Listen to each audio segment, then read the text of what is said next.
Art Falcone. This guy's a legend, folks. Okay, if you don't know who Art Falcone is, if you're in Miami and you're doing development, you've heard this name. Great to have you here, Art. Thank you, Grant. Okay, so first of all, let's go back to how did you first get involved in the real estate game? And was that your first game? No, it was not. Actually, McDonald's was. Okay, what was your job there? Started McDonald's. I worked at McDonald's. Did they fire you? No. They fired me. Actually, it turned out pretty good for me. No, I started in McDonald's as a management trainee in high school, and then got into be a manager when I graduated high school. I was taking some courses in accounting. I said, I'm done with this stuff in college, as I'm going to keep on going to McDonald's side. So we used to go into tough neighborhoods in the New York area and turn around stores that nobody really ever wanted to go into. And then McDonald's, when I say we, it was my brother and myself back then. And they discovered that we were the only crazy kids that would go into stores that were very dangerous. So they made a deal with us: if you take over these corporate stores, we'll give you anything you want. And we said, okay, well, if we're gonna go into these stores, we want to own our own McDonald's. Wow. So how they old are did you? that. How old are you at this point? At that time, I was 21. Okay. Yep. So we went into these 3 corporate stores, and took us a year to turn them around, and they made good on their promise. There was only one problem: we didn't have any money. So at that time, to buy a store was like $350,000. So they said, well, we'll finance it for you. So all you had to do is come up with $15,000, which we were able to have from the dollars we made on turning around stores. So we had gotten 2 stores in 1979 for about $700,000. So I became the youngest McDonald's owner in the world at 21. Wow. And my brother was 27. So that's how we started. It was McDonald's restaurants, great cash flow business. Then went into the hotel business at the same time. And I was always coming down to Florida and saying, boy, I have to figure out a way how I'm going to live down here versus up in New York. And this is when? So you started coming down here what year? You know, I was coming down here on spring break, like when I was, young, like 17, 18 years old. I was like, this is You have some good memories here. Yeah. I was like, this is paradise down here. I got to figure a way to get down here.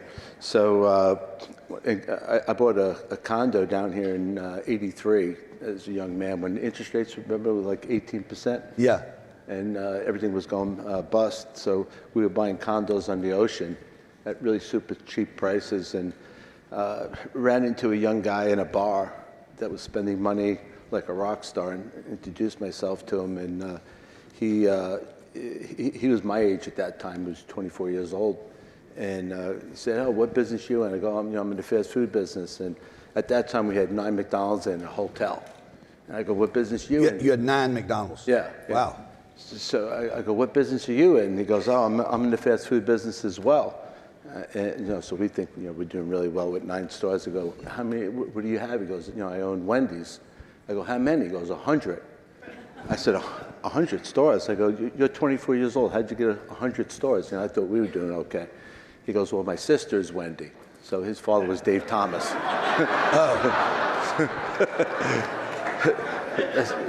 So he had owned. Oh, Dave Thomas. So Wendy's was named after the sister. Yeah, exactly. I didn't know that. Yeah. So we were the same age at that time. We were hanging out that night. Gave us his business card. He goes, if you ever want to switch, let us know. And so we took his card, and we were negotiating on buying 23 more stores, and that didn't go through. So we gave him a call, and I said, hey, is there any territories for sale? He goes, yeah, I'll sell you South Florida.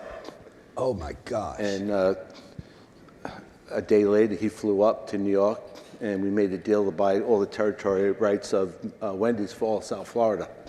So that's what got me into real estate. He wants to move your mic real quick. Mm-hmm.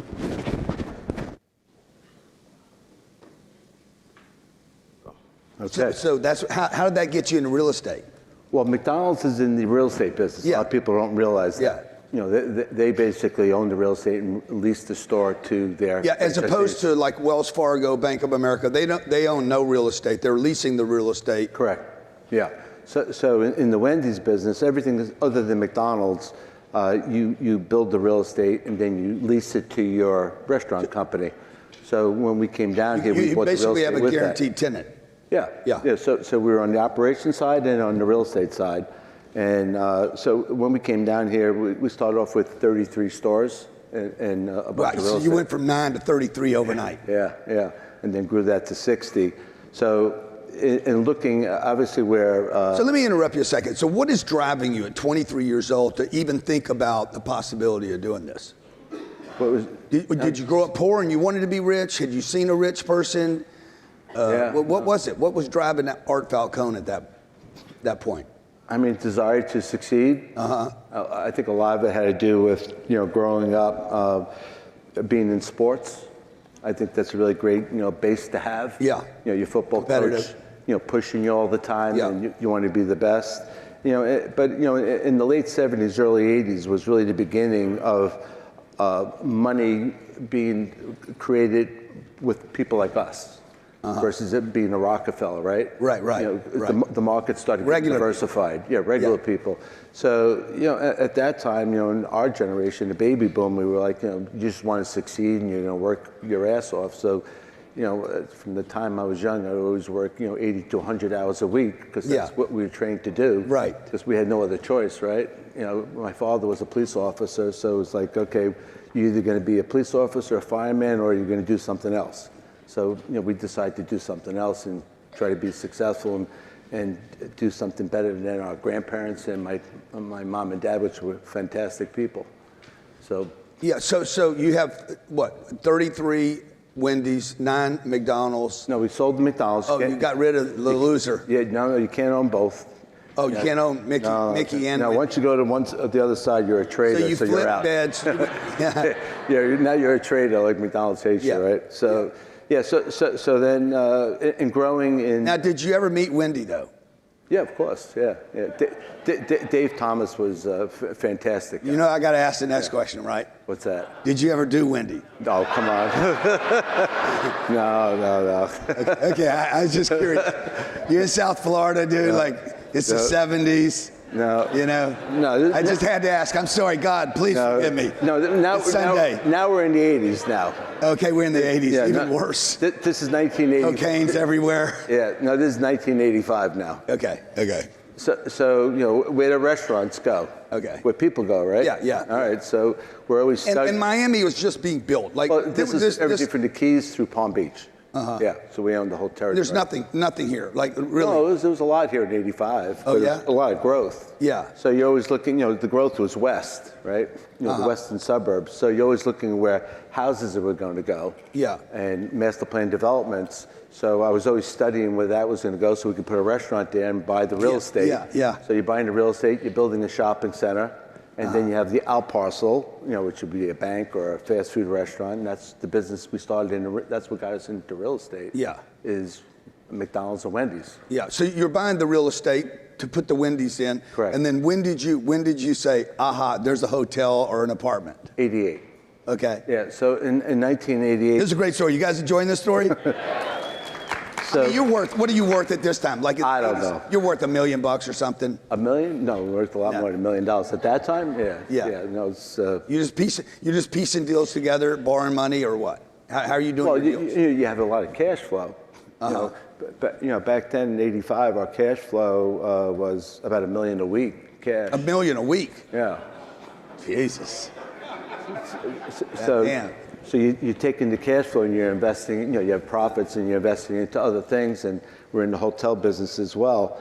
So 88 decided to open up a home building company and went into a deal with a company called Arvida and Westinghouse Electric.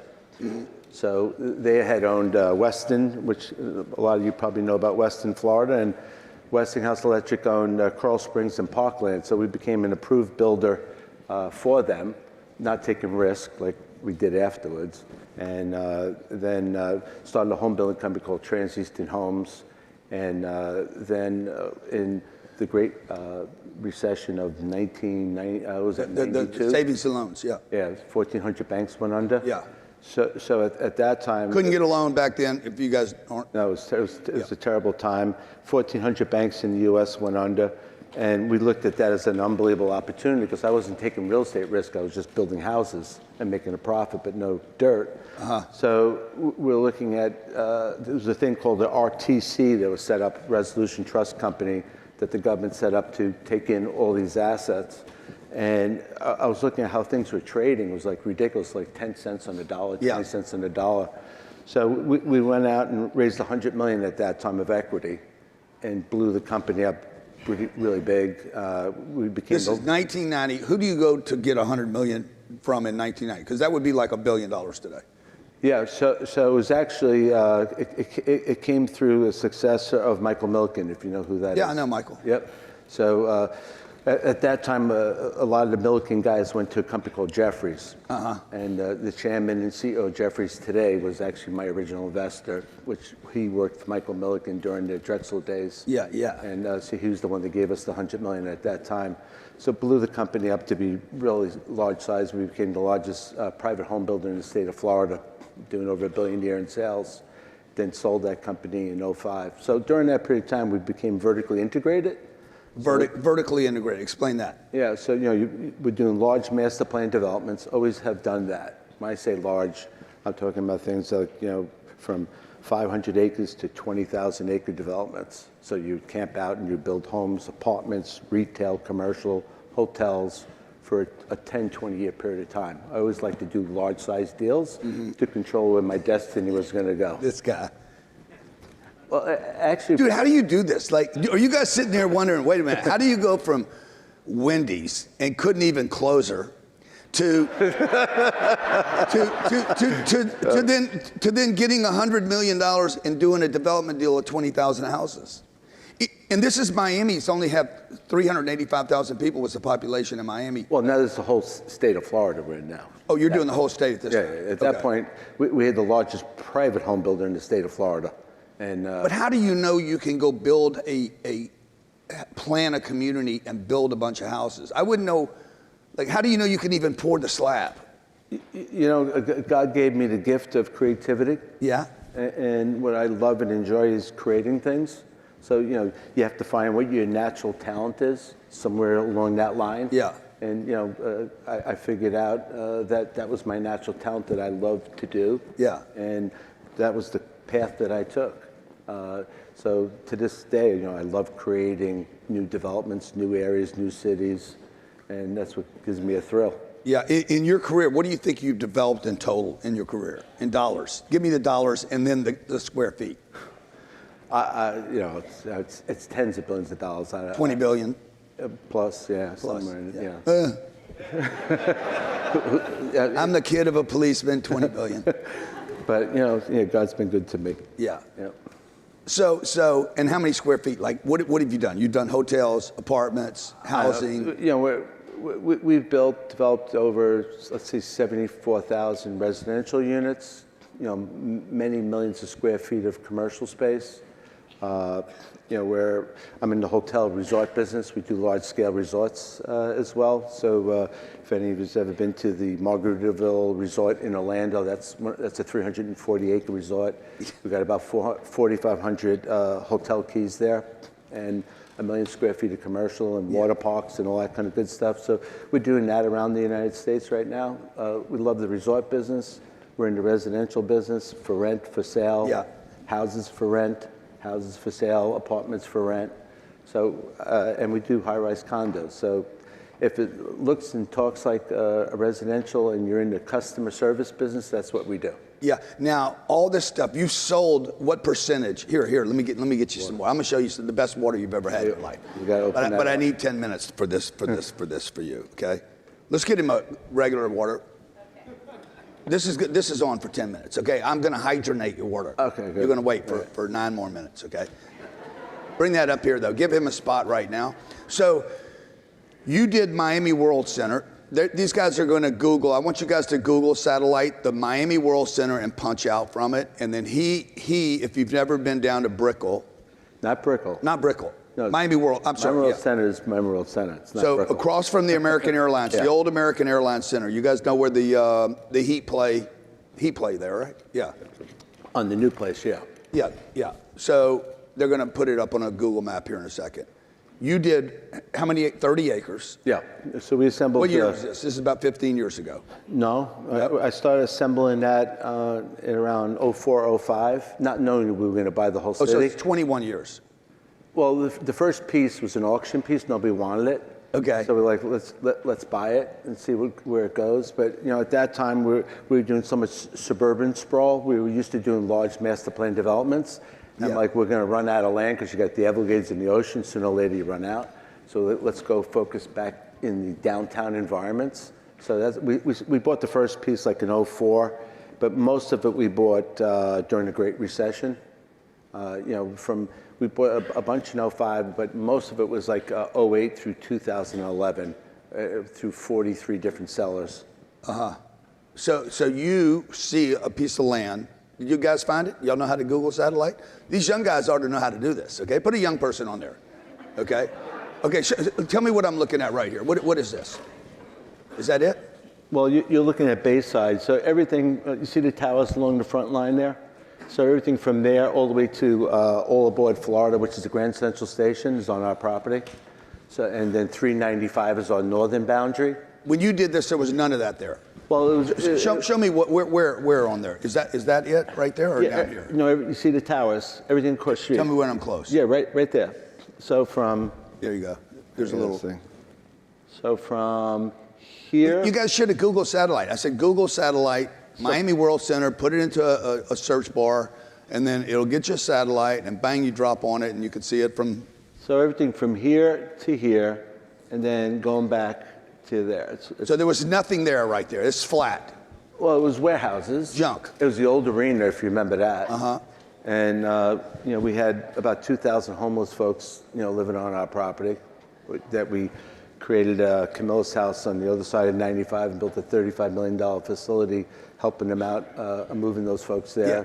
But when we bought this, nobody really wanted it because there's also we had tractor trailers coming through the property, 1,000 a day, to support the port authority across the street. So we helped fund the tunnel that got built.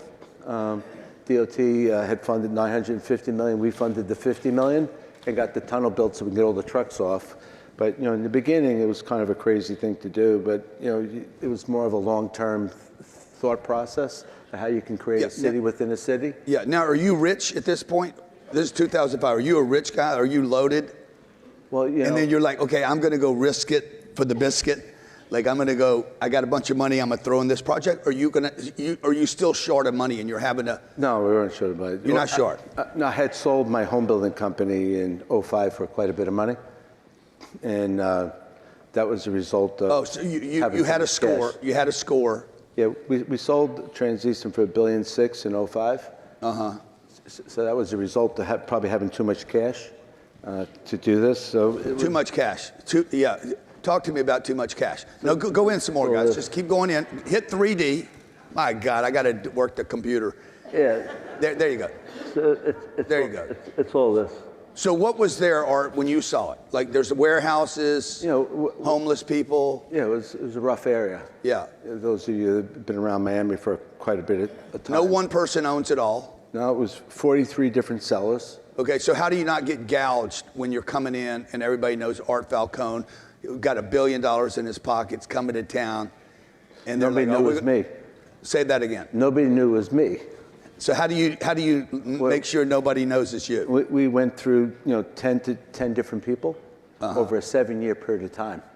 So obviously, if we went and did it all at one time, then we would have a problem because everybody would figure it out and then prices would go up dramatically. So over a 7-year period of time, we just kept on buying everything through different people, but nobody knew it was me behind the scenes. One guy figured it out at the very end. Yeah. This old Italian guy. The Italians always figure it out. No, the Italians always figure it out. But by the time the Italians figure it out, it's always too late. Yeah, no. God damn, you got me. He figured it out, and he actually cold called me. He goes, I know what you're doing. And he had 5,000 square feet. He gouged me. Yeah. So he gouged you, but the reality is he buys, this is the story, he buys these 30 acres for $175 million. Yeah. He sells the airspace, the air rights. What's air rights? Well, we we then got approvals for doing, we created our own city zoning, by the way. So Miami Royal Center is its own city within a city. We have our own taxing district actually as well. So, which was not the easiest thing in the world to get done, but we weren't going to, something of this size, you have to be able to, as a private person, it's very hard to invest, $6 to $10 billion into something without having your own governmental district. So we have our own taxing district, which we are able to create bonds to do all our infrastructure as a government. So we're you got to teach me that game. We're partial government. We're partially private enterprise. So it's really a private-public partnership to accomplish the goal. And then we just started developing it. But what we were doing is we brought in, I think there's like 6 or 8 different world-class developers, vertical builders that we brought in. So we would sell air rights because it's approved for over 20 million square feet. What is an air right? Well, when you do an urban, you're going vertical, right? Right. Versus suburban, you're going out. So that's your air rights. So if you're going to build 1 million square feet, you're going up. That's called air rights. So what did you sell the air rights for? Over 700 million. On the air rights. He bought the land for 175 and sells the air rights for 750. But this took a lot of time too. And people call me a good salesman. The guy's selling air. Like, goddamn, I'm an air. How'd you get rich? I sold air. Well, some people sell water. Yeah. That used to be illegal, by the way, when I was growing. That's good, Art. So, what's the worst deal you ever did, Art? Let's talk about the downside of all this risk taking. Whatever business you're in, what's the worst deal? I would probably say in real estate. In anything. Oh, yeah. I would say in real estate, the biggest you have to be careful of today, and I never thought I would ever say this, but it would be government. So you could do all the due diligence you want on, we have the most sophisticated folks in doing financial modeling. Get back on Art, please. What's that? I'm telling them. Approvals and things like that. But now one of the biggest things we do in our internal committees is we underwrite what the politics of a city is. So if the politics of a city is completely non-business friendly, then we're not going in, no matter what the situation is. So as an example, we went into California 15 years ago. In the beginning, it was fantastic. We've been doing business out in California since 1990. Fantastic place to do business at that time. But the politics there has gotten so bad. I'm talking about like San Francisco, and then LA to a lesser degree, that it's not America. That's the best way to explain it. Yeah. It would be like,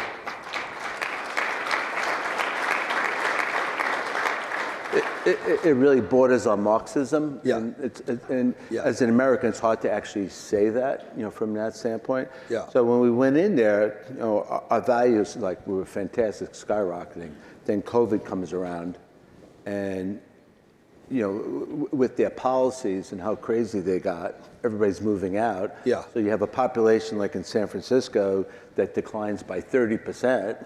Everybody's moving out. They're all moving here, thank God. Yeah. Right? Thank God for great government. Yeah. And so then your real estate values go down. So as an example, and this never happened. I've been building apartments since 1990.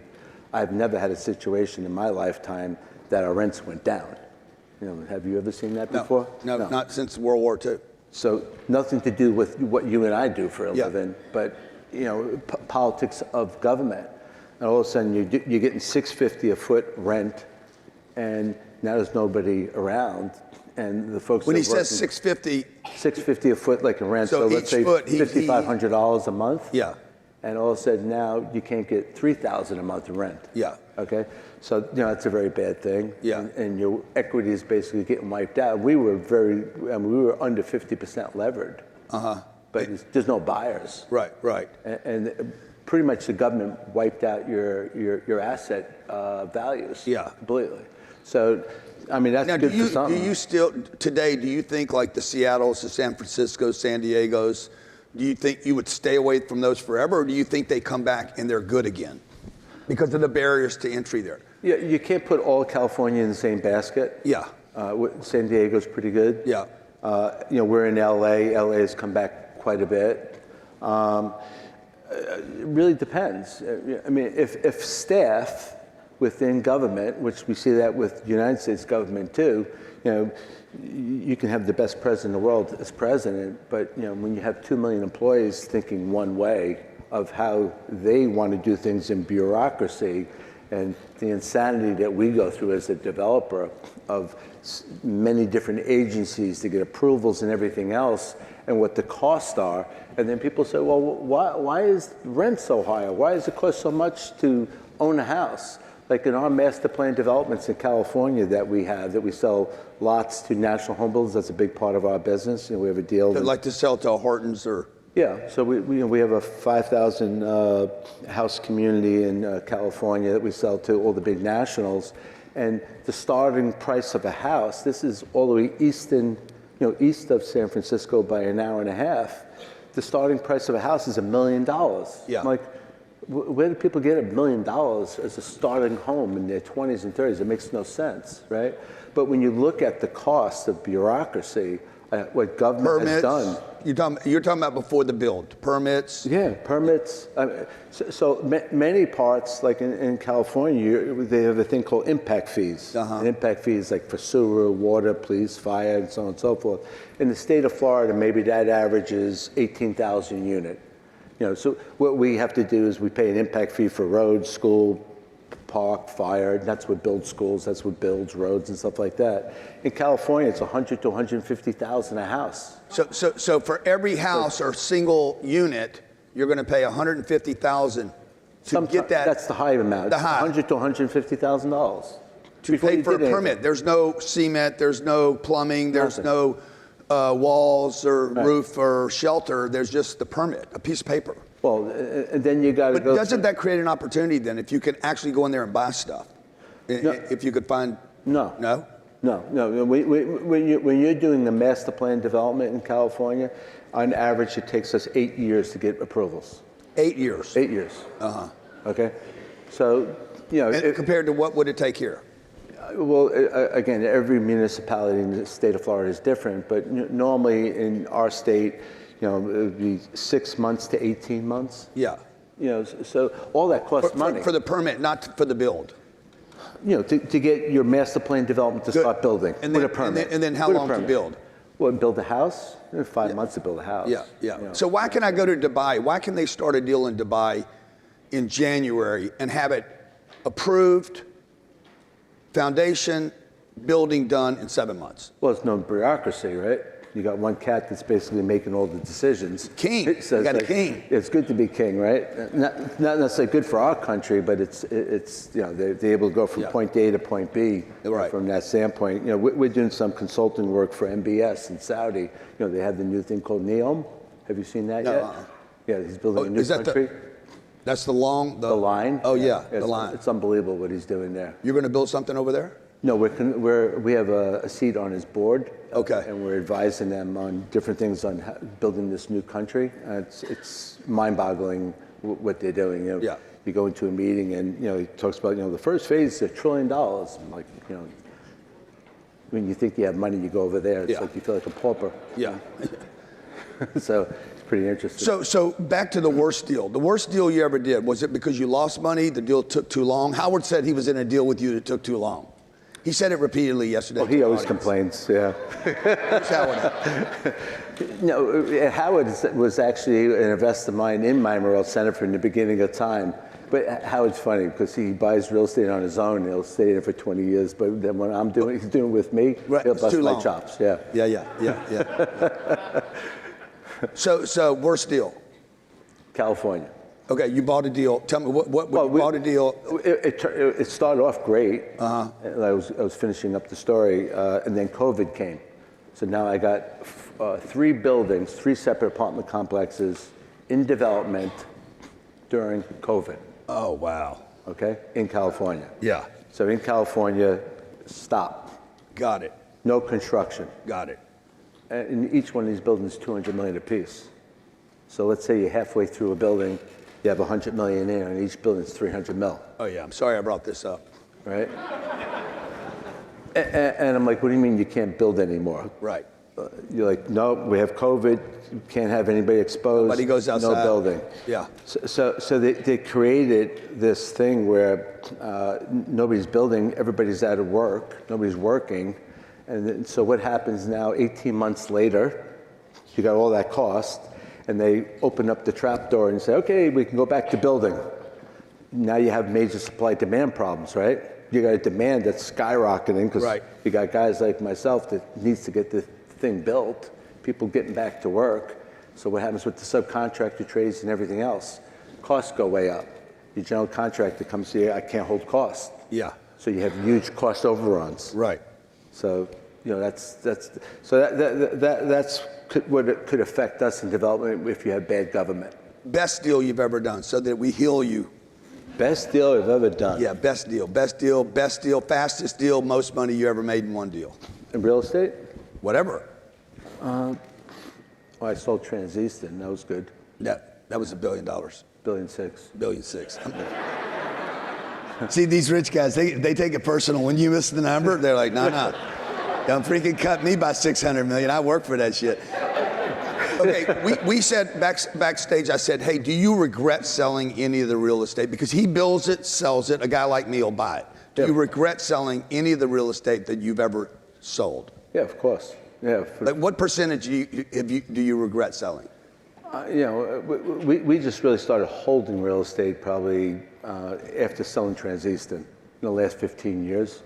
Because you're building and then holding. Yeah, because you need the cash flow. Papa didn't give me $1 billion to go do all this stuff, so you have to keep cash flow going. Right. So you build, sell, make profit, reinvest. That's the only way to do it, right? And you use less and less outside capital, and use more of your own capital. So, we had to do that. When I look at, like the first apartment complex we sold in Broward County in the early 90s, and we hit $100,000 per unit. I mean, how many of those you like to buy today for $100,000? About everything. Right. Blindly just. So those same today is what, 400,000? At least, yeah. Right. So when you look at all that, but you had no choice. You had to do that. Yeah. So and then you and I were talking backstage about earning 5 or 6% on a good piece of real estate in a good location over time, and then either paying it down, keeping the debt low, or refinancing it and earning with a 14 or 15. Can you just talk to them about the importance of that's actually a great return? Oh yeah.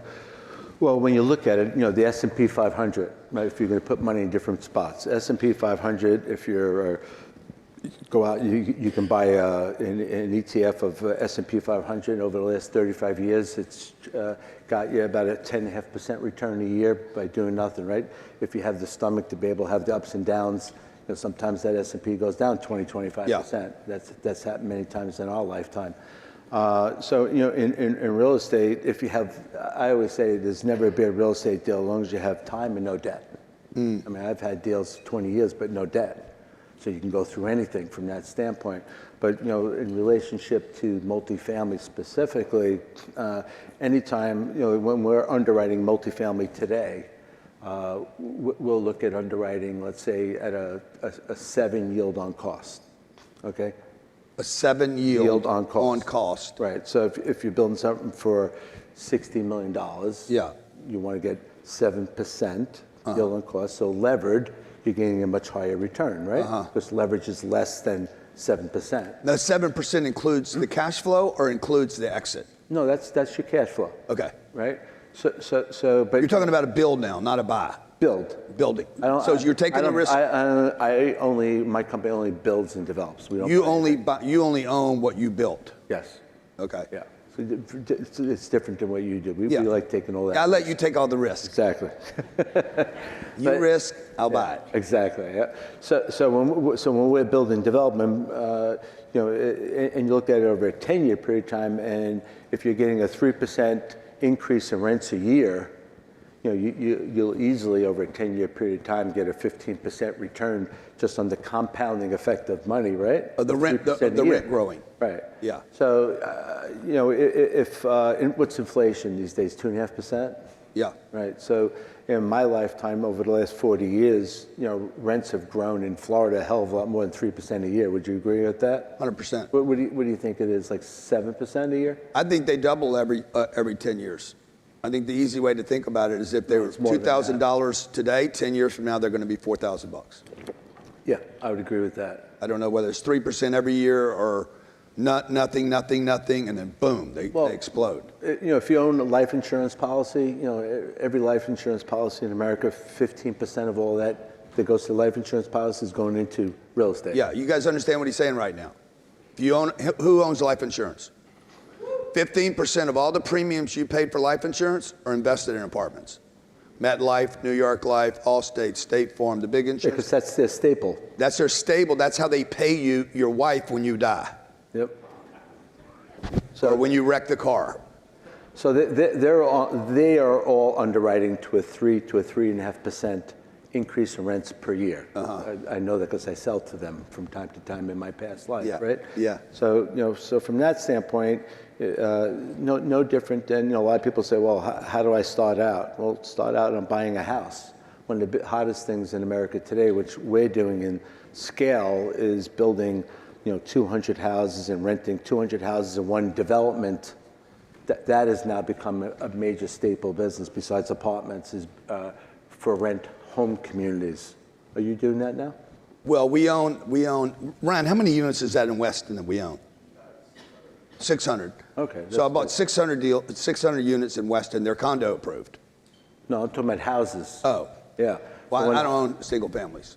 Yeah. Oh, the BTRs. The BTR. Yeah. No, I haven't done any of those. Love that business because more, in our generation, we were taught to, own the American dream. Yeah. Our kids, not so much. That's not their gig anymore. Do you think a single family home is a good investment? Yes. Why? To rent. Oh, to own it and rent it out to somebody else. Oh, yeah, it's a great business, yeah. Do you think a single family home to live in is a good investment?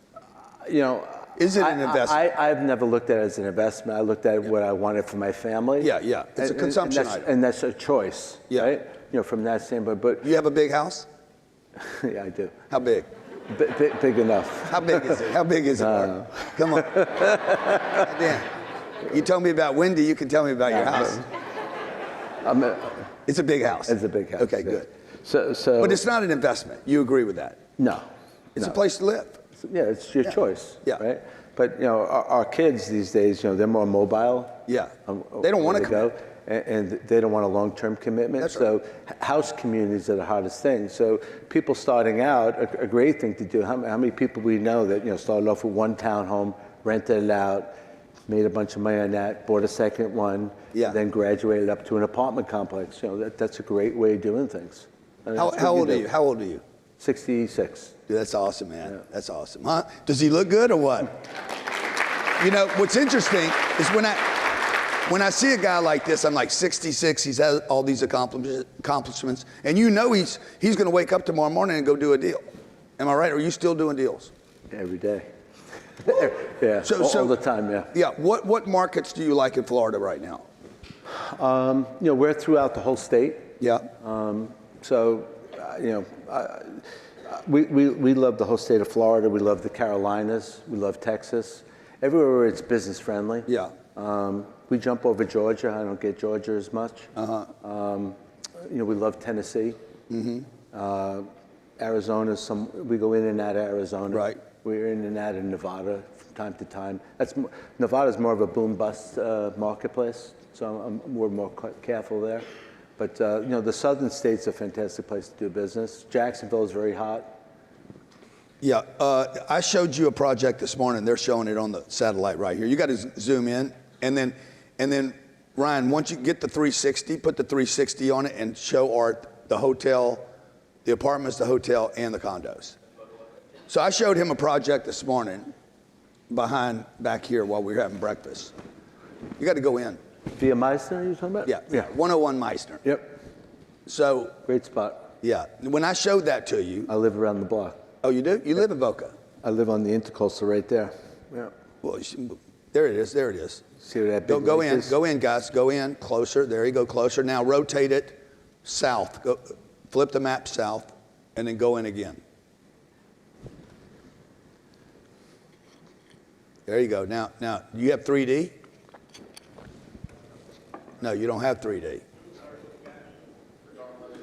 Okay, so Art, you know this project. Go in again, guys. Go in again.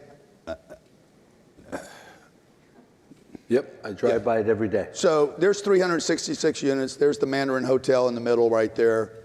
I wish they were rotated so we could actually look at it the right way. Tell me, when you see that asset, is the location good? Yeah, that would be called a AAA location. AAA location, okay? How important is being like as good as you can get? You know, in my experience in buying real estate, whenever you buy geographically great located real estate, and you go through ups and downs. Yeah. So I would always tell my team to bring me deals, and it's out in the hinterlands. I'm like, okay, well, if Boca catches a cold, that area gets cancer. Right. If you're in the hinterlands. So, Yeah. you know, when you're buying what I call money, options in the money, where it's prime real estate, you're more protected on downside if there's ever, you know, when you have those dips from that standpoint. But, you know, real estate in this spot is, you know, has gone up dramatically more than other real estate in the state of Florida from an appreciation standpoint. So, you know, that's as good as it gets. I mean, Michael Dell's done an unbelievable job on redoing the Boca Hotel. He killed it there. Michael Dell. Yeah. Yeah. Phenomenal job. So, and then when I showed this to him, because he's a developer, these are apartments right now. So there's 366 apartments. They rent for about $4,000 a month. Would you have ever thought, and again, Ryan, you got to go in tighter and you got to do satellite. If you can't do the 3D, just get rid of it. Okay. Yeah, just show the other then. The 366 units as apartments, you said to me in the back to do what with those? I would condo convert them. Because I've been looking at this deal, but I'm not going to compete against you. Oh. Let's just do it together. Exactly. Let's do it together. We're better together. No sense running up the price, right? Yeah, no, okay, now that's the shot. Okay, you see the difference in the shot, man? Marketing is everything. How important is marketing? It's everything, Everything. Yeah. So, No, in 03 through 06, we did about 20,000 condo conversion properties in the United States. Now, what does it mean to condo convert? Because they're approved for condos now. Yeah, it was built for that originally, so you know. So go back, Ryan. You look at what the highest and best use of real estate is, right? Yeah. So in Boca today, if you're going to buy a new condominium today, if there was one being built, you're going to buy that thing for, let's say, $1,800 to $2,000 a foot off the ocean. On the ocean, you're going to pay $3,500 a foot, right? So let's say you're buying this for $500 a foot. Why keep it as apartments to get a 7% yield when you could sell it for $1,200 a foot? Yeah. So your return on capital in a 12, 18 month period of time would be 12 to 18 months. Would be fast. Yeah. Well, you think about it. What's the average square footage of these units? 1,100. 1,100. So if you're selling these things for, let's say, you know, $1 million on average. Well, let me just remind you that the neighbor, that property right there, the condos, those are sold. Those are selling on an average of $5 million a unit. But they're bigger. But he undersold those too. He what? He undersold. And he undersold them. Well, what happened was when you do a high-rise condo, for the bank to lend you the money, you got to get 50% pre-sales. So, you know, with the challenge of that business is you got to get the pre-sales. So you're on the hook because you closed on the land, right? Yeah. And you got to get the pre-sales. So the original sales in that were way under market. I mean, he was selling that stuff for like $800, $1,000 a foot. That should have really been $1,800 a foot to get the pre-sales. But, you know, this project is already built, right? Yeah. So from that standpoint, when you're doing a conversion, you're still getting income coming in from the people who are paying the rents. You will get some move-outs in the beginning when you announce it, which is kind of normal, but you're going to be able to sell that out. What do you think? What do you think the condos sell for in the apartment project? I mean, you're talking about something like if you're going to if we do the condo back of your truck and hit your head, and it was a no-brainer type of thing? Yeah, no-brainer. You know, $1,200 a foot. So that's 1.4 million a door. Yeah, 1214. So 12, what's 12 times 366? 420?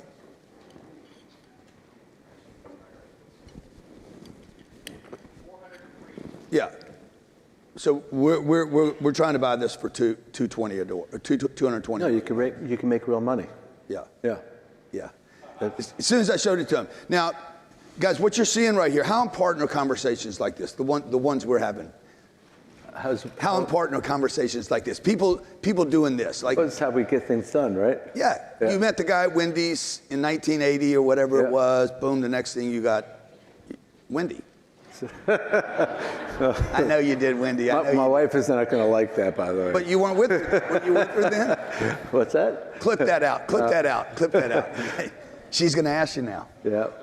But isn't this how things get done? Always. Yeah. So it's all about collaboration, right? Yeah, collaboration. Talk to the audience about the importance of them moving up to the level of people they want to become. Yeah, it's interesting. Even at my age, which I'm young still, right? Yeah. But, you look good. Thank you, bro. Yeah, I hope I look as good as you when I'm your age. For me, like I learned a lot of things from my sons now because they're running a lot of the operations of my business and they're into technology and things like that. But if you have the desire to succeed, you always have to learn, right? You have to prosper. I don't care how old you are. And so many times people say, oh, when you're in your 60s, you're supposed to slow down. People say, oh, when are you going to slow down? I go, slow down and do what? Exactly. Play golf? Right. I mean, those games you can have. Play cards? I don't play cards. The only cards I play is in real estate. So, from that standpoint, you have to keep your mind sharp. And the way of doing that is learning, going to conferences. To this day, I still go to many different financial conferences because you always will pick up something from somewhere or somebody on something that's new, interesting, and the world's changing so fast, completely different than in our original generation where it moved much slower. Today, if you have to read, you have to be out there learning each and every day because the world's moving 10 times faster than it ever has. So, very important. Art Falcone, guys, give him a big hand. Thank you. That was fantastic. That was great. That was awesome. Art Falcone. This guy's a legend, folks. Okay, if you don't know who Art Falcone is, if you're in Miami and you're doing development, you've heard this name. Great to have you here, Art. Thank you, Grant. Okay, so first of all, let's go back to how did you first get involved in the real estate game? And was that your first game? No, it was not. Actually, McDonald's was. Okay, what was your job there? Started McDonald's. I worked at McDonald's.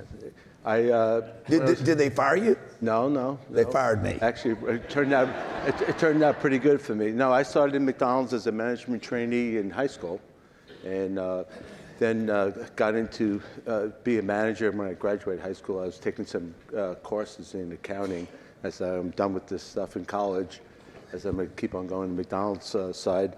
So we used to go into tough neighborhoods in the New York area and turn around stores that nobody really ever wanted to go into.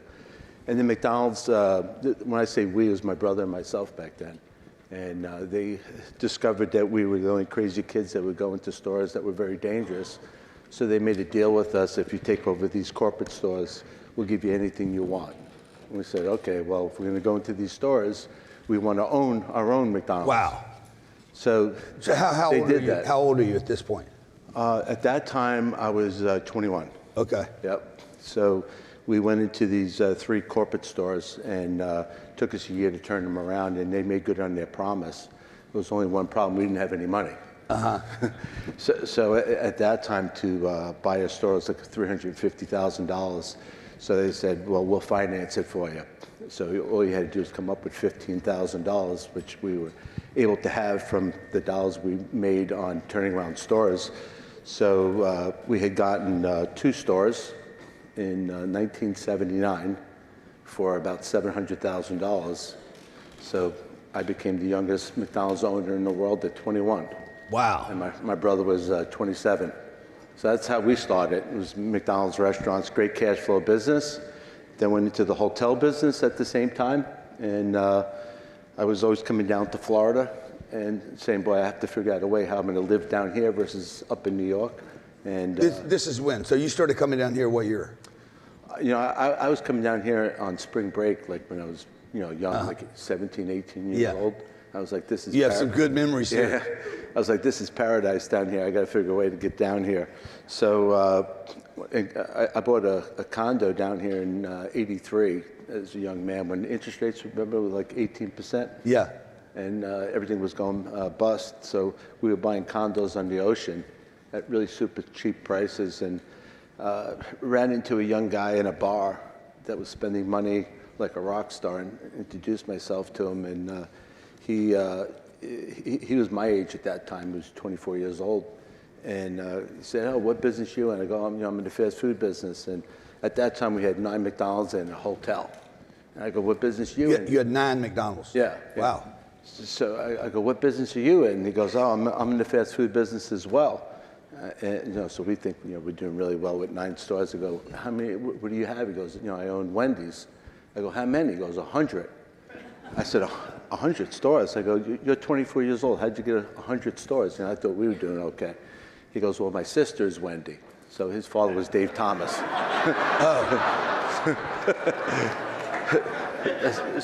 So he had owned. Oh, Dave Thomas. So Wendy's was named after the sister. Yeah, exactly. I didn't know that. Yeah. So we were the same age at that time. We were hanging out that night. Gave us his business card. He goes, "If you ever want to switch, let us know."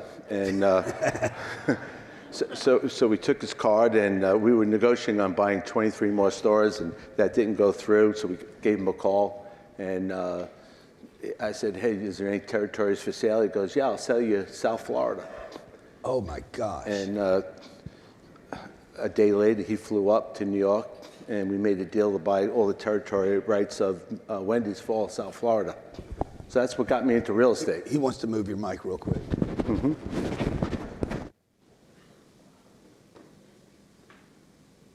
Okay. So that's how did that get you into real estate? Well, McDonald's is in the real estate business. Yeah. A lot of people don't realize that. They basically own the real estate and lease the store to their. Yeah, as opposed to like Wells Fargo, Bank of America, they own no real estate. They're leasing the real estate. Correct. Yeah. So in the Wendy's business, everything is, other than McDonald's, you build the real estate and then you lease it to your restaurant company. So when we came down here, we bought the real estate with that. You basically have a guaranteed tenant. Yeah. So we were on the operations side and on the real estate side. And so when we came down here, we started off with 33 stores and a bunch of real estate. So you went from 9 to 33 overnight. Yeah. And then grew that to 60. So in looking, obviously where... So let me interrupt you a second. So what is driving you at 23 years old to even think about the possibility of doing this? Did you grow up poor and you wanted to be rich? Had you seen a rich person? What was it? What was driving Art Falcone at that point? I mean, desire to succeed. I think a lot of it had to do with, growing up, being in sports. I think that's a really great, base to have. Yeah. Your football coach, pushing you all the time, and you want to be the best. But in the late 70s, early 80s was really the beginning of money being created with people like us. Versus it being a Rockefeller, right? Right. The market started getting diversified. Regular people. So, at that time, in our generation, the baby boom, we were like, you just want to succeed and, work your ass off. So, from the time I was young, I would always work, 80 to 100 hours a week because that's what we were trained to do. Right. Because we had no other choice, right? My father was a police officer, so it was like, okay, you're either going to be a police officer, a fireman, or you're going to do something else. So, we decided to do something else and try to be successful and do something better than our grandparents and my mom and dad, which were fantastic people. So. Yeah, so you have, 33 Wendy's, 9 McDonald's. No, we sold the McDonald's. Oh, you got rid of the loser. Yeah, no, you can't own both. Oh, you can't own Mickey and... No, once you go to the other side, you're a trader, so you're out. So you flip beds. Now you're a trader like McDonald's hates you, right? So... Yeah, so then in growing in... Now, did you ever meet Wendy, though? Yeah, of course, yeah. Dave Thomas was fantastic. I got to ask the next question, right? What's that? Did you ever do Wendy? Oh, come on. No. Okay, I was just curious. You're in South Florida, dude, It's the 70s. No. You know? No. I just had to ask. I'm sorry. God, please forgive me. No, now, It's Sunday. now we're in the 80s now. Okay, we're in the 80s. Yeah, Even worse. This is 1980. Cocaine's everywhere. Yeah, no, this is 1985 now. Okay. So where do restaurants go? Okay. Where people go, right? Yeah. All right, so we're always stuck. And Miami was just being built. Like this is everything from the Keys through Palm Beach. Yeah, so we own the whole territory. There's nothing here. Like really. No, there was a lot here in '85. Oh yeah. A lot of growth. Yeah. So you're always looking. The growth was west, right? The western suburbs. So you're always looking where houses were going to go. Yeah. And master plan developments. So I was always studying where that was going to go, so we could put a restaurant there and buy the real estate. Yeah. So you're buying the real estate, you're building a shopping center, and then you have the out parcel, which would be a bank or a fast food restaurant. And that's the business we started in. That's what got us into real estate. Yeah. Is McDonald's and Wendy's. Yeah. So you're buying the real estate to put the Wendy's in. Correct. And then when did you say, aha, there's a hotel or an apartment? 88. Okay. Yeah. So in 1988. This is a great story. You guys enjoying this story? So what are you worth at this time? Like I don't know. You're worth $1 million or something. $1 million? No, we're worth a lot more than $1 million at that time. Yeah. No, it's. You're just piecing deals together, borrowing money, or what? How are you doing? Well, your deals? you have a lot of cash flow. Back then in '85, our cash flow was about $1 million a week. Cash. $1 million a week. Yeah. Jesus. So you're taking the cash flow and you're investing, you have profits and you're investing into other things, and we're in the hotel business as well. So 88 decided to open up a home building company and went into a deal with a company called Arvida and Westinghouse Electric. Mm-hmm. So they had owned Weston, which a lot of you probably know about Weston, Florida, and Westinghouse Electric owned Coral Springs and Parkland. So we became an approved builder for them, not taking risk like we did afterwards, and then started a home building company called Trans-Eastern Homes, and then in the Great Recession of 1990, was it 92? The savings and loans, yeah. Yeah, 1,400 banks went under. Yeah. So at that time, couldn't get a loan back then if you guys aren't. No, it was a terrible time. 1,400 banks in the U.S. went under. And we looked at that as an unbelievable opportunity because I wasn't taking real estate risk. I was just building houses and making a profit, but no dirt. So we're looking at, there was a thing called the RTC that was set up, Resolution Trust Company, that the government set up to take in all these assets. And I was looking at how things were trading. It was like ridiculous, like 10 cents on the dollar, 20 cents on the dollar. So we went out and raised $100 million at that time of equity and blew the company up really big. We became. This is 1990. Who do you go to get $100 million from in 1990? Because that would be like $1 billion today. Yeah. So it was actually it came through a successor of Michael Milken, if you know who that is. Yeah, I know Michael. Yep. So at that time, a lot of the Milken guys went to a company called Jeffries. And the chairman and CEO of Jeffries today was actually my original investor, which he worked for Michael Milken during the Drexel days. Yeah. And so he was the one that gave us the $100 million at that time. So blew the company up to be really large size. We became the largest private home builder in the state of Florida, doing over $1 billion a year in sales. Then sold that company in 2005. So during that period of time, we became vertically integrated. Vertically integrated. Explain that. Yeah, so we're doing large master plan developments. Always have done that. When I say large, I'm talking about things like from 500 acres to 20,000 acre developments. So you camp out and you build homes, apartments, retail, commercial, hotels for a 10, 20 year period of time. I always like to do large size deals to control where my destiny was going to go. This guy. Well, actually, dude, how do you do this? Like, are you guys sitting there wondering, wait a minute, how do you go from Wendy's and couldn't even close her to then getting $100 million and doing a development deal of 20,000 houses? And this is Miami. It's only have 385,000 people was the population in Miami. Well, now this is the whole state of Florida we're in now. Oh, you're doing the whole state at this point? Yeah, at that point, we had the largest private home builder in the state of Florida. And, but how do you know you can go build plan a community and build a bunch of houses? I wouldn't know, like, how do you know you can even pour the slab?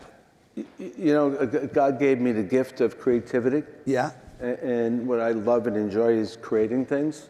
So, you have to find what your natural talent is somewhere along that line. Yeah. And, I figured out that was my natural talent that I loved to do. Yeah. And that was the path that I took. So to this day, I love creating new developments, new areas, new cities, and that's what gives me a thrill. Yeah, in your career, what do you think you've developed in total in your career, in dollars? Give me the dollars and then the square feet.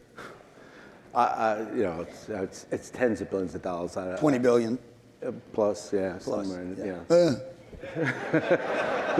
yeah. I'm the kid of a policeman, 20 billion. But, God's been good to me. Yeah. Yeah. So, and how many square feet? Like, what have you done? You've done hotels, apartments, housing? We've developed over, let's say, 74,000 residential units, many millions of square feet of commercial space. Where I'm in the hotel resort business, we do large-scale resorts as well. So if any of you's ever been to the Margaritaville Resort in Orlando, that's a 340-acre resort. We've got about 4,500 hotel keys there, and 1 million square feet of commercial and water parks and all that kind of good stuff. So we're doing that around the United States right now. We love the resort business. We're in the residential business, for rent, for sale, houses for rent, houses for sale, apartments for rent. So, and we do high-rise condos. So if it looks and talks like a residential and you're in the customer service business, that's what we do. Yeah. Now, all this stuff, you've sold what percentage? Here, let me get you some more. I'm gonna show you the best water you've ever had in your life. You gotta open that but I up. need 10 minutes for this for you, okay? Let's get him a regular water.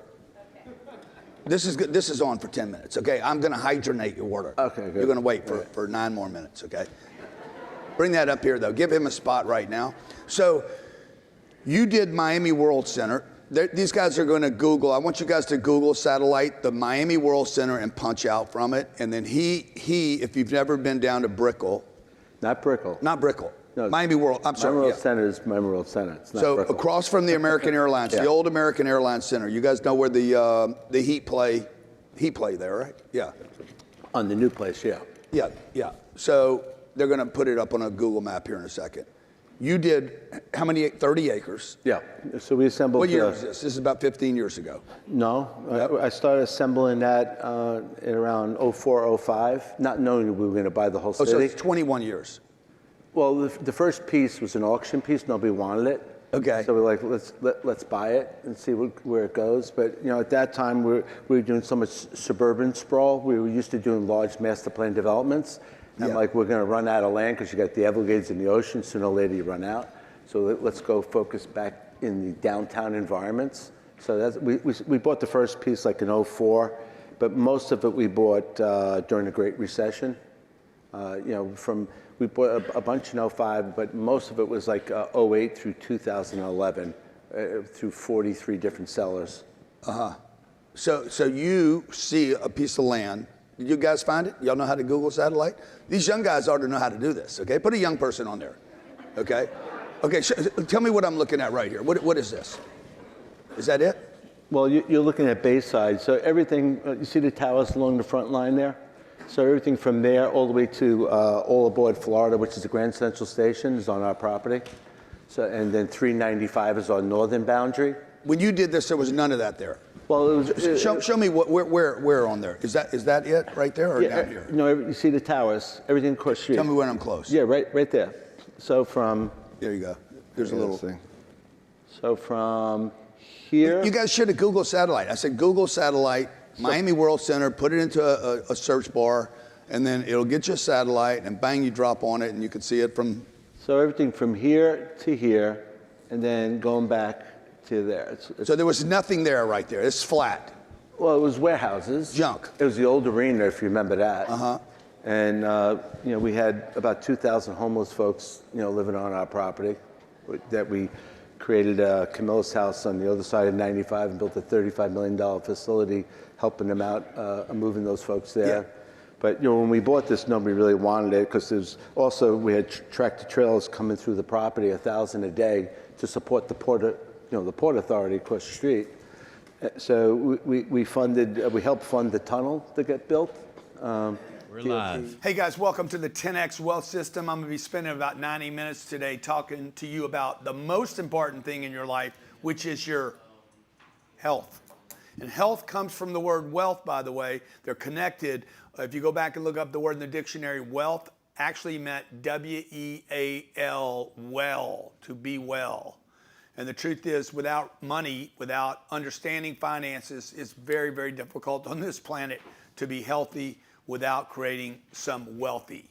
So we're going to be spending about 90 minutes with you today. I'm going to open this up to the VIPs that came in early for Q&A. Just curious about where you're coming in from. They're going to open up the chat for me here. Chat, please, so I can see it. Where are you coming in from, and what do you want to get accomplished? If you'd like to come up and say something or ask a question, just raise your hand. I think you used a little effect. Yeah, the little react. And you can raise your hand and we'll bring you up if you have a question before we get started today. We have West Virginia in the house. We have, yes, welcome VIPs. Welcome, welcome everybody. Welcome, good to have you here. We have Gummy, Illinois. I did not know Gummy was a place. That's awesome, man. Todd Wiltry, good to have you here, buddy. Post in the chat where you're coming in from. New Braunfels, Texas, great real estate market to be in right now. New Braunfels, just south of Austin, Texas. Missouri's in the house. Misty from Missouri. Misty, Miss Missouri. We got California in the house. You and your Newsom buddy over there. We got Cape Coral, San Francisco, Laguna Niguel. We got Texas. Ian Gomes from Texas. Bro, Texas is big enough to be its own country. Where in Texas are you coming from? We got Bogota, Colombia. Nico in the house. Miami's here. We had 26,000 people register for this event, so great to have you guys here. Throw in the chat, Rhett. Hey, Rhett, I need to know how many people are in this VIP section. Just come tell me or show me on through the window there. Springfield, Missouri. We got Atlanta, Georgia. Okay. Yeah, good. Atlanta, Georgia's here. And then we're going to go to O. If you guys want to ask a question, just raise your hand, hit the react button. I'm going to ask you a question, and you're going to ask me a question. Let's bring up the first hand. If you don't have your video turned on, I'm not going to bring you up. So if you're having a bad hair day or you need to go do something with your face. Valerie's from France. Wow, great to have you here from Paris. Denmark's here. Guys, today we're going to be spending 90 minutes talking about wealth, finances, money, everything to do with how can you get out of the rat race of just going like round and round if you've ever felt like you cannot get up and you cannot get above. Rhett, you want to let somebody in? Okay. So how would I know this? Working on it, G. How would I know this? We're working on it. Working on it, okay? So we're going to be talking about how to get the money, what to do with the money, how to multiply the money, how much money you need to multiply. What percent do you guys think you need to do? What percent annually do you think you need to earn on money in order to create wealth? Throw it in the chat. Do we not have everybody in the VIP section right now or something? They're coming in right now. Like the invites went out, so we're 15 minutes early. But Yeah. But I thought there was a bunch of people here already. I see a bunch of people in here right now. yeah, I know. Okay. There's like 20 of them are our staff. Okay, got it. Okay, let's see. Nico says you need 15% a year. Actually, you're low. Katrina, 15% a year. No, actually, 15% won't do it. 12% won't do it. Okay, Jamie, you went crazy, bro. 100% is not the number. I mean, if you made 100% every year, $1 million would double every year. 50, 25. Yeah, look, you really need north of 20% in order to create real wealth in your life, okay? Because inflation is going to steal most of your money. Inflation, taxes, and competition are going to steal most of your money. You guys should all grab a legal pad today. I'm just coming in early just to talk to the VIPs real quick before we get started. But really what you want to look for is you don't want to look for the advertised returns. The advertised returns by Wall Street. they're going to tell you somewhere between 7 and 8%. Okay, well, this is what's going to happen on 7 or 8%. Okay, 2% of that. Let's take the 8 number. Let's take the 8 number. 2% of that is going to go to the IRS. If you live in a tax-free state, 1% will go to the state. Okay, now you're at 5. If inflation is 3 and it's more than that, then you only make 2% on your money. So if you earned, imagine you earned, let's say you earned $80,000 a year. The government takes $24,000. You end up with $56,000, okay? If the cost of goods and services goes up and you're spending $50,000 a year and you're saving $6,000, you only have $6,000 to invest, but watch what happens. If this goes up 5% a year, that's $52,500. Now you only have $3,500, okay, for the next 10 years. You're only going to have $35,000 every 10 years to invest. If it doesn't explode, you need at least, I'm telling you, at least 20% on your money. Now you're like, I can't earn 20%. You can't earn it in the stock market, okay? But there are places where you're almost guaranteed to earn 20%. This is where I invest my money, where I can grow at 20, 25, and 30% a year. But look, you get what you look for. Okay, if you're looking for blue, you're going to find blue. If you're looking for something that looks like blue, kind of like blue, then you could end up with a money market.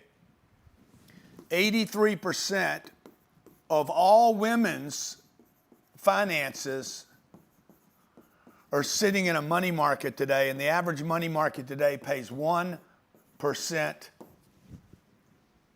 interest. Okay, 1%. In 30 years, you'll have 30%. I'll earn that in one fund this year. One fund this year, I'll earn more than a money market can do in 30 years. Okay, so you guys think your money's safe at the bank? The truth is it's being destroyed at the bank. Your money this year, in the last 12 months, since just this 10 months, $100,000 invested in a money market this year has lost $10,000 of its money. So maybe it earned $2,000, you lost 10, you're $8,000 behind. The value of the money is $100,000. It's still going to say $100,000 in your bank, but the truth is it only buys $92,000 of services. If that happens again next year, it's $86,000 of services. You'll still have $100,000 in your bank. 3 years from now, it only buys $70,000 worth of services, $75,000 worth of services. You guys got to tell me, if you don't communicate with me, I don't know, okay?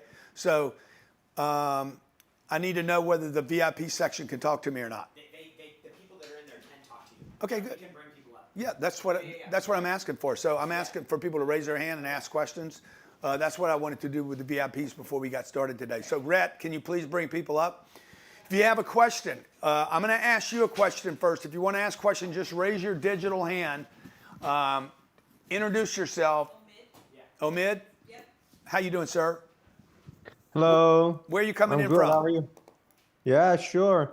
I'm your fan. I've read lots of your 10x books, and Thank you. I've listened to Where are your you coming in from? audiobook. Where are you today? Laguna Niguel, California. Okay. Well, hey, what do you hope to get out of today? So, I have questions regarding the tax. Okay, good. We're going to be covering a bunch about taxes. What did you pay in taxes last year? 150K. So what'd you make last year? Around 500K.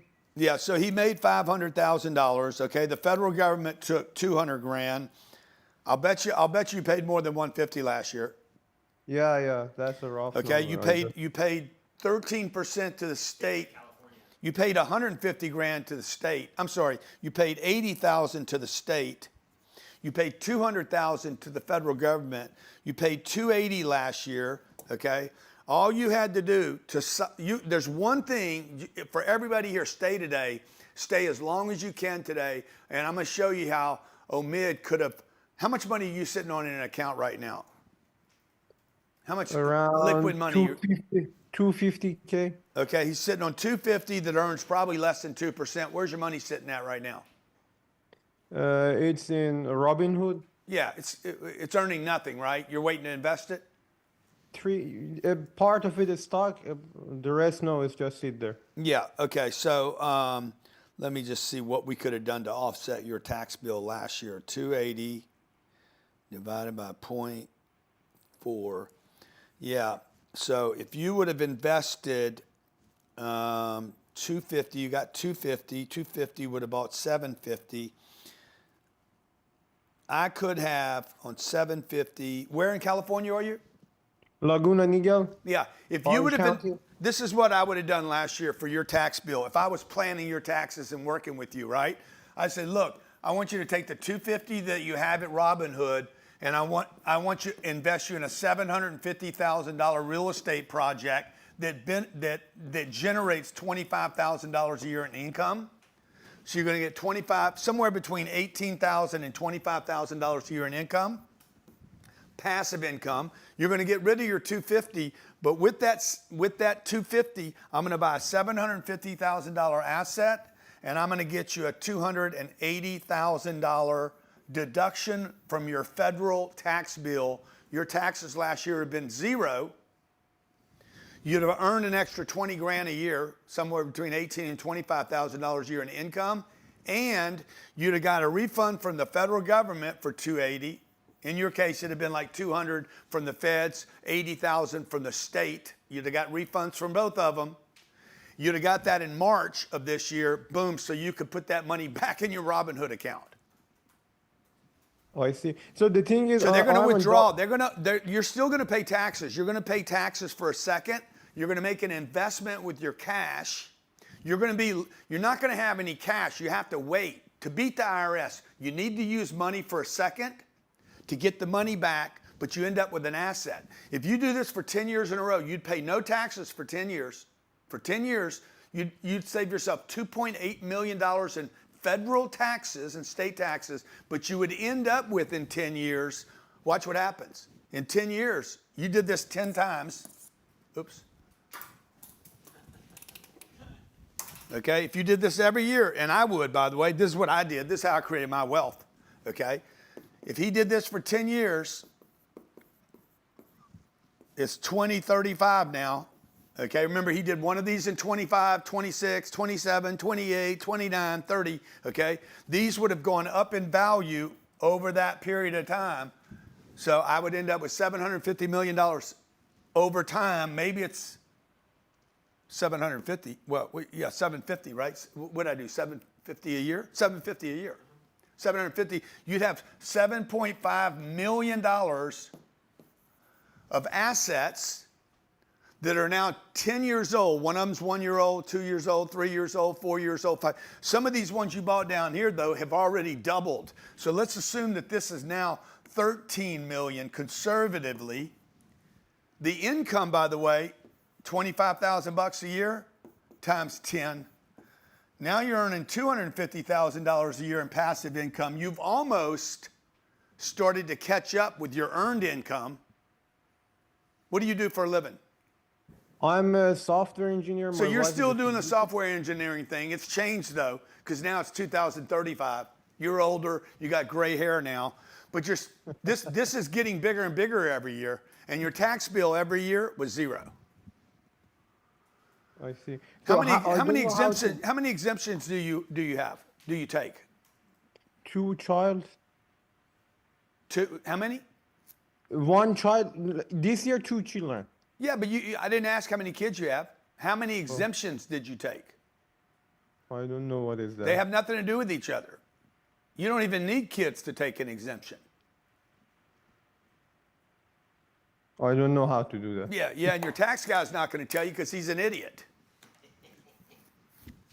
So you got tax people don't even know the difference between kids and exemptions. This is what we're going to be covering today, folks. We're going to be showing you how to increase more income, okay?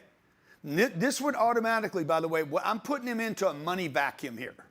I'm creating a money vacuum because now this guy Omid here is going to be cash broke, but he won't pay the federal government any money, and he's going to get asset rich. We're going to basically take him. He's a middle class.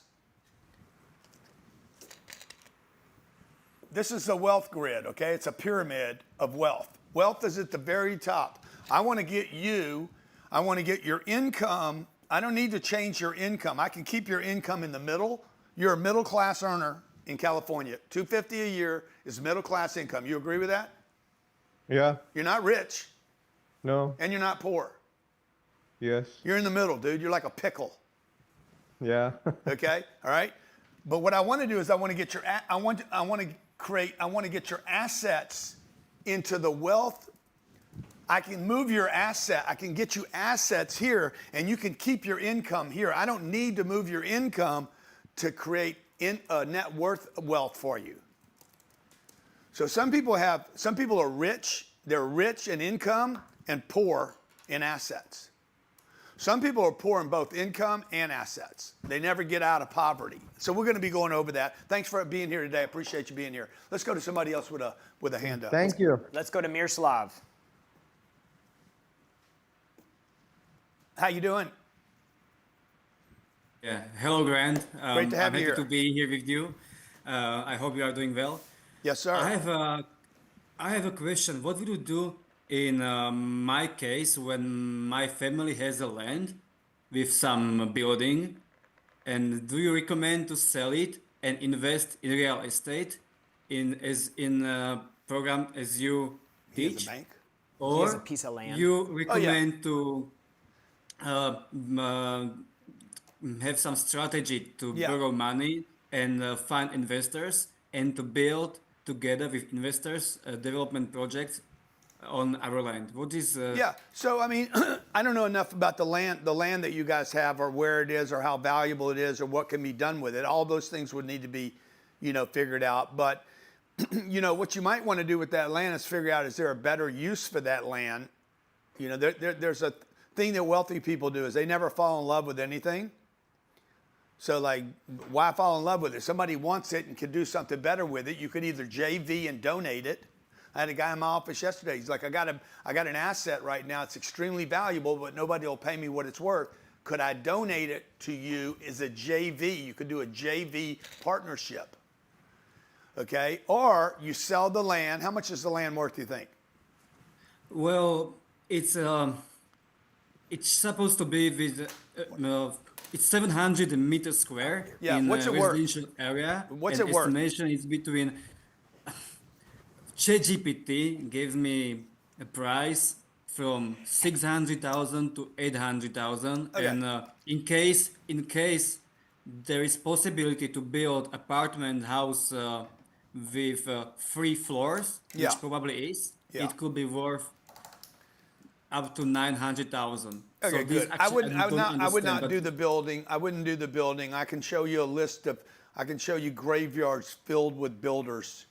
I would take the 600 grand, sell it to somebody else, let them do the development, take the 600 grand and go buy something that's already currently producing passive income. It could be a laundromat.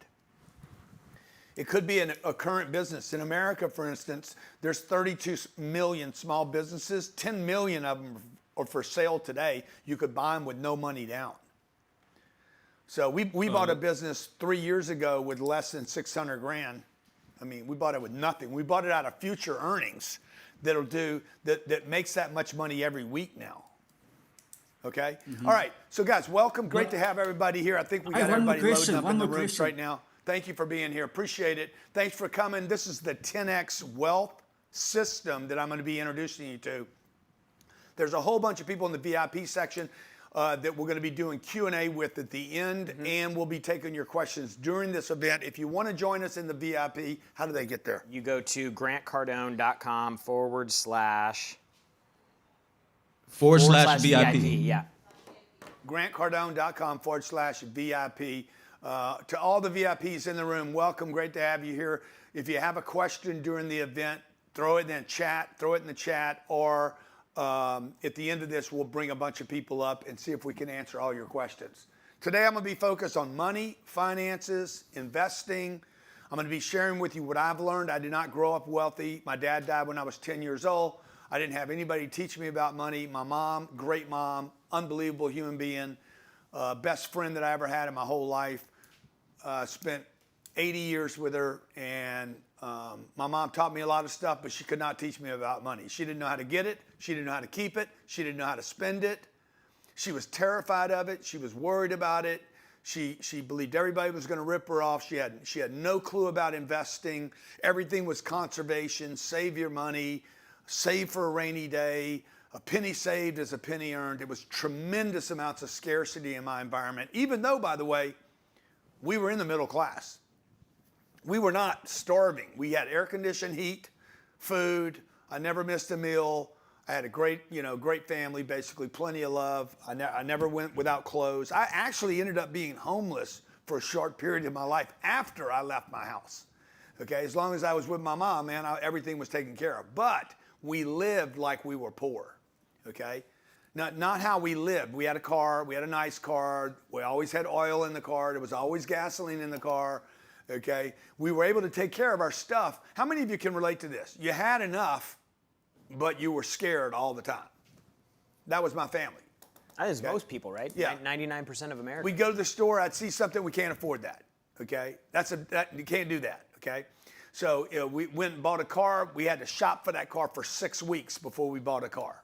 There was no ease. There was tremendous anxiety around money in my growing up. Today, I'm in a completely different place. When I was very, very young, I'm like, I'm going to grow up, and this is very, very important. You guys got to make a decision today. If you want wealth, you have to make a decision to have wealth. People do not get wealthy by accident. They get wealthy by intention, okay? The other thing these wealthy people do is they take notes. Okay, I've been around a bunch of these people. One of the richest people that I know in my life takes notes on everything. He goes with a pen and a legal pad everywhere he goes. He's worth $12 billion. He's like, bro, a little ink is better than the best memory. And he's like, I learned something new. I take the time to write it down. Okay, so I'm going to be sharing a bunch of information with you today, much of which may be new to you, some of which is old, and much of which will challenge you. Okay, strongly encourage you to embrace the stuff that challenges your traditional thinking. We're talking about wealth, money, finances. All this stuff is good stuff, by the way. You want money, okay?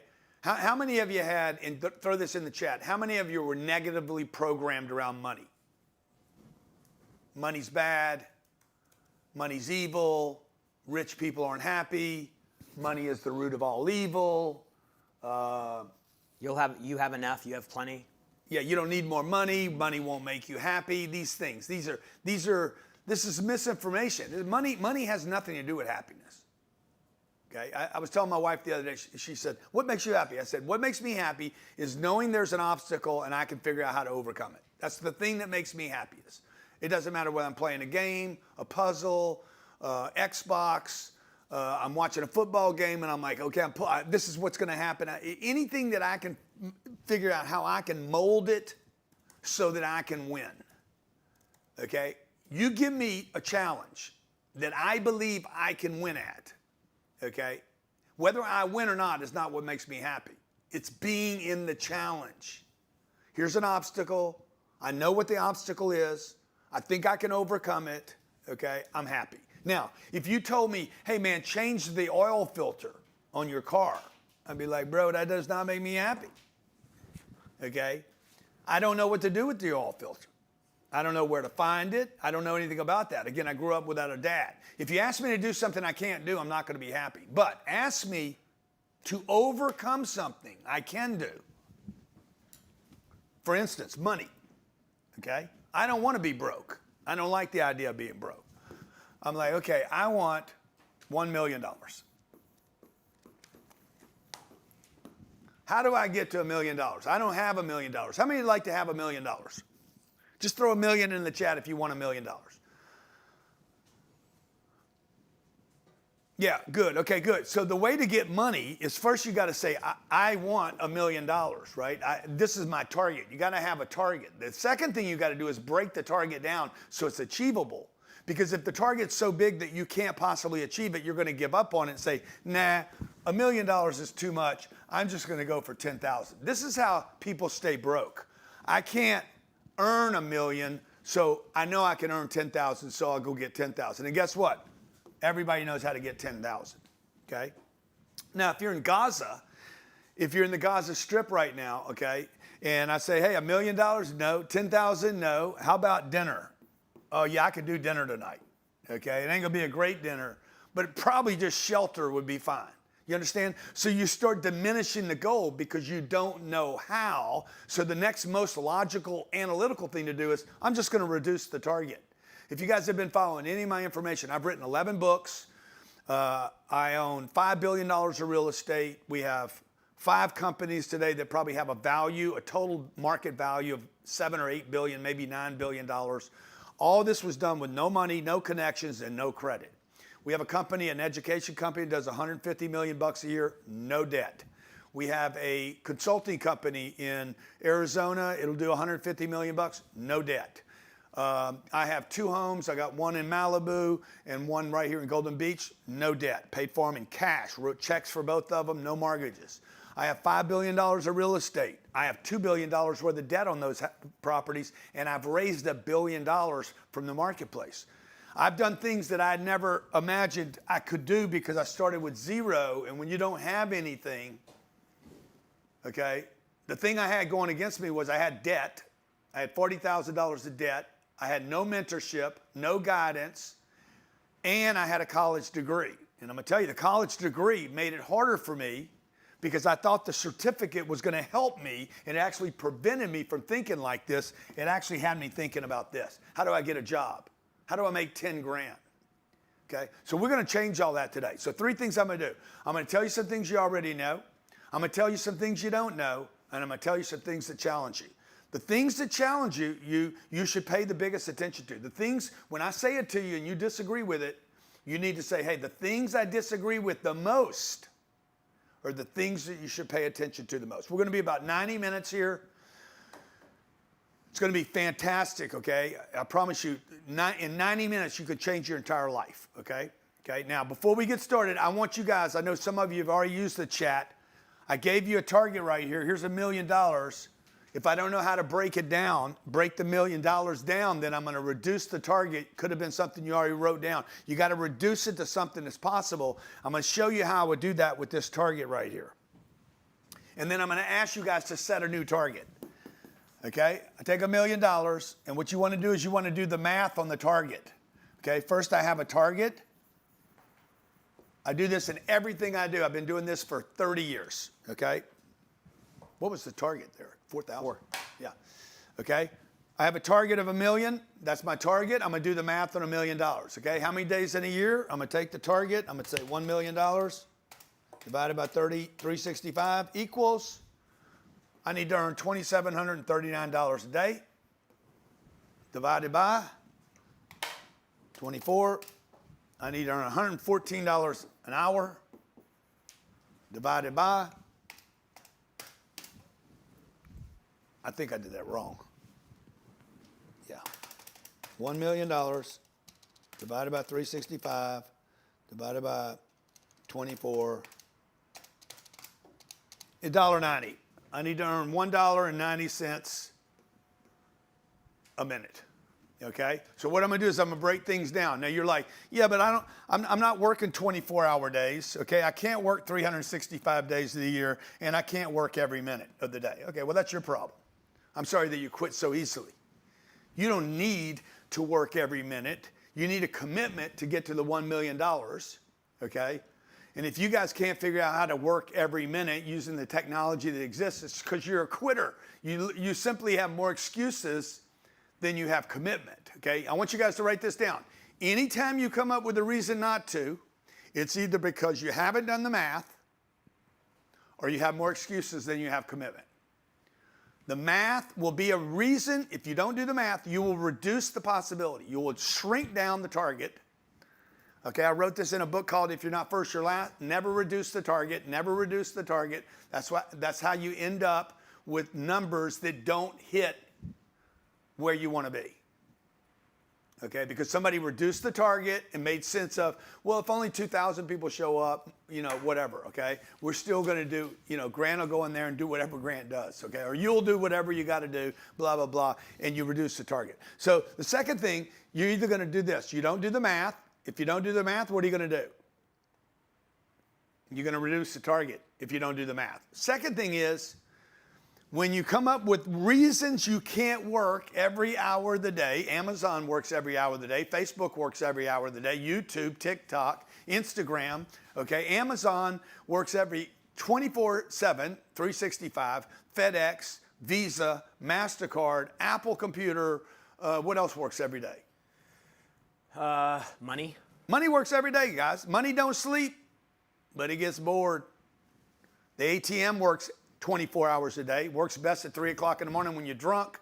Boom, I'll take your money, right? Notice the banks. The banks don't close the ATMs. They make them available for you. They said, we can't have our building open, but you know what? Let's put a machine out in front of the, next to the bar or next to the casino. See, you know why? Because they're committed to your money. Okay, so you don't do the math, you shrink the target, or number two, and this is a brutal, nasty. You have more excuses than you have commitment. This is a vicious terrorist in our society.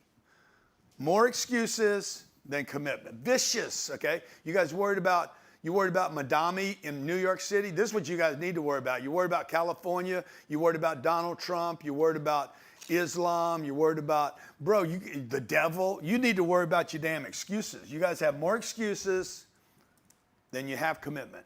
This is the story of my life right here. I got kids. I got a wife. I don't have enough time. I'm tired. I'm 67. Okay, like everybody's got excuses. Okay, now that I gave you the math and now that I hammered you on the excuses, okay, how rich do you want to get? What's the target? What's the target now? I want you guys to put a target down. What's your number? Throw it in the chat. What's your number? If you could do anything you wanted to do, what would your target be?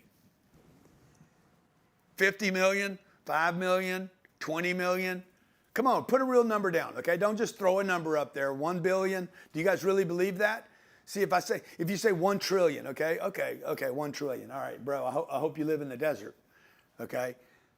50 million, 20 million, 1 million, 25 million. Look at these. Man, all of a sudden we got some big thinkers in the room, huh? Yeah. 650 million, 10 million. Have you guys even done the math on this? How long do you need? What's your product going to be? What's the service going to be? How hard are you willing to work? Who do you need to meet? Who do you need to become? What do you need to learn? Hey, how about this? What do you need to unlearn? So this is where I started. Okay, I'm much like you guys. I'm 15 years old. I'm sitting in my house in Lake Charles, Louisiana. I live in a refinery town. Okay, every time we want to do something, I got to hear my mom terrified about money. We can't afford it.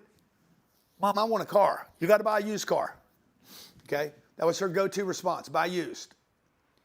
I bought a $500 1966 Mustang. Baby blue. Baby blue, beautiful car. So proud of it, okay? We were terrified all the time. We spent the 500 and now we had to worry about the 500.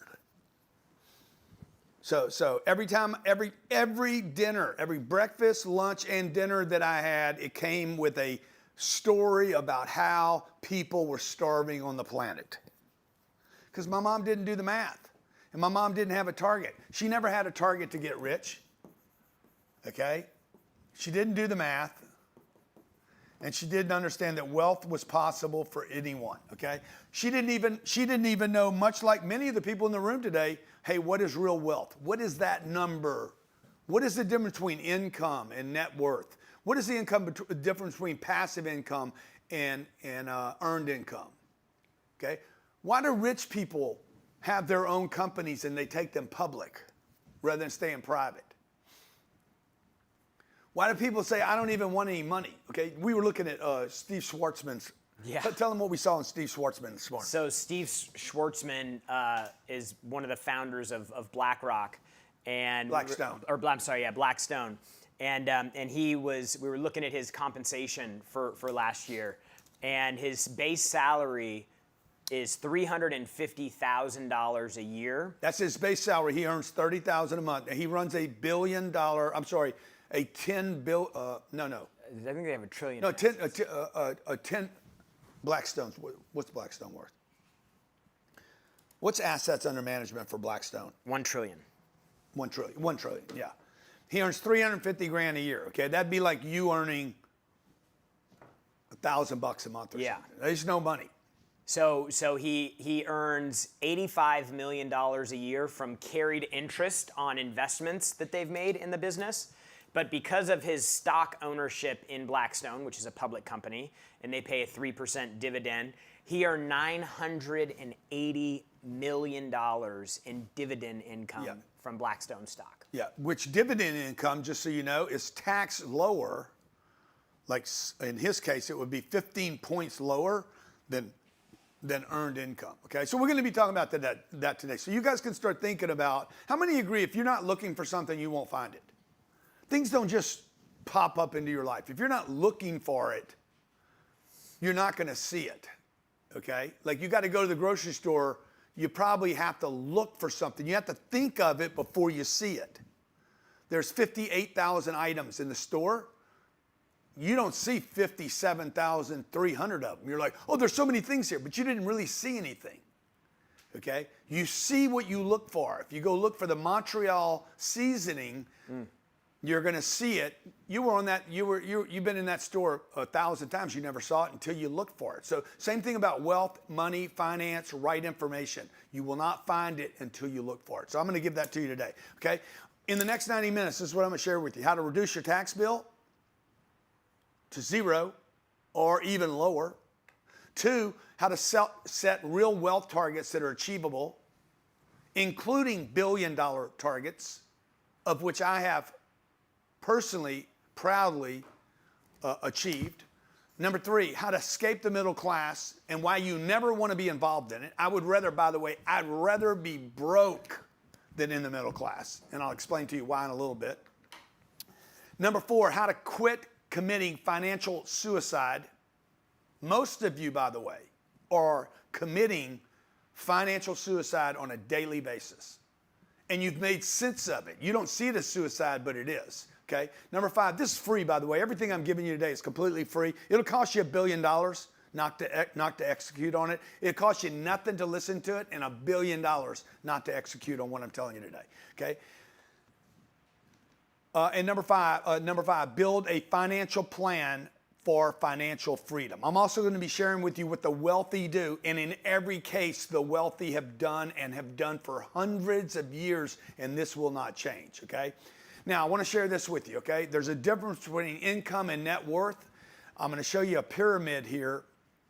For those of you stay till the end of the day, I'm going to give one of these to you. I'm going to give you a way for you to actually get this to put on your refrigerator so you can make a commitment to where you want to be in this wealth pyramid. Wealth is a pyramid. It starts at poverty. Okay, it starts down here. When you're born, everybody's in poverty. You have no income and no net worth. On the left side is the income, on the right side is the net worth. You were just born. Okay, you're born in Egypt, Ethiopia. You're born in Africa, Nigeria. You're in Vietnam. You're in Lake Charles, Louisiana. You have no income. You're dependent upon everyone. You have no net worth. Okay? Then you move into the lower income. You're a student now. Maybe you're selling lemonade stands, making 35 grand a year. Or you're a nurse or a teacher. Then you move into the middle class. What is that? Middle class is what number? I can't see it. 65,000 to 120 grand, okay? Yeah. Okay, but you don't really have any assets yet. You might have $50,000 to $250,000 in assets. Then you move into the upper middle class. Pure misery. You're being introduced to the possibility of money. You're making 120 grand a year. Your daddy's so proud of you. Son, you've done so well. You're a doctor now, a chiropractor, a dentist. You're making $250 a year. You're like, man, I made it into the upper class. You have 2 kids, basically no real assets. You probably have more debt now than you have assets. But you could look like you live in California, San Francisco, and you got $1.5 million house with $1.4 million in debt. You owe schools probably 200 or 300 grand, okay? You would think that you're doing well, but you're really not because you don't have any assets that provide passive income. If you lost a day of work or a week or a month, you would know immediately you're in big trouble, okay? Then you move into financial independence. You're making $250,000 to $500,000 a year, but, okay, that's because you have net worth on the right side of $1.5 to $5 million. Then you get rich. You're making $500,000 to $2 million, $500,000 to $2 million a year. Look how many millionaires are at NVIDIA now. I think 2/3 of all NVIDIA employees are millionaires today. Here's an interesting stat for you. 11% of all millionaires today rent. 4 times what it was 5 years ago. And they're doing it out of choices. They're not doing it because they can't afford it. How many? 78%. 78% of all NVIDIA employees. How many employees do they have? They have 36,000 to 40,000 employees. 30,000 of their 40,000 employees are millionaires. 40% have net worths exceeding 25 million. Yeah. Right place, right time. Okay. Now, I'm not a coder, so NVIDIA is not hiring me no matter what. I can go, NVIDIA, hire me. Yeah, bro, you got that 10X mentality, but you're no good to us. Okay. No matter how much I would talk to them, they're like, yeah, you're worth nothing to us. And by the way, those jobs could be replaced by AI here in the next 3 to 5 years. So those people that are making 10 million a year, the millionaires, could be replaced by robots in the future. Now you move into the wealthy, 2 to 5 million. This can change, by the way, with inflation and will. Okay, Jamie just said, my aunt sold her farm for 15 million, took the money and rented until she passed away. More and more people are going to rent today. Okay, 11% of all millionaires rent. Somebody just asked that question. And then you moved into the wealthy. Well, the wealthy people are making $400,000 a month, $5 million minimum a year, okay? And they have $50 million of wealth, okay? And we get to the very top, to the super wealthy, 5 million and 50 million. Now, one thing that's interesting about this chart that we're going to show you guys today is when you look at this triangle, you're like, man, how do I even get up to the top? Like if I'm in middle class income, how could I get to rich with net worth? And for a lot of people, because they don't know the path, they don't know the plan, and they don't know the plays that you make along the way, they do not see how it's possible. And what we're going to show you guys to do today is how you can get from middle class income to rich or even wealthy net worth by the time you retire. It's very possible. It happens all the time. But the thing you have to have is you have to have the right plan, you have to run the right plays, and you have to have the right process. Yeah, the government doesn't want you guys to get wealthy. They definitely don't want you to be 10X wealthy, okay? The government does not want you at the top of this food chain. They want you down here. These are the people that pay all the taxes, okay? And I'll prove it to you. These people right here at the top, where I said, hey, they're earning 5 million and 50 million. The truth is most of these people up here are not earning $5 million of earned income. They're earning no earned income. There's a difference between earned income and passive income. They have passive income coming that has nothing to do with their time. That is, passive income is taxed at like 19%. Earned income is taxed in this bracket at 40 plus the state. Okay, so these people typically don't earn any income, but they have tremendous amounts of assets under management, not time that they're selling. So really the goal is, one, to identify where you're at on this grid, okay? Where are you right now? Okay, you guys go ahead and just figure out as you look at this grid, there's how many bands here? What do I have? 3, 4, 5, 1, 6, 2, 7, 3, 8. 4, 5, 6, 7, 8, okay? Where are you on the grid? Okay, 1, 2, 3, 4, 5, 6, 7, 8. Now you could do this. You could be low income. You could have poverty income. This is my goal. I want no income. I want to be taxed like I'm in poverty. And I want to have this over here. Really, this is what I want. Ideally, you want to be this, if you could be. I mean, it's almost impossible to do this Because if I have enough assets, let's say I have $1 billion of assets paying me 6% a year, I have $60 million of income. My net worth over here, my assets, is where I want to be rich, are going to always pull me up this side of the triangle so I can improve the quality of my life. But most people do this. What most people look like is this. They always move this thing, okay? Remember, this is net worth over here, okay? Assets, things you own. And this is income on this side, okay? I want you guys to basically find where you're at. 1, 2, 3, 4, 5, 6. Just draw a little triangle out, and 8, okay? Where are you here? I want you to mark where you're at right here. This is where I started. I started with no income, or very little income. And I started with no net worth, okay? So, like, I'm 25 years old. This is what I had. I had a job. The job's earning me $30,000 a year. This is where I started. I'm 25 years old. I'm earning 30 grand a year, and I had no assets. In fact, I was in debt. Yeah, you were negative. This was actually negative. It was negative $40,000. Okay, so first thing you got to know, when you want to, let's say you have an alcohol problem. First thing you know is, hey, I got an alcohol problem. You got a drug problem. I got a drug problem. Okay, maybe you got a commitment issue in your relationships. I got a commitment issue. First thing you got to do is attack the problem. Hey, I have a problem. I don't know how to swim. Okay, good. I don't know how to swim. I stay away from water, or get a life preserver, or learn to swim. First thing you got to do is admit, I don't know how to swim. And the next thing to do, the solution would be, dude, I got to learn how to swim. I don't want a life preserver. That's not a solution. I can't always have one with me. And I definitely don't want to walk away from water. 2/3 of the planet is wet. Okay? Same thing with wealth. You got to learn how to play the wealth game. So put on this triangle, as sloppy as you want, blank sheet of paper. You're going to draw it out right here. Jared's going to draw it out for him. Okay, all my staff in here is going to draw it out. Where are you at on this wealth cycle? Right now today, I'm right here and I'm right here. Okay, I'm proud to say I'm up here at the top of the food chain.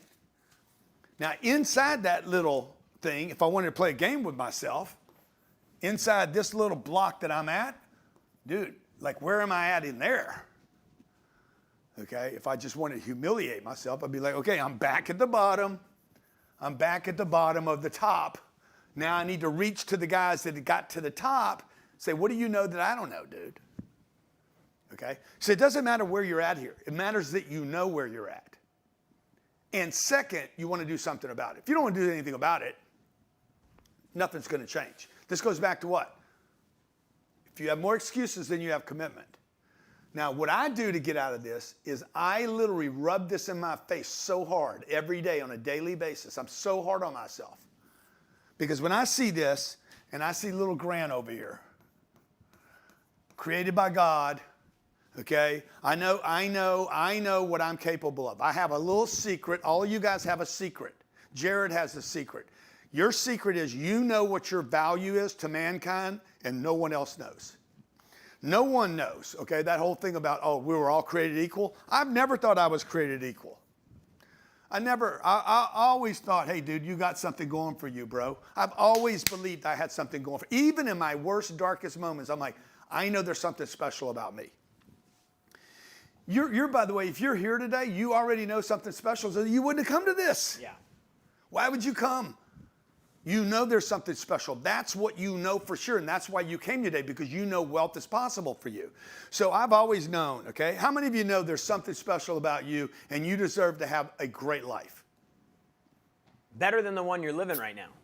Every person that goes to church, every person that reads a book, every person that listens to a podcast, every person, okay, that reaches for anything. You got a job, you know there's something better for you. Then when I get around a bunch of people that don't believe that, that's when I get in trouble, okay? If I could just surround myself with these people all the time, I'm going to be in good shape. So first thing I got to do, okay, I'm making 30 grand a year. Now, I got to find out where I'm at, and I got to believe that this is possible. All right? Now, where do you want to be? Okay, where are you now, and where do you want to be?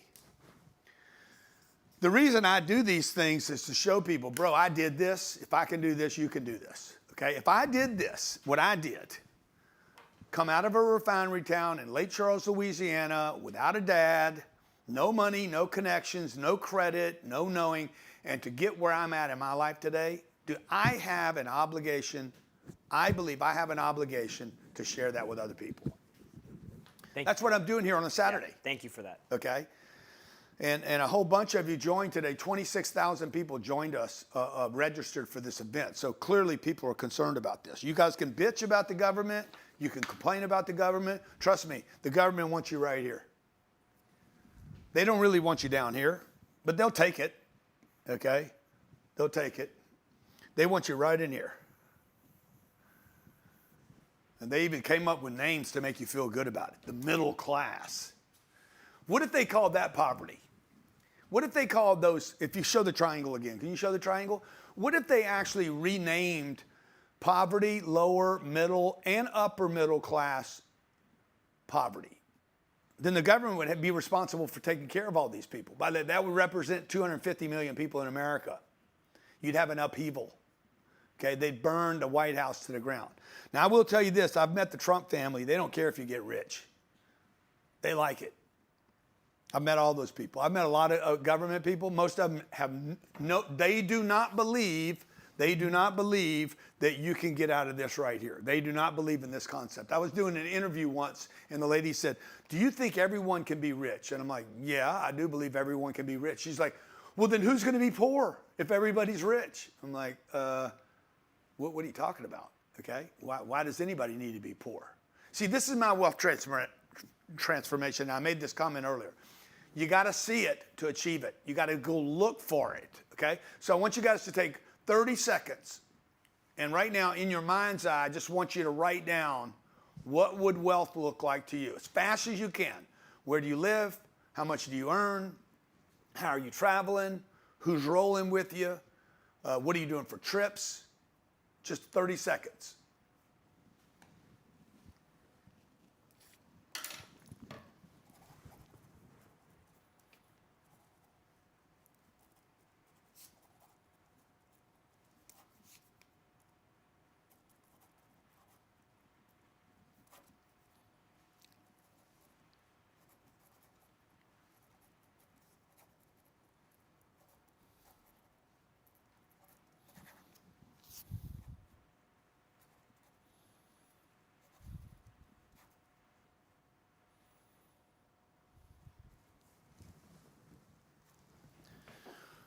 Okay, all right, there you go. There's a goal. Now how do we get there, okay? How do you get there, okay? And then I want you to take this triangle right here as you drew your own out and make sure you have yourself marked where you're at for your income. Now, this is how the income brackets break down. Did we break down those? Yeah, you see how they're broken down. I don't know if you guys can take a picture of that. I'll leave it up so you can take a picture real quick. These are approximations. Okay, this is not a science. It could change radically, by the way, as we print more money. As we print more money, all these things change. It's called inflation. I remember when I was growing up, there was never a talk about billionaires. Nobody was ever a billionaire. If you were a millionaire, you were the richest person anybody had ever met.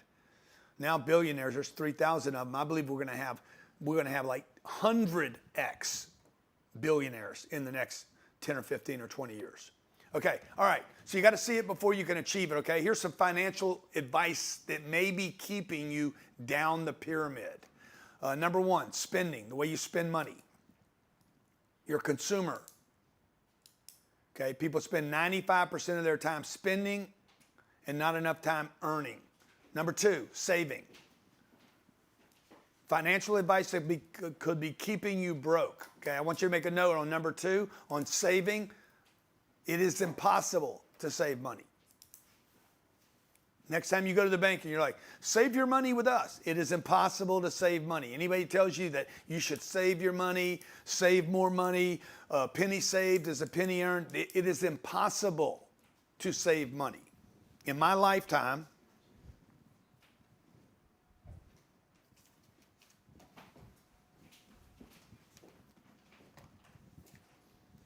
can we get some more of these? Yeah. I know. Can I get some more? this is the US dollar in my lifetime, okay? $100 is worth $11 today. So the US dollar, if you saved $100 for 67 years, you lost $89, okay? You would not invest in this stock. Number 3, retirement, okay? This idea of retirement, you're gonna wait until you're 50 years old today, and you're gonna wait until you're 76, and you're gonna earn 5 or 6% in a mutual fund, and at the end of, when you're 70, what's the retirement age? When do you have to start 67. withdrawing? 67, you're gonna start retiring your money. They're gonna force you, by the way, when you pick this retirement account, most of you don't know this, you're gonna be forced to withdraw 4% annually. What is that called? RMD? RMD, yeah. RMD. The RMD begins at 73 if you're born between 1951 and 1959. It's going to increase to 75 if you're born after 1960. So give it to me again. So 73. 73. If you're between 51 and 59. 75 Okay. if you're born after 1960. Okay. So this is your lifetime. Let's say you were 20 years old, and this is going to be a weird thing. You retired, and you have $1 million in a retirement account by the time you're 73 years old. What does it say again? 73, you got to start pulling it out? 73, yeah. Okay, now watch this. Let's say you live 25 years. You're going to live until you're 98 years old. It is possible. Yeah, that looks great. It is possible that you could live till you're 98 years old, okay? Now, the problem with this is going to be they're going to force you, just keep an open mind here, they're going to force you to withdraw RMD 4% a year. You had $1 million in the account, $25,000 a year is what you'll be forced, $40,000 a year, $40,000 a year. $40,000 a year for 25 years is $1 million. How much money do you have in your account when you die? 0, okay? You're going to exhaust your account. That's why I'm telling you, this is a terrible investment. You have nothing to pass on, and you could only live on $3,500 a month, which you'll probably need more than $3,500 a month, because somewhere in here, you're probably going to have to go to some home. If you don't have enough family members around you that can support you. If you're not from a rich family, you're not going to have enough support, and they're going to send you off to some home. And that home could be a government subsidized home, which is going to be lousy for you. Maybe it's your mom or your dad, okay? Maybe it's maybe they have dementia and they can't remember anything, and then you got to send them to a home. Those homes are $15,000 now, a month. Your retirement account will not handle that, okay? Now, a couple problems with the retirement account. One other big problem is you don't know this big question about your partner. You have a partner on your retirement account. And your partner, the name of your partner is the IRS, okay? Today, your partner takes about 38% of this money. So watch what happens when you're, what age? 73. 73 years old. 73 years old. Let's see. Yeah, let's say you're 73 years old. You just hit 73. I don't even need to change it. Okay? And you wanted to pull $4,000 out. You guys understand you have a partner in your retirement account. And your partner is called the IRS. And today the IRS is going to take 38% of that. Let's say it's 35%, whatever the number is. What is that, $1,500? But I want to fast forward. I want to fast forward to 2045. What do you think the taxes are going to be in 2045? It's going to be the same $4,000, by the way. You still have $1 million. You got to take 4% out. They're going to force you to.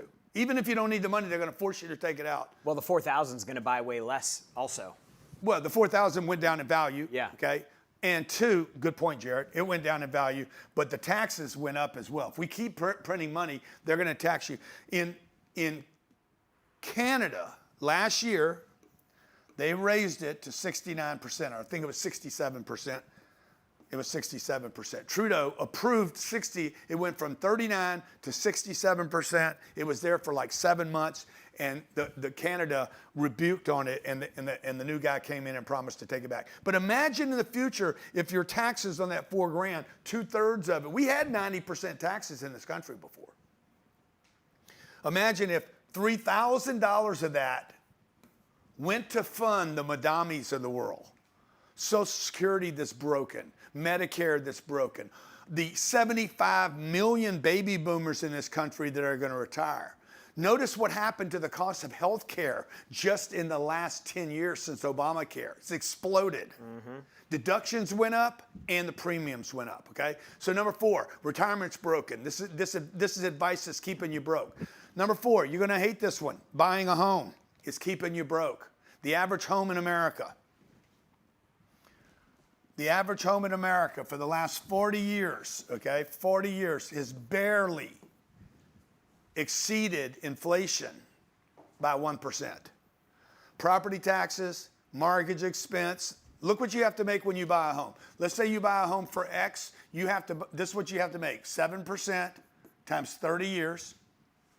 2% times 30 years.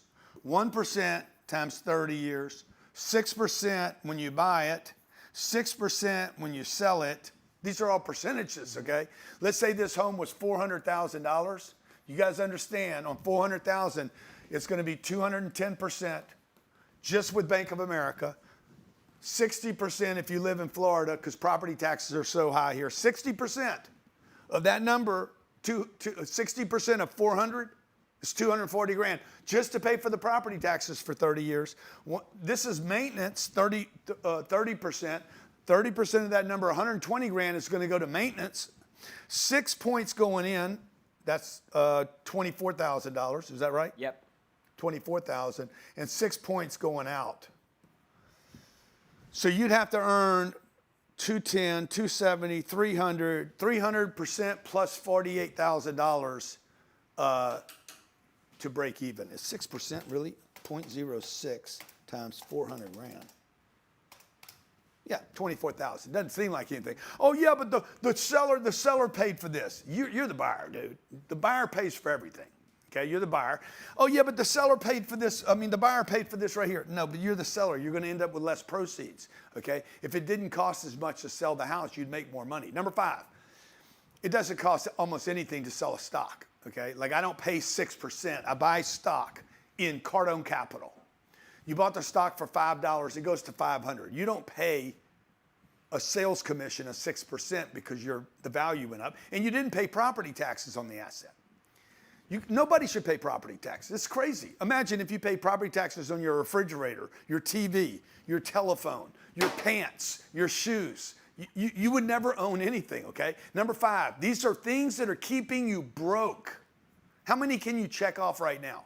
Spending, saving, retirement, buying a home. And number 5, one of the most popular, diversifying your investments. Don't keep all your eggs in one basket. Why not? That's what the wealthy do. The wealthy find 1 or 2 things to invest in, and they touch nothing else, okay? And I'm happy to answer this. If you guys think I don't have any data to support this, I'm happy to show you where I can support the data. Number 6, your emergency account is keeping you broke. Dave Ramsey, this Dave Ramsey concept, okay? Now, do you need some money for payroll? Yeah, if you own a business, you need some money for payroll. Who needs money for payroll? People that aren't confident to produce new income need money for payroll. So do you need a 90-day account? Yes, but if you're an individual household, okay, how many of you have been told you need at least 90 days?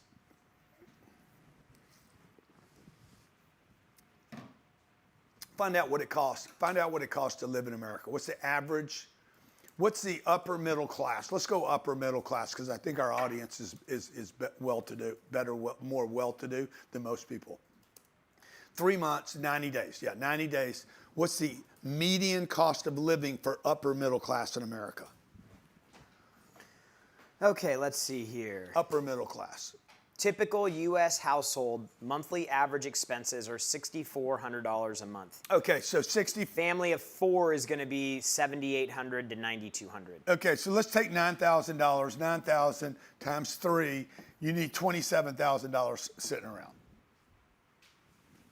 Thank you. Upper middle class, they say, could go all the way up to $15K a month, depending on where you live. So somewhere between 15,000 and 50,000 bucks, you're sitting around an account. How many of you have somewhere between that number, or just put the number down?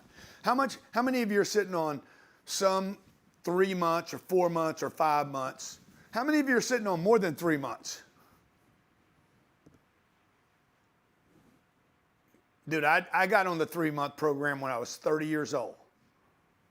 And I'm like, fuck it, 3 months is good. I should do like 6 months. Then I had 6 months. And then I'm like, hey, if I could do 6 months, why don't I just sit on 9 months? The next thing I knew, I had $1 million sitting in a savings account, earning nothing. Okay? That money should be invested, folks. Okay? Watch this 50 grand. I'm going to show you. We have this calculator we use. Let me see a number. Let's see. 376 in my account. I'm at the bottom. Oh, $376. Well, yeah, bro. You probably need a little more money than $376, but I don't mind that, by the way. As long as you know you can go get new money. Nicholas has got 400 grand. Nicholas, watch. I'm going to take 100,000 of that, Nicholas. 100,000. And how old is Nicholas? Can Nicholas tell me? Nicholas, how old are you? Just put it in the chat.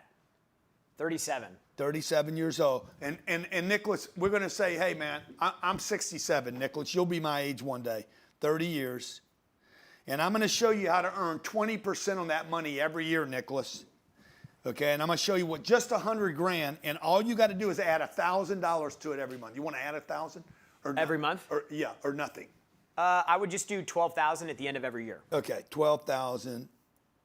Let's just do 1,000 a month, man. Beginning of each month and contribute. No, that's it. Here. Okay.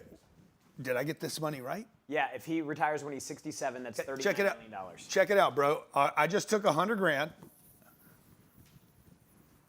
100 grand. And rather than sitting on 90-day savings account, I'm going to invest it for 30 years. By the way, man, anybody can do this. Anybody can pack away 100. Forget it. Find one thing to invest it in, earn 20% a year. I can show you how I've done this for my whole career, and that would be worth, what did I say, Jared? It's $39 million. $40 million.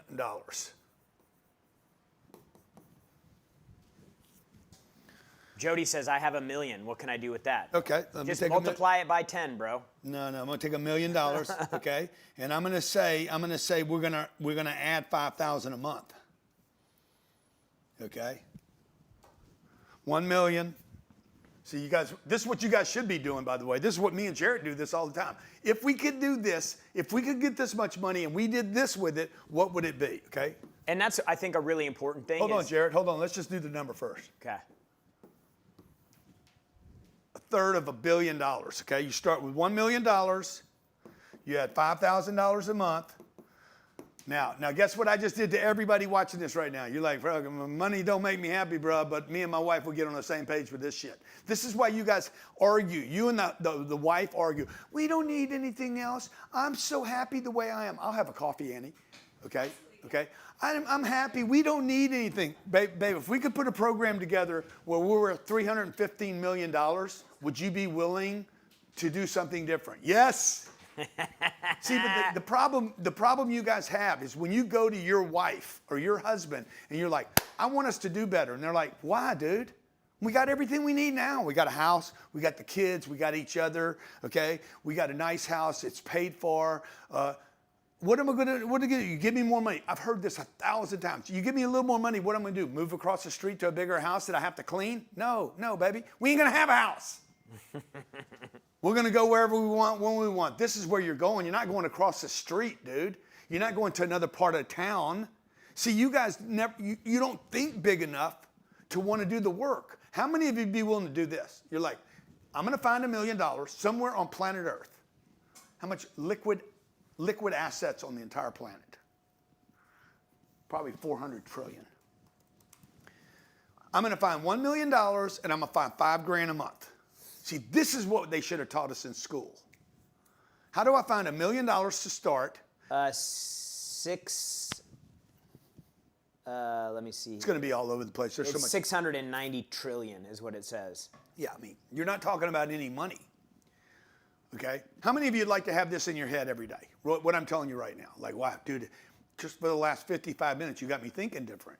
Well, we talk about this all the time. All the time. Like, this is like, for you guys, like the first part is you have to get into, like what Grant said, you got to see the future. Like, you got to start thinking with this. We play with this calculator 6 times a week, going through, playing around with different numbers, and then we get a big, exciting number that we're like, man, I'd be willing to do anything for the 315 million. And then you move into, okay, well, what does that actually mean? And I'll just tell you guys, like, when you have wealth creation as your North Star, like this changed for me 12 years ago. Wealth creation became my North Star. All the decisions after that should drive towards wealth creation. Grant made that decision. He's made it multiple times. But I'll just tell you, I worked for the guy 12 years ago. He had an opportunity to make a significant move that he knew would create wealth for him. He sold his $15 million house on the top of the Hollywood Hills next to Leo All the DiCaprio. furniture in it, charity, everything, got rid of everything. Sold everything, pulled money out of the business, got money on credit cards. It took money from friends and family investors to go make this one deal happen, and then moved all the way across the country from LA, primo location, into an apartment because he was making a move towards his wealth decision. And that's the thing you guys have to get. You have to set the target, your North Star, and then you got to start making decisions after that. You got to know where you're going, okay? Like I just put this in the thing. Hey, if I started with $100 million, I can do this today, by the way. Now you're going to start with the number you think with, right? But I'm like, if I could put together $100 million and then had 20 years till I retire, whatever that means. I'm 67. I'm going to be done at 87, okay? And I could earn 20% for 20 years. I'll show you the vehicles you can do this in, by the way. I'm going to show you a whole bunch of vehicles that are guaranteed, almost guaranteed to get you that return, okay? And if I added 100 grand a year, don't worry about how to do this yet. Worry about the target. I would create $4 billion of net worth to pass on to my kids, my wife, my church, my charities, and the things I love and believe in, okay? Now, I'm excited. I'm like, shit, where do I find? See, what I do is I do this, the target first, and then I'm like, where do I find the 100 million to start with, okay? How much do I need to contribute every month? Okay, now I know what my targets are every day. My targets aren't to go to work and put together the website and do the editing. Dude, my purpose at work is to use work as the vehicle to get enough fiat, money, fiat, garbage, made up bullshit, okay? To use credit cards not to buy stuff, but to use credit cards to create wealth for myself. So I'm not being used by Visa, MasterCard, and the IRS. I'm using the system to create wealth for myself and my family. Look, this is free today, folks, okay? If you're enjoying this, 27,000 people or so joined us for this. Yeah. I'm here just to help you, okay?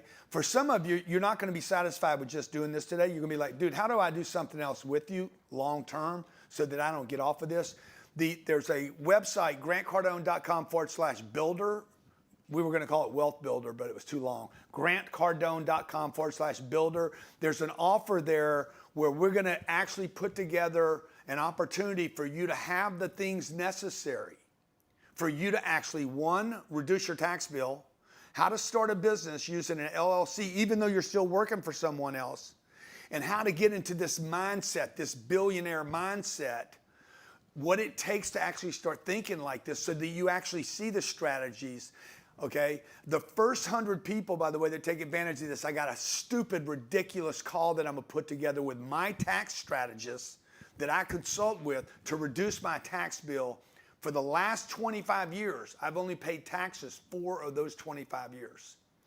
Okay, so if you guys want to take advantage of this for the serious, if you want to take advantage of it, go to grantcardone.com/builder. For everybody else, I'm just going to keep loading you up with information. Go ahead. Yeah, I was just going to say, like, one of the things we're going to do here with this program is we're actually going to help you set up a structure for yourself on how you can eliminate your taxes. For every single person on here, lowering your taxes is like 40%. Immediate increase in income. Yeah, it's the immediate. biggest. Your tax savings annually could be the seed that you need to get started in that investing calculator. Like, for a lot of people, they can just eliminate $6,000 or $7,000, $10,000 in taxes a year, and then just redistribute that money into investments. And that's the thing that can get everything started. So for the bonus that we're going to give for the first people that sign up for this is we're going to give you a one-on-one tax strategy call. So you're going to be able to get on the phone with a tax professional who is actually understanding how to structure your tax returns so that you can pay less money in taxes. Not H&R Block, not somebody that's just going to file a tax return and tell you this is how much you owe, but we're actually going to go through with a more entrepreneurial viewpoint on how you can leverage the tax code in a smart way. Jared, this is perfect, Jared. Here's $10,000, okay? Did I do this right? I can't even believe this number myself, okay? Here's $10,000. Let's say you save $10,000 on your taxes and then properly invested that for the next 30 years. Oops. And you didn't earn 6%, but you earned 20 or 30. I'm gonna put 30 in here. I'm gonna show you a deal I did recently that did over 30%. And I added $1,000 a month and I repeated that activity. This can't be right. I'm doing something wrong. The math is the math, bro. It's 30 years. 30 years. $10,000, Yeah. 30 years, can't be. It's impossible. No, you got to either come fool with this. I can't even say that out loud. I'm just telling you, I feel bad about it's it. Do it again. Do it again. Okay. The seventh thing, by the way, I gave you 6 things that is keeping you broke. This is for the brokies. If you ever wonder, dude, what am I doing wrong, bro? 7. Number 7, staying liquid. Okay. If you've ever heard me talk about this, or maybe you saw Undercover Billionaire, is that right? It's right. Cannot be. $10,000 for 30 years, earning 30% a year. You're like, where can you get 30% a year? I'll show you. Just hang in here, okay? $147 million. And you're adding what? $1,000 a month? Your total initial contribution is $360,000. It's the time. Yeah, it's the time. I only put in $360.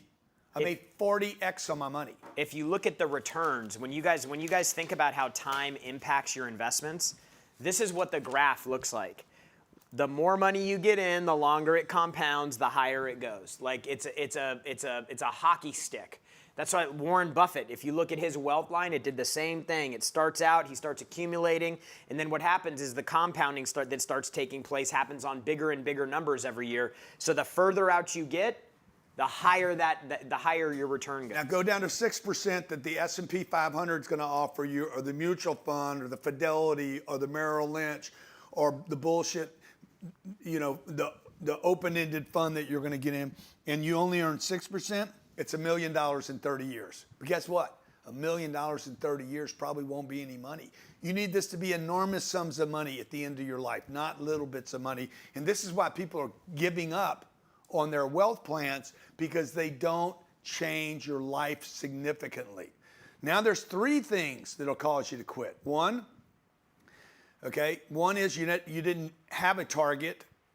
You diminished the target because you're like, I can't get there. You didn't do the math. Number 2, and number 3, you're not considering inflation's effect, and you give up on the process. I just did my taxes using this group. Yeah. $2.2 million of income last year, $46,000 in taxes due. On 2.2. Yeah. What do you mean? That was my tax bill. Was $46,000. Okay, so Jared's using the tax. I'm using the tax strategies. I mean, like I'm using it all. And the guy that I've actually consulted to put together the best, what I believe is the best tax advice available on the planet. Okay, because I'm always looking. I'm always going someplace. Hey, where do I get that data? How do I get this data? I'm not talking about going on AI or Grok, okay, and saying, hey, how do I reduce my tax bill? You saved how much last year? On $2.2 million, my tax bill is $46,000. So what did that save you? It saved me probably 800 grand. So your taxes were 2% last year. Yeah. Okay. Now I'm going to show you why that's right in line with what the wealthiest people do. Bill Gates is paying around 2%. Okay. He's never going to tell you that. He's going to show you some number like 14 or 15. None of those guys are paying 14 and 15. They don't have income, okay? The wealthy rule, baby. You know why they rule? Because number 1, and this is what Jared was saying, they don't increase their income first. The first thing they do is hammer their tax bill down. 40% of your income. Look what you have taxes on. Income, You have taxes on employees. You have taxes on sales. You have taxes on purchases. You have taxes on dying. You have taxes on investing. You have taxes on investments. You have taxes on selling stuff, buying stuff, earning stuff, trading stuff, capital gains tax. Like, you guys aren't just getting taxed on income. You buy a car, you get taxed. You sell the car, you get taxed, okay? So one, you want to master the tax game. Number two, we got to get our investing. Jared showed me a way to save money. Last year he saved, how much? 800 grand. 800,000. So I take that 800 grand, I put it in my little machine here, and I get Jared to invest with me on a project for 15 years, because I think this project's going to be 15. He adds no money to it, and that 800 grand for Jared will be worth $12 million. That's 1 year, folks. Jared could do that program every year, okay? He could do that for the next 10 years. He'd have 120 million. Yeah, see, that's the one thing that the other thing you guys got to think with here is that once you understand how to structure your tax situation, like right now, like you can make a one-time investment and learn how to get it set up properly and then make money with that the rest of your life. Like once you figure out the game and you're learning the rules and you're playing within the legal constraints of the IRS, they literally try to make it hard for you to understand all the ways that you can save money. Yeah. That's why the tax code's so big. 8,000 pages. 80,000. Yeah. So master the tax game. Most of the tax code, by the way, is for breaks. But you guys don't read it because it's overwhelming. 2, focus on investing. 3, you have to have expenses prioritized with a formula, okay? For you guys that stay to the end of the day, I'm going to show you, I created this thing for my family so we don't argue about money. My kids use this, right? So when they ask, hey, do we need this? I'm like, is it a 1, 2, 3, 4, or 5? I'll explain it to you later.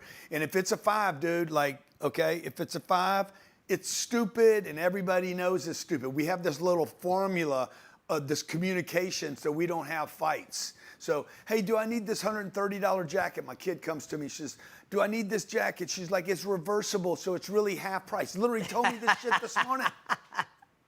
I said, what? She's like, it's half price. I said, how much was it? She's like, I think it's $130. I said, look, $130. I said, she's like, but it's half price because there's 2 jackets in one. I'm like, what are you talking about? She's like, it's reversible. I'm like, that's a good pitch. Yeah. Okay, now, is there a way to write the jacket off? Because if it's a write-off, then I can do it. But if it's not a write-off and it doesn't produce income or you're not going to be on stage with it, she's like, well, no, I was going to use it. You can't use it for that. But if you're going to use it as a uniform at an event that we're speaking at, okay, then I could actually make sense of this, okay? So we have an expense priority formula, EPF, okay? 4, how to use LLCs and trust, okay? Now, this is not some gimmick where you're like, go buy an LLC from who? Like LegalZoom. You can buy an LLC from, how many LLCs do I have? 190. 190 individual LLCs, all created in a proper state for this function, okay? So you guys, when you guys go on Loom, I think Zoom will cost you like, what, $700, $600? Yeah. Something But like that. But you guys got to know, man, you got to have it organized correctly, in the right state, for the right purposes, with the right operational agreement. And the operating agreement is the key. And you'll typically pay an attorney $1,500 to $2,000 to write you a customized one-to-one operating agreement, not boilerplate. It's not just paperwork. It's actual structure that protects you and your assets. And based on the state that you live in, the state that you file in, it varies too. If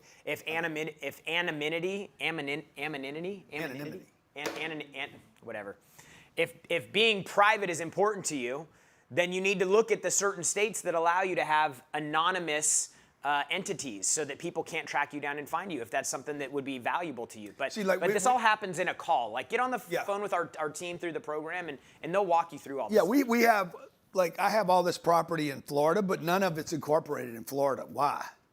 You know, that's what you need to find out. And it's different for everyone. So number 5 is using LLCs, and I'm sorry, number 4, using LLCs and trust. Number 5, assets versus lifestyle. These guys in this picture, Zuckerberg, the Sergio guy, what's the rich dude? Bloomberg, yeah. Dude, these people did not make lifestyle their priority. They made the collection and amassing of assets. Donald Trump, he amassed assets, okay? He doesn't own a watch. You guys ever notice that? He ain't rocking a Rolex, okay? He doesn't own a home. You guys understand that Donald Trump, Eric Trump was in this, in our place yesterday. I was doing an interview with him on the book Under Siege, okay? Eric doesn't have a watch on. Mm-hmm. He noticed mine though. Yeah. Okay. These people do not put, I said, hey, Eric, why's your dad never owned a home? He's like, huh? I said, your dad doesn't own a home? He's never owned a home, bro. He's like, you know what? You're right. My dad's never owned a home. He owned Mar-a-Lago. He owned Trump Tower. He's got his name on building. He owns golf courses, but he doesn't own a home. While Americans are doing what? You get out of college, I got to go buy a house. First thing you do, okay? The rich people did not do that.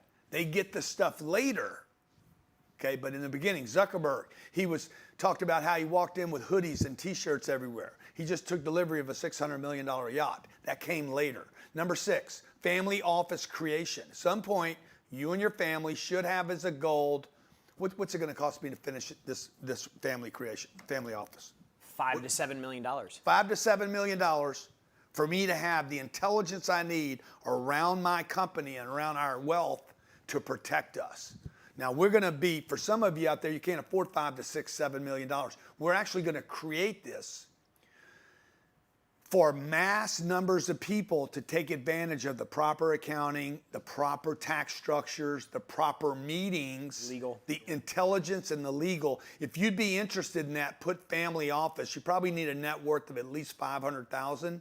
If you'd be interested in that, put family office. Jim Shrug's interested, and we'll reach out to you about you being part of what we're about to roll out, okay?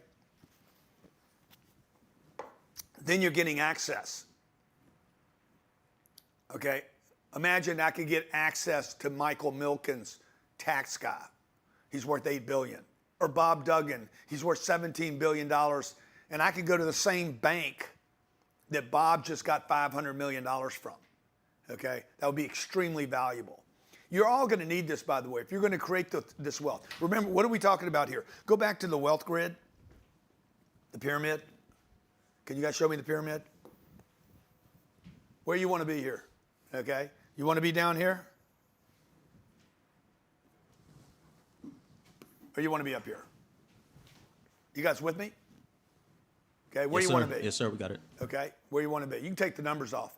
You want to be 10x wealthy, rich, independence, upper middle class, lower middle class. If you're anywhere in here, folks, you're the bowels of society, right? This is the anus. This is the bowels. Okay, this is going to be the head up here.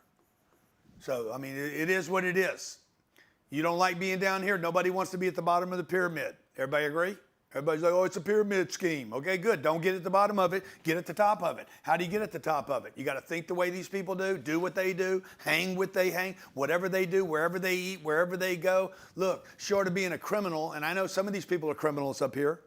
Everybody agree? Some of these people up here are bad people. Some of these people down here got to be bad people. They got to be bad just to stay alive. So I want to help you guys get into wherever you want to get, okay? If this is what you can dream, you don't need help staying here. Everybody agree with that? You don't need any help here. You need help here, getting here. Most of you, I got it. Most of you are here, you're in here somewhere. We're going to find out where in just a second. Okay? You could have a bunch of income and be in the bowels of society because you don't have any assets. A lot of people like that, by the way. Okay, now look at what the billionaires pay, because Jared made a great point about the billionaires. The first thing they fix is their tax program. Typically, and all these people right here, every one of these guys went public. Every one of these guys went public. So they moved, Zuckerberg moved from Harvard to Silicon Valley, and guess what they put around him? Well, first the CIA, okay, said, okay, bud, you could turn your Facebook thing on and we're going to make sure everybody has it. couple agreements here. We're going to give you a bunch of money, by the way, and we're going to give you a bunch of legal advice, and we're going to give you a bunch of tax advice, so you don't have to pay taxes. Larry Page, Steve Ballmer, Mike Bloomberg, Bill Gates, all of them, bro. They got moved over, supported, and they got the best tax advice. Look what they pay. On $1 billion, the guy's going to pay $20 million in taxes. Nothing. Okay, like I'm doing a tax plan right now. I have a tax issued that could be $26 million, and I actually have people that are like, you don't have to pay that 26. You put it into this shell, move it into this formation, drop it in under the 351 guidance. I'm like, yeah, bruh. I have this other lady. Hey, you want to do this? It's going to cost $250. To save me what? $20 million? Yeah, I'll do that. That's the $250 I would be willing to spend. How many of you would be willing to spend $5,000 or $10,000 not to pay taxes? And before you say yes, and to create a wealth plan that would put you and your family on track to be at the top of the food chain in society. Yeah, dude, you're going to spend something. You're going to spend it to get it, or you're going to spend it to never get there. Remember, these people are paying all the taxes in society, not these people. Now, it looks like these people are paying all the taxes, but not based on their net worth. Based on their net worth, their effective tax rate on their total wealth. My tax bill this year will be zero in 2025. Zero. I'll pay no taxes. Okay? And that number is based not on my income, but based on my total net worth, not just my income. Yeah, like I think for most people, like if somebody said, hey, Jared, how much do you pay for your tax? And I said, probably like $38,000 bucks a year. They'd be like, Jesus, that's insane. I'd be like, yeah, it saved me $840,000. And he's trying to figure out how not to pay the other $35,000. He's upset all the time coming to me. Half our meetings are about his taxes. Okay, so here's some facts about taxes. This may include you. 76% of Americans are overpaying their taxes. Number two, the tax code is built to overwhelm. It's 80,000 pages. It's built to terrify you and scare you. It's made tax people fortunes. We should have a flat tax in this country. Basically, we should have no tax in this country. Really, you should have no tax, okay? You should print money when you need it and not tax the people. We'd have tremendous amounts of money in the economy that would support the schools and the colleges. Maybe you have property tax. Some people say we shouldn't even have that. Okay, Ron DeSantis says that we don't need any property tax in the state of Florida to run the state of Florida. We have a budget. Surplus. I was at a breakfast with him 3 days ago at that event we were at, and he said that 30% of the property taxes collected in the state of Florida from homesteaded homes. Homestead means you can't take it from. And it's a primary residence. It's not an investment property. Yeah. Would cover the entire state budget pre-COVID. Yeah. I don't know why he added the pre-COVID thing. It throws me off. Yeah. Number three, 90% of the tax code is based on deductions, like the exemption thing. Okay, you're going to go through all the deductions, and guess what? The exemptions aren't even in there. This is whack. The easiest, simplest thing to do is to move your deductions to the maximum number of 9.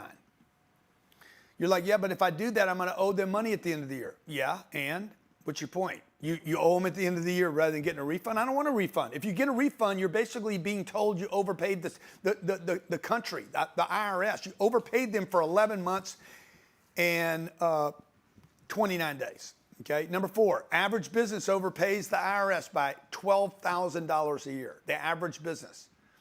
Okay. That's one extra part-time employee. One extra ad or ads. What's $1,000? How many leads can we get with 12 grand? 12 grand? Yeah. 600. I can get 600 new leads. I'd rather get 600 new leads than pay the IRS. Number 5, LLC rate is 25% lower than an employee. So if I had LLCs, I have 190 of them. Okay. Properly set up, organized in the right state for the right purposes with the right organizational papers, okay? Like this is an LLC. This is state of Delaware, limited liability company, certificate of formation for Cardone Wealth Advisor, a new company that we're about to create. Cardone Wealth Advisors, okay? It also has in it the Articles of Incorporation. State of Florida, Department of the State where we are, Articles of Incorporation for the company. The operating agreement, operating agreement, the EIN. EIN, and Department of Treasury, Internal Revenue Service. Date of notice, 6/18/2025, IR and the S. Properly done, organized in the right manner, and the right state for the right purposes. Because otherwise, goes, if you do this, you buy one of these $700 LLCs, and you don't organize it correctly, you could end up with a $5,000 tax penalty. It's actually 20% or 5,000, whichever is greater. Yeah. So it could be more than that. Okay, ordinary versus passive income, 50% savings. Most people don't even know this. Don't even know the difference, by the way. We consult probably 15,000 companies a year. Number one, overpay their taxes. And number six, most business owners do not know the difference between ordinary earned income and passive income. Okay? I'm going to pay maybe 19% on passive income with the potential to get it to zero, and you cannot do that with ordinary income. Okay? So pay less. Number one, secret in wealth creation. Number one is find a place to go. What's the target? Okay? Okay. So there's 250 deductions in the tax code. It's 80,000 pages. 90% of it is on how not to pay taxes. 10% is on what you're required to pay. Okay. Can we show the books? Pay less in taxes. Thank you. Okay. 250 deductions in the IRS tax code. How many did you use last year? Throw it in the chat. How many did you guys use out of the 250 deductions last year?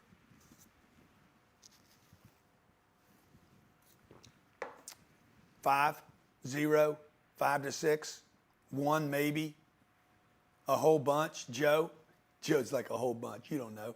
Okay. Nicholas, 17. Maybe a couple, 30. Janet says 30. Leo, 15. I used one that wiped out my tax code for everything. Just one. Okay. All right. Okay, so real quick, I want to, for those of you asking, hey, dude, if I wanted to be part of something more than just today, how do I do that? This is called the 10X Wealth System if you want to take advantage of it. It's at grantcardone.com/builder, grantcardone.com/builder.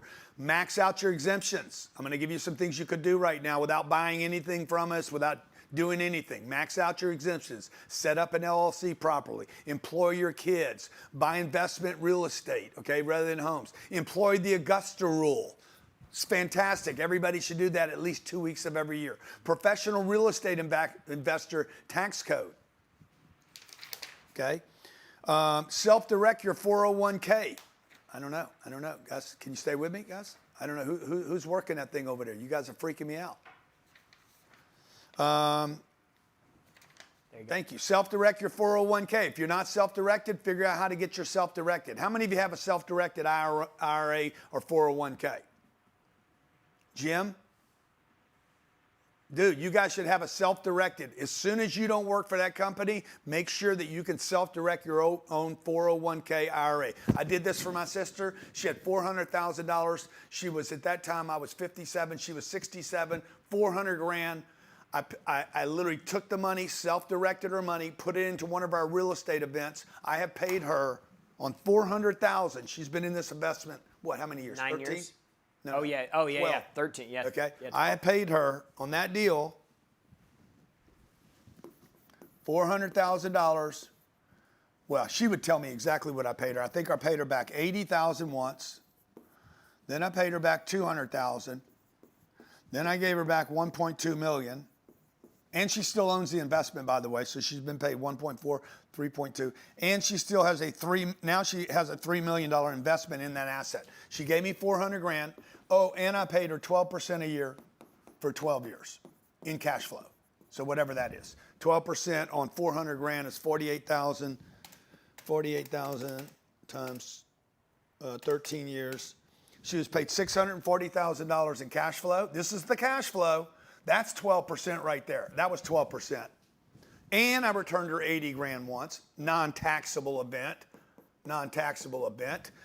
Paid her back 200 grand, non-taxable event, okay? This was capital gains, by the way, passive income.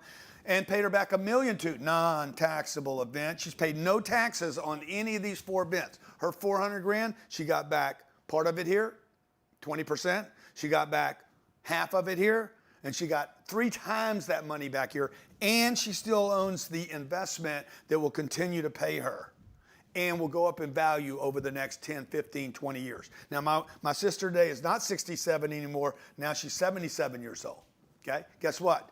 She's going to be 87 one day, and then one day she's going to expire, okay? Guess what's not going to expire? That is not going to expire. She's going to go 77, 87. The $3 million will be worth $5 million. And then at 97, let's say she lives that long, she's at 97. One day this thing is going to be worth $10 million. Okay? When she passes, passive income still taking care of her, paying every month. So if you don't take care of your family, folks, if you don't help your family get their money invested, you're going to end up paying for your family because they never invested. Okay, self-direct. I did this with a self-directed 401k, okay? It literally made my sister more money than she earned her entire lifetime doing this one strategy. Number 8, utilize the tax code for Section 179 for your vehicles. Everybody should be doing this. Every time you buy a vehicle, use Section 179 for vehicles, particularly with the right LLC structure. Number 9, 100% bonus depreciation. There was a gentleman on earlier today. He paid $250,000 last year in taxes. I said, bro, take the $250,000. That's what he earns $500,000 a year. Take half of what you earn, buy a $750,000 multifamily dwelling. You can write off 40% of that with the bonus depreciation. That'll be a $280,000 deduction, and the federal government will owe you $30,000. And you will have an investment right here making you money, okay? Anybody can do this, by the way. They got to use, what code is that? The professional real estate. 469. 469, okay? And the home office deduction. If you guys have the proper LLC, you're not a hobby, you're a real organization, you all should be using the home office deduction whether you rent or whether you own a home, okay? Now notice, I know there's a lot of information. I tell you guys I was going to give you, I'm at 90 minutes right now. So I'm sorry to go so fast, but let me see. There you go. Okay. This is what I want you guys to consider. $460,000 as an employee, going through as an employee. Jared's an employee of the company, or if he had an LLC that he could pass the 460 through. Now, Jared, you got to understand, Jared makes a lot of money here. Okay, so he could be tempted to say, I'm going to go start an LLC, but you know, there's potential here in this company that could make him worth tens of millions, 20 million. Well, but I have LLCs. Mm-hmm. I've got like 8 or 9 LLCs. Yeah. But those are not primary income. Those are set up specifically for tax strategy things that I've put in place so that I can take my W-2 high income, which is high income on W-2 is the hardest thing in the world to get rid of because the government penalizes high-earning employees. They don't penalize business owners. Like, it's the most backwards thing in the world. And they penalize spenders, not investors. Yeah. Okay, so when you spend money, they tax you. When you invest money, they don't tax you. They actually give you rewards for investing. Okay, and this is what the wealthy know. Unfortunately, most of us are spectators, and we're spenders, and we're consumers, and we're getting educated.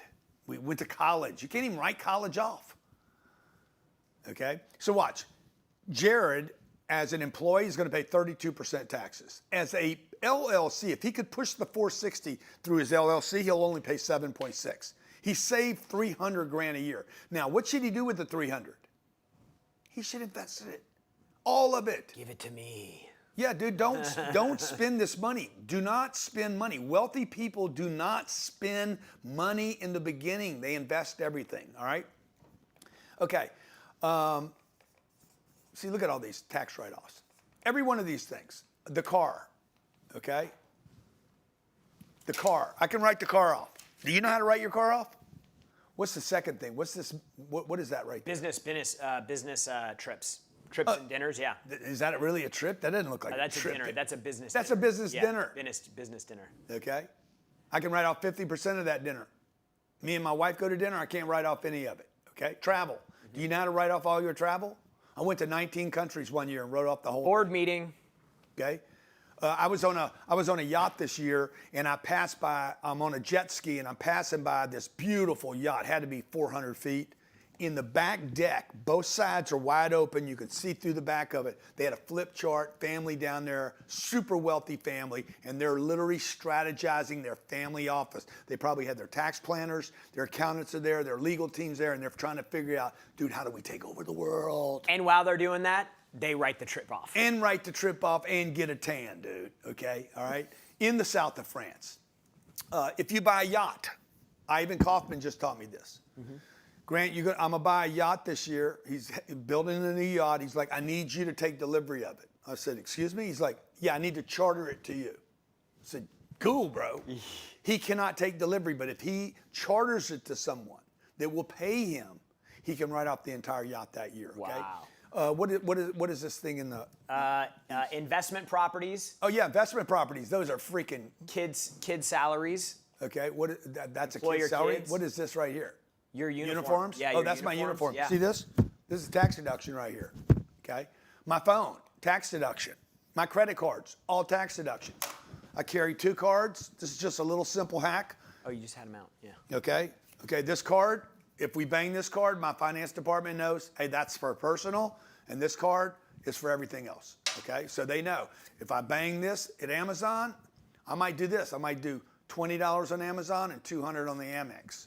So I'm not going to get audited for 7 years. 7 years from now, I'll be like, bro, greenie is for the weenie, and blackie is to Jackie you. That's how we keep track of them, okay? All right, what is this one? Business loans. Business loans. Have you written Man. off? Take some business loans out, okay? Office space. Office space, want to write that off, okay? And then your wealth plan or your... And the wealth plan, Yeah. like you guys understand, a family office. If you spend $6 million, which is what it would cost for a family office of substantial size, that is a non-taxable event.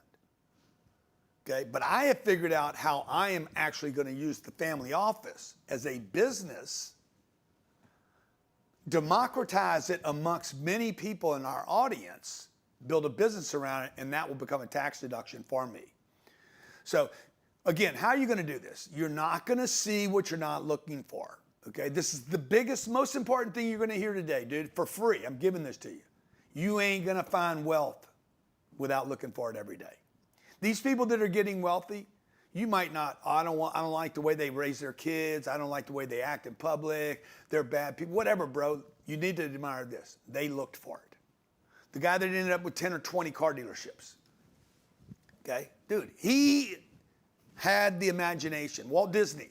I'm going to turn a mouse into a damn enterprise, and I'm going to live. People are going to use my name forever. Okay? You have to admire at least that part, that these people built something monstrous. Okay, how many LLCs do you have? How many do you have? Dude, that's awesome. That's awesome. You know, when they did this, they said, hey, here's this. And I counted, I'm like, that's not 190. Yeah. I said, go put 190 on there. Okay, so that's how many I have. Hit again. I probably spent an average with legal on each one of these, $2,500 minimum, maybe $3,000 to get it right on every one of these, okay? I don't know, maybe more than that in some cases. Some of them are more complicated. I have LLCs that required me, in addition to the LLC, spend another $50,000 to $75,000 on legal alone. Mm-hmm. But it was a big complicated purchase. So what? Yeah, okay. the big thing that for most people, like to Grant's point earlier, he said, you know, I'm not going out to start a full-time secondary business, but there are easy things that most W-2 employees can do that establish a viable LLC or entity with a function, a business function, that you can take a lot of your primary expenses and run it through. So it's like, you know, Grant ran through a bunch of deductions here, but it's just that access to that vehicle is the thing that's going to open the door for you to actually run that business at a loss and carry those losses over to your primary income and reduce your taxable income. Like on a W-2, the most carryover losses you can bring is $610,000. So this is like, if you are W-2, you can write off up to $610,000 of losses. That's a big number. Like that's a really big number. If you make 120 grand a year, like you need to find out how to write off $20, $30, $40,000 in losses for things that you would have paid post-tax money with, after-tax money with through your business. You can do it with pre-tax money. Yes, and the S corporation, somebody asked Sharon, is useful with the LLCs, 100%. In fact, we run about $150 million a year through one S corporation, and another, well, two more S corporations use, and then the LLCs branch off underneath that. Okay, so this is what we've done so far. If you're just coming into the room, we spent an hour and 35 minutes. First, you got to commit to wealth. Nothing's going to happen until this happens. You do not get wealthy by being lucky. My two kids will not be wealthy unless they commit to wealth. Okay, just because you grow up wealthy does not mean you end up wealthy. Look at a lot of people. Okay, most wealth, by the way, look it up, Jared. How much of this wealth expires in the second generation? 80% of all new millionaires in a country and 80% of all billionaires on planet Earth are first generation billionaires, okay, and millionaires. So number one, commit to wealth. Number two, you got to do the math. We talked about that earlier. The math is the path, okay? 3, reduce your taxes is the third thing you're going to do. 70% of wealthy families lose a significant portion of their wealth by the second generation. Boom, you pass it on to the kids. And about 90% by the third generation. The Vanderbilt story is the best story of all time, where they were one of the wealthiest companies in the world. The family's worth nothing today, okay? Number 4, control your expenses using EPF. EPF is basically ranking. Number 1, urgent. Number 2, need. Number 3, we're going to discuss it. This is the only one you're discussing, by the way, is number 3. The other 2, 1 and 2, you buy it. 3, you discuss it. 4, you want it. You don't need it. You want it. Number 5, it's stupid. Okay? So like what? A Rolex. Where would you put a Rolex? Stupid. Okay? How many put a Rolex? Oh, by the way, it's a very hard to get Rolex. Is the chat alive? Rank it 1 through 4. Okay, now Beverly said a Rolex is an investment. That's not true. That's what do you sell watches or something? The Rolex is stupid. Okay. Let's say what's a Rolex? A Rolex is let's say $25,000. Okay. And I wanted to take that 25. I just want to show you guys for 40 years. I'm 20 years old. 40 years, and I can earn 30% on that 40 grand, and I never contribute anything. That Rolex cost you $900 million. Dude, I don't think this is right, bro. Oh, because I'm compounding every year. Yeah. Is that why? Well, your investment normally compounds every year. 30% is a big number. Yeah, but I'll show you. Yeah. 30% right here in a second, okay? All right. So you guys need to rate things. Urgent, need it, discuss it, want it, it's stupid, and I know it. By the way, when do you do number 5? Do you have the lyrics? How stupid can you go? Stupid as you can. Okay. Now, number 2, I want to give you guys this. These are financial secrets of the wealthy, okay? Number 1, these are non-negotiables. You want to write this list down. Number 1, commit to wealth building daily. I wrote that down. Number 2, invest in assets, not bracelets. Okay. Number 3, never lose money, ever. Do not lose money. Not $1, not $10, not $100. This guy can tell you stories where I've had a $200 million score, and we're going to dinner, and I'm looking at the bill. Same night. No. Dude, we never got that, and we didn't like that, and the French fries were cold. Take it off the menu. You just stopped getting your Starbucks from that one Starbucks because they tried to charge you for a cappuccino instead of a macchiato. Yeah, it's a macchiato, bro. $2 more. Exactly. I'm not doing that, okay? Number 4, rate every spend. We still do this today. Number 5, focus on 20+% returns. You guys should be saying no to everything that's not a 20%er. Our real estate projects all do over that, okay? Number 6, invest in passive income. Number 7, prioritize tax benefits. See, it's still too much data, dude. Okay. Number 8, invest in real assets. real world assets, 9, self-direct your IRA, and 10, set up LLCs. So look, this is what I want all of you to do today. I want you to commit to your 10X wealth building. You're on a mission now. This is your job to do and handle this, okay?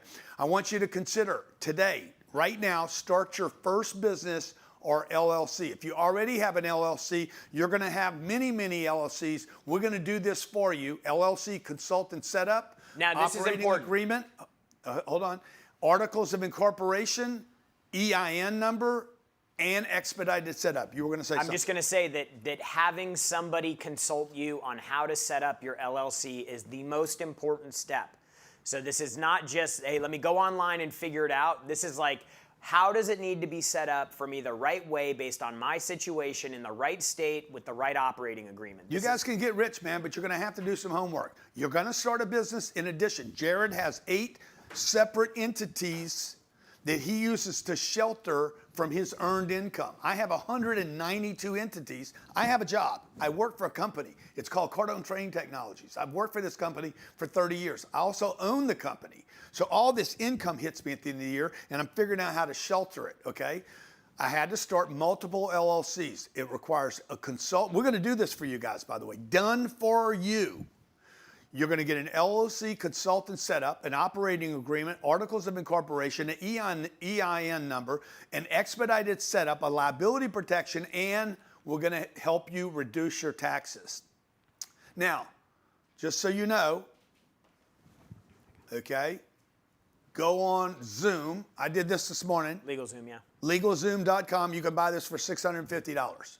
But, heads up, that could be a penalty of 20% or $5,000 if not set up properly with the right intentions. Like if this is a hobby, you're going to violate the hobby rule, okay? And you could end up spending $5,000 or a penalty of 20% of whatever you avoided, okay? On 400 grand, that could be $80,000. Okay, if you didn't pay taxes on that, okay? Also, we're going to include, for all of you that are serious about committing to your wealth, the tax deduction guide. You're going to learn 67 ways that you can immediately reduce your tax bill, avoid common write-off mistakes, and differentiate yourself in W-2 versus LLC taxes. So the fact that you have an LLC, if you don't know how to use it and operate with it, is different. Like I understand my tax code. I've gone to my taxes before. Jared's seen me do this with my tax guy and be like, no, bro, you don't understand this right. You can do this if we do that. Okay, so you need to also not just be a spectator or a backseat driver, but you need to understand this. Also, the tax strategy for your retirement. How to start structuring things and thinking with things when it comes to estate planning. You know, how you need to start thinking about what happens in the future and how the things that you do now sets up what will happen later. This country is $38 trillion in debt today, and this is going $2 trillion every year. This was $35 trillion at the beginning, like end of last year. Okay, as this grows, taxes could go to 90%. I think we were 90%. Look what year was it we were 90% taxes. Okay, so you guys, when you go to retire, by the way, the reason I'm bringing up retirement right now, what year was that? 1944 through 1963. Yeah, dude. 64 was 77%. 65 through 81 is 70%. 82 through 86 is 50%. People think this is unheard of and can't happen. You guys need to plan for your retirement. What's going to happen then? So the U.S. government can't go attach. If you had $1 million that you're going to need when you retire, because your income's going to go down, but also your spending goes down. Your income's going to drop, and so is your savings. What you want is passive income to blow through the roof when you're retiring, so you don't have to use your retirement account. Your retirement account should be set up to avoid the IRS and pass on to your kids. All right? Okay, we're going to do that for you. Also, for the first 100 people that join us today in their 10X Wealth Crusade, yeah, okay. We're going to give you a one-on-one tax strategy call with the same guy that I've worked with. In fact, I'm going to have him on our stage at our wealth conference. His team, covering how to set up your LLC, how to get immediate tax deductions. There's a one-on-one call for the first 100 people, how to protect your assets. By the way, you can't buy this call, okay? And how to access business credits. Okay, now, Yeah. we're going to do that for you. The website is grantcardone.com/builder, grantcardone.com/builder. For the first 100, I can't do this for everybody. I'm going to give you a one-on-one tax strategy call, how to set up your LLC, how to take advantage of immediate tax deductions, okay? Now, when you do the consulting call, you want to make sure you tell them where you're at. For instance, Sarah. Sarah's an employee. I'm going to give you some examples here. She's a marketing manager. Okay, she earns $75,000 a year. She's saving about 20% of her income a year. She thinks she's doing great. It's all going to a 401k and it's trapped. We target her, put her on the pyramid. She basically has middle class income and she's lower middle when it comes to assets. What's the target? Her target is to retire comfortably. I'm like, okay, Sarah, so this is what we need to do, okay? This is your new wealth plan. You're going to take your $15,000 a year. We're going to put it into a 20% return vehicle. I'll show that to you right now. And when you're ready to retire, you're going to be worth $8.7 million in the next, it's your retirement. We're going to take you a middle class income, Sarah, that's never going to change for you, by the way, okay? You're a marketing manager. The possibility, by the way, those jobs go away. You know, women have 3 cycles of interruption in their careers that men never have. Okay, divorces and 2 pregnancies. Okay, and you're going to get terminated from your job at some point. And with AI coming, there's a whole bunch of you going to get wiped out, and you're going to have to create a new career. Her income probably is never going to change. So the thing that we can change is how she invests her money. Notice what I did with her. We moved her into the wealthy without ever changing her income. All right, 10x wealth plan. Should we give them should we give everybody who takes advantage of this our calculator? Yeah, let's give everybody the calculator. Okay, we have a calculator. Everybody that takes advantage, the first 100 that take advantage of this, we'll give you our 10x wealth plan calculator. For those of you asking, how can you get a 20% return? Okay, I've been talking about 20%. Okay, we just did a project, 9 years. The investors were in the project for 9 years. We invested $4.8 million. This is recorded, by the way. It's grantcardone.com/builder, Mia. grantcardone.com/builder. And by the way, I want to give a shout out to everybody that's already joined. Give me a shout out. Okay. There you go. That's too fast. Too fast? Okay. No, I mean, it's too fast. The other definition of too fast. Okay. $4.8 million. It's like dinner coming to you that quick. You know, it's like, hey, dude, how'd you know I wanted French fries? They were probably sweet waiting for you to ask for it. Okay, yeah, exactly. Oh, they were? Okay, $4.8 million invested. We just returned $14 million to the investors, but you don't have all the data. We're just measuring the return on 9 years. Okay, they were invested for 9 years. The total return on $4.8 million, can't do that, Jared. $4.8 million, $14 million has been returned to the investors. That's 400 and what percentage was that? 426 divided by 9. What is that? Well, the other thing is the cash flow. So 426. No, just do this number. 426 divided by 9 is 47.3%. How much? 426 divided by 9 is 47.3%. Now, for those of you who are like, where can you find a 20% investment for 20 years? That's 9 years at double that, okay?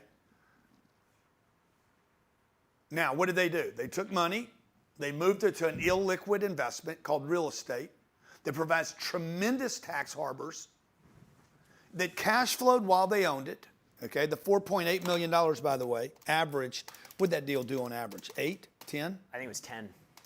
Times, let me do point. It distributed $5 million in free passive income. Of the $5.1 million that was distributed, $4.8 million was not taxed because it comes with a big tax write-off in the beginning of the purchase, okay? Now, here's Michael. If Michael would have invested in that deal, Michael earns $400,000 a year as a doctor. high earner. He saves about He's got 125,000. 125,000 in savings. Okay? He's saving it. It's sitting in a 2% savings account. It's sitting in a treasury bill. It's sitting in a mutual fund. It's sitting in 500 stocks. He has no clue what he's invested in, okay? His goal is to move him into the wealth class, okay? I can't help move, I guess if he owned a practice, we could help him have 10 practices. Yep. And moved him into the super wealthy of doctors, okay? But he'd have to quit being a surgeon, and he'd have to be a business owner. The easier thing for me to do with him is to simply move him from the middle class up into the wealthy for an investment, okay? This is what we would do with him. His $80,000 a year that he's earning, is that what he nets, 80 grand? No, it's 400K a year in income. Oh, and he's saving $125,000 currently in savings. We're going to get him to save $80,000 a year. Yeah, and we're going to invest it. Yep. So we're going to put $80,000 a year in an account here. And we're looking at For how many years? 29 years till his retirement. 29 years, is that what we did? Yep. At 20%? 20%, yeah. And we're going to add something? 80,000 each year. Every year. Make sure you do at the end of each year. You got to go to the end of each year. Yeah, there you go. Okay, he'll be worth $100 million. So what did I do? He's still a surgeon, by the way. AI replaced him 5 years ago. Okay, robots replaced him in the year 2025. He retired actually sooner than he thought he would. He went from being a doctor to a real estate investor full time. He could. Okay, and he takes his money and it becomes worth hundreds of millions of dollars without a degree. Okay, he could actually earn more money. Now, for those of you who are like, you cannot earn 40% on real estate deals. Okay, here's another one. We put $8 million in the deal. We sent out $9.2 million in cash flow, 100%. 100%. This is our company, Cardone Capital. $8.3 million was invested. $9 million went back. That's 100% returned. In monthly cash flow checks that they get, the investors have been paid over the last 9 years every month. In passive income, you're not doing anything. You're not working. Oh, God, I can't work anymore. I got so many kids and I got so many wives and I'm so busy and I'm so busy doing surgeries. And we sent out $9.6 million in refinance money, almost 9.7. It's 227% divided by 9 years. 25.2%. 25.2. So you guys, oh, by the way, they still own the investment. The investment will still stack and rack for the next 9 years. And guess what it's going to do? 9 years from now, we're going to send them another $10 million out. And guess what? We're going to still own the asset. Okay, those are two assets. So don't tell me you can't do 20%. You cannot do 20% if you're not an insider. You guys need to get on the inside of these investments. 401ks have produced about 6 to 8% per year for the last 3 decades. And you got to quit take fees out. And you got to quit thinking that that's enough, because look, 8%, okay? If you live in New York City, 4% of that is going to New York City. So you're only making 4, and inflation was 5, you're -1. And this is why you guys aren't getting ahead. And you could bitch and complain about the government. Dude, the taxes are going to become more extreme, not less extreme. Here's Jennifer. She's a middle-aged worker. Maybe you can relate to Jennifer. $55,000 a year. She saves $7 grand. She's like, I'm never going to get anywhere. Not with that attitude, Jennifer. Okay? Jennifer, make a commitment to the 10X Wealth Plan. Let's drive you up the plan. We want to move you up into the middle class. You got to quit listening to people in the lower middle. Quit listening to your mama, your sister, your brother, your uncle, your aunt, the neighbor across the street. Quit going to barbecues and picnics with broke people. Get around rich people that are talking about how to create wealth and committed to it. This is the plan for Jennifer. She's going to take the 11 grand she earns. She's not going to earn any more money. She's going to save it, yeah. I could teach her how to earn more money, but that's not why she came here today. And I'm going to show her how to roll into 20% return transactions. She can do them on her own, or she could do them with somebody like me and partner as a JV. She'll have 600 grand. I could put her in the wealth plan, show her the calculator, and I'll take her from the lower middle to the upper middle on her way to wealth. Okay, and that's the game. The Smiths, dual income family, Jason and Ashley. They're struggling to keep up, even though they make, how much money? 140K a year. Struggle, man. How you do this? You're never going to get ahead, folks. It's costing you 90 grand a year to live. You got 2 kids, bicycles, volleyball, soccer. There's not enough time in a day to do this. They're upper middle class, supposedly. What a joke.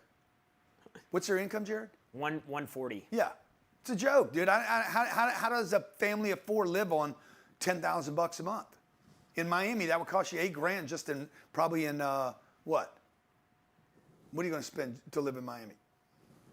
Rent's going to be probably $3,000 a month if you want to live. What do you pay in rent? $2,400. What do you pay, Giorgio? $1,100. $1,100. You're not renting for me. No. Okay. So what do we want to do? We want to move her. She's like, Grant, I want to move into the 10X wealth class. Great. Here's what we're going to do. $28,000 every year for 20 years at 20% returns. You'll be worth $52 million. Okay. That's not changing their life a little bit. That's changing their life a lot. Okay. Now, you guys got to decide. Are you guys willing to, number one, commit to wealth? Number one. And then we're going to open it up to questions, Jared. I also want to do one more thing, too. Okay. Are you guys willing to commit to getting to the top of this thing?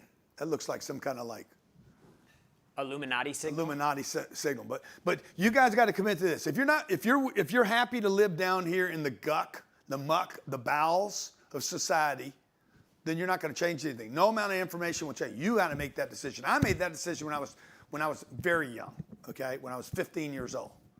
I looked at my mom and said, I'm going to create wealth for myself. I'm going to figure out how to get to the top of the food system so that I don't have to do business with people I don't want to do.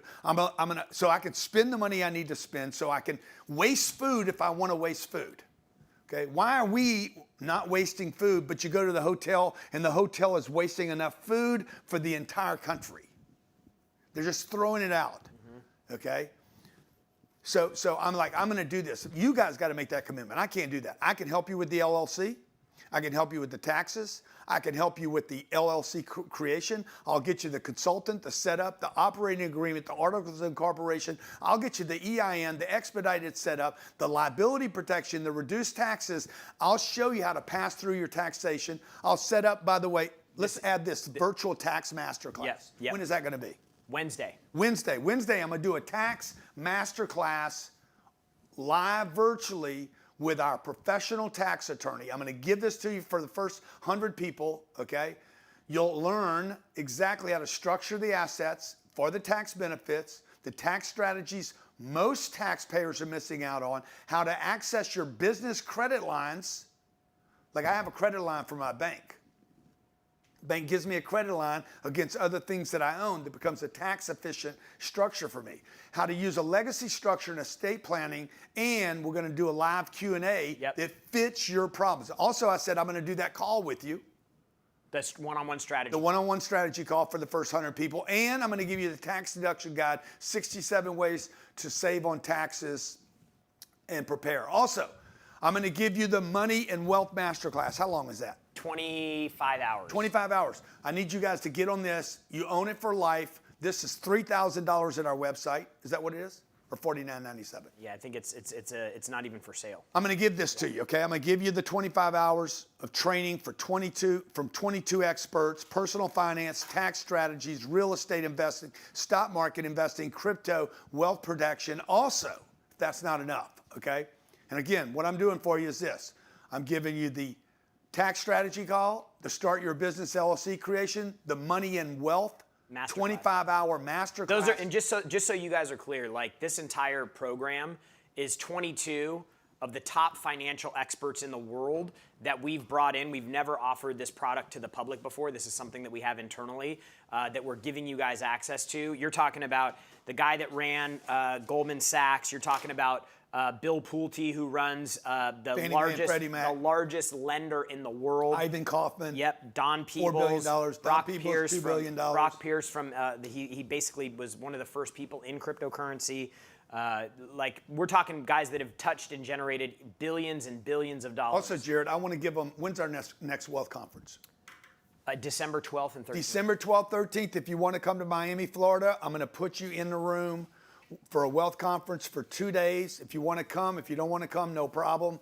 I'm going to give you that. If you're willing to fly down here, now I only have so many seats in the room, so this is first come, first serve. So whoever wants to take advantage of it. We saw that people pay up to $5,000 just to be at that event. The wealth creation book, where's that? And my hat. Okay, these are just little stupid bonuses I'm going to give for the next 3 or 4 minutes. I'm going to give you a cash flow hat. We'll send you signed autograph by Grant Cardone and the wealth creation formula. There you go. Thank you very much. We're going to get you a copy of this autographed right there, Grant Cardone autograph. Okay. Who was this supposed to go to? Lisa. Okay. I'm going to give you that. This is a crazy offer. We're going to do the whole thing for $2,400, 4 payments, $600, or 1 payment. What should it be, Jared? Boom. Yeah, and look, like what I can tell you guys is that if you're making 75, 100 grand a year or more, and you actually use our tax services that we provide, you will make this back in your first year, hands down, no questions asked. Like you will save $2,000, $3,000, $5,000, some people $10,000 on their taxes just by getting them your LLC structure set up the right way, and then having somebody prepare your taxes that actually is looking to save you money in taxes. How do we make sense of this? How do I make sense of the 1997? Okay, guys, how would you make sense of it? All right, what do you need to do to say yes? I'm going to do this. Okay, 1997. Let me see. 1 tax break. Okay, there's 67 that we're going to give you. Okay, let's see. 1997 divided by 67. Okay, $3 each. 1 LLC. The LLC will cost you at least $650 to $2,000. But you could end up with a $5,000 penalty if you don't set it up right. We're going to give you the operation, not the operation. What? We're going to set that LLC up properly so you can start taking immediate deductions, how to protect your assets, how to access the business credit, and also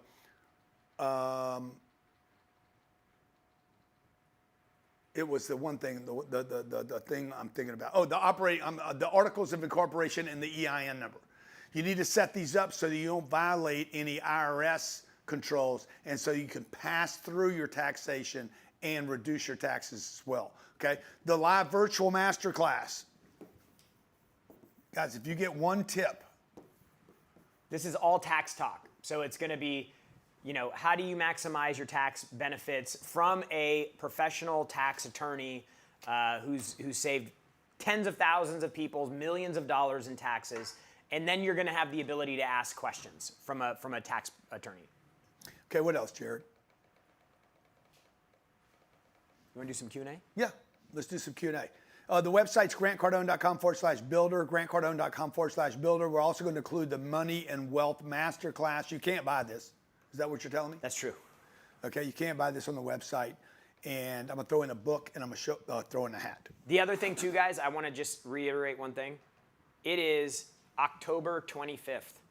You have 2 months to get your shit together so that you don't overpay the IRS this year. You have 2 months to do it. Like, now is the time you got to move. Some of these things take time to set up and structure. Like, you need to get moving. You do not want to wait until December to try to figure this out. If you're like, I know I've been paying too much money in taxes, I want to figure it out for this year, then you need to sign up for this and you need to get started with this so that the tax team can help you understand the tax breaks that you can. When does the tax strategy call take place? When they take advantage of this opportunity, they're going to get an email to book a call. Okay, you're going to book a call. That's not that's not a call with a bunch of people. That's a call just with you about your situation. So many of you that hit us earlier about the family office, anybody that put family office in there should be highly interested in that tax strategy call because you all have different situations. My situation is going to be much different. And trust me, there's a solution for everything if you guys look for the solution hard enough, okay? All right. What else, Jared? Oh yeah, bonus. I said Yep. we're going to get everybody a wealth ticket, conference okay? ticket. Yeah. So here's just a few testimonials from people who've been through this this program with us before. John said the Wealth Builder made setting up the business easy, personalized support, expert tax guidance every step of the way.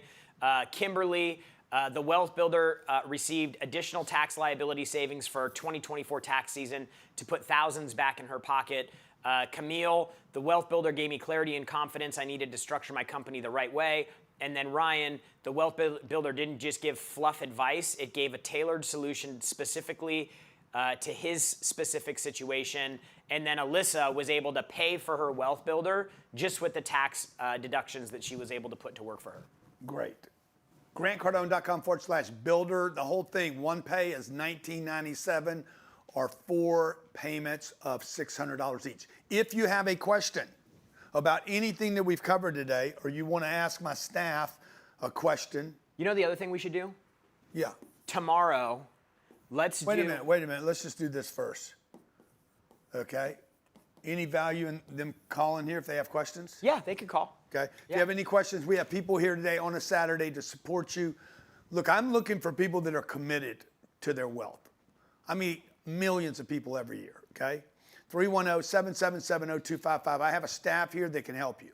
I want to help the winners, those of you out there that are committed. Also, Jared, I want to make sure everybody that takes advantage of this today, I want to send you guys this, okay, to keep on your refrigerator. Okay, this is what you've committed to, where your income needs to be, where your savings needs to be, your investment dollars. Also, the aspect of spending and investing. I talk about primary goals, time horizon, typical use, financial security, risk and return. And on the back, you can write on this in erasable. This is, what's this called, laminated? It's laminated, yeah. It's laminated. So when you guys have a issue about money, hey, man, I want to go buy, hey, we need a car. We need a new car. Really, do you? You want a car or you need a car? I want this reversible jacket. Need one or want one? Okay? Are we really there right now? You guys got to understand, every time you buy some of this junk, it's costing you millions of dollars. You're ending up with an attic full of bullshit, a garage full of bullshit. You're ending up with a front yard full of bikes and shit that nobody wants to use that's costing you and your family financial freedom. Okay? Good. America's a consumer nation. Bunch of consumers. Richest country on the planet. Trillions of dollars around us with the free choice to go do whatever we want. And unfortunately in America, most people are simply just spectators. Never, ever really getting part of this American dream that's so unbelievable. So I'm here to help you. I have been so lucky, so fortunate, so blessed to do what I've done with my career. But you know what? I can't just like that ain't just like, you know, God wants everybody to be rich. But you got to decide, hey, I want to climb. I want to get out of this situation I'm in down here. And I want to get up here. And if I can, you guys can, and you should. And if you can, you should. Okay? So call our office if you have any questions. The website's grantcardone.com/builder. Builder, grantcardone.com/builder. We'll take this down today. I want to open it up to some questions for anybody that might be in our audience that has a question about it. Let's go to Maureen, guys. Number. We got to you. Hello, Maureen. Okay, I'm unmuted now. Hey, Grant, nice to see you again. It was at the business summit, had a ball. It was so much information. I loved it. Hi, Jared. Hey, I also how are am you? involved with the. I'm also involved with the 7-figure accelerator calls. So I'm good. just learning so much from you. One thing I have is, after listening to all of this, is I'm a teacher in addition to my LLC travel business. So I have a 403B, and it kills me that there's money in there that I can't touch. Right. But from How old are you? previous, I'm 57. Okay. So I'm retiring after next year. Okay. So How much is in there? almost $500,000. Yeah. So, you know, look, there's nothing wrong. So I'm sorry to interrupt you, but I'm just going to. That's okay. there's nothing wrong with you thinking about maybe paying, paying the 20% now. Well, because it's active, I don't know if I can cash Yeah, you it can. out. Yeah, you can. Oh, okay. Because I also have an IRA from a previous um, employer that has 50 grand in it. And it's one of those things where it's like, if I could, does it make more sense to take the hit now, pay the penalty and taxes on it, and then do what I want to do with it and self-direct it, like, and Well, when invest with you. when you self-direct it and reinvest it, you don't incur the penalty. You pay a small insignificant transfer. Well, If she has two though. She has one that's self-directed, right? Right, I've self-directed IRA. And you have another one that's because you're working for somebody else. Right, it's actually called a 403B, Okay. not a 401k. It's because teachers don't have 401ks; they have a 403B. It's Yeah. basically the same thing. Tax sheltered annuities. Yeah, I think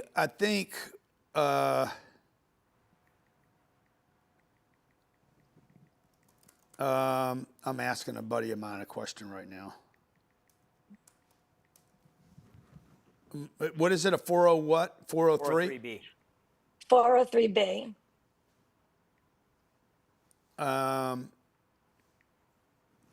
I think you can expire it earlier. Now, yes.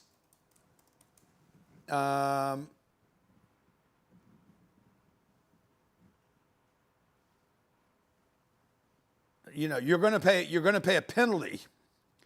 Okay. Right. So let's say how much is in there? It's close to $500,000. It's like 479. Yeah. So look, I mean, here's the deal. 479,000. Here's the deal. You just got to decide whether the penalty is worth the squeeze, right? So if it hasn't moved much, let's assume it hasn't moved. Have you made a lot of money in the investment, or do you know? My husband's is on here too, so he manages that one more than I do. Does he think? What does he think he's up? Is he up 25%? No. A lot of these things have moved sideways. The market's moved up. Like everybody's like, Yeah. oh my God, my investment had to go up. No, not necessarily. You could have moved sideways the whole time because typically in a 401k, you're in a mutual fund. You're basically in 500 investments. Only 5 or 7, 6 or 7 of them did well. The S&P 500, take the top 10 stocks out of the S&P 500 and tell me what it did. I'll bet you the S&P 500 for the last 24 months moved sideways. Okay. But what they're going to report is the 10 Nvidias and the Amazons and you weren't in them. You had this much in them. You had out of your 500,000, you had 5,000 in it, and the rest of it's in a bunch of junk. What's it say? I'm still looking. We should have had that for this. But so let's say you paid 100. Let's take a worst case scenario. You pay 100,000 in taxes. Okay, I'm gonna put 400 grand. I'm doing a deal right now. $400,000 is good. What? S&P 500 annualized returns were 11%, but if you remove the Mag 7, it drops to 7 to 8%. Yeah. Now drop out the top 15, because she's not in. Not only would she not be in the top mags, she's going to be such a tiny percentage. You guys are going to be like, typically you take 500 grand, they're going to bust it up 100 ways. Okay. 500,000. They're probably all on mutual funds. They're all mutuals. Yeah. You're only $5,000 in anything, and you're going to be in 95 stocks that are garbage. What does it say now? It's not. It'll tell you if you keep looking. Okay, so your 5,000, your 5,000 could have gone up, but the other ones could have done nothing the entire time. And so if I take 400 grand, I'm getting ready to do a deal right now. You probably heard about me talking about this Boca deal that I'm doing. I'm going to take public. Okay. Now Sure did. I can still say what I'm about to say because we haven't done it yet. But that 400,000 after taxes is going to give you about 80,000 shares of one stock in one company. So your husband's listening right now. Every time I move the stock $1, You guys make 80 grand. $2, 160. $10, 800,000. Because you're going to have 80,000 shares. You guys, everybody watching right now that's why these Q&As are so good. The number of units is the most important number in finance. The top 10 stocks accounted for 50% of the 2024 gains. So of the top 10 stocks in the S&P 500 accounted for 50% of all the gains. So if I don't even know if you're in any of them. You might have $500 in NVIDIA. 4 to 6 adjusted index, 4 to 6%. So you're earning 4%, okay? I could take that same 400. I'll bet last year you guys earned maybe 20,000, okay? That same 400,000, let's say it's in this stock. I'm just gonna go 10 years. I'm not gonna even do this. And I'm gonna say 30% because I'm gonna crush it in this company. That 400 grand could be worth $5.5 million in 10 years. Okay. Now this is what I'm going to do. The number of units you're going to get on that 400,000. I can't promise this. I'm just telling you what I believe this is going to do. Divided by $5 stock. That's going to give you 80,000 shares in one company. Jeff Bezos' parents, they invested in one thing, one time. Jeff Bezos' company, they're worth $12 billion today. One investment. The richest people on this planet make one investment in one thing, not two things, not three things.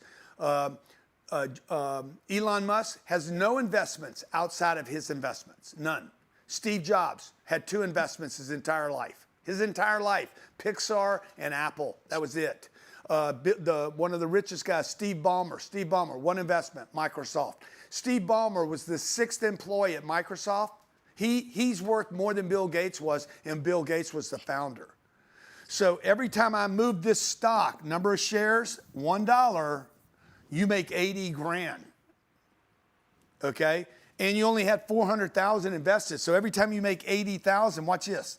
If I move the stock $1, not hard for a guy like me to do, I don't think. You made 20% on your money, okay? You follow me? 400 grand you invested. You paid taxes, 100 grand in taxes. You lost that. You hated it, okay? Every time I move that stock $1, you get 80,000 shares. You'd invested in Cardone Capital. We're going to go public. I'm telling you, we're going to go public. You'd be considered an insider. You'll be locked out for 6 months. Day one, we open at $5. It goes to $6. You made 80,000. That's a 20%. It goes up $2 because of the number of units you have. And if you only have 1 unit, and I moved the stock $100, you only made $100 because of the number of units. So your husband's listening right now, I'm sure. I'm going to own 300 million shares.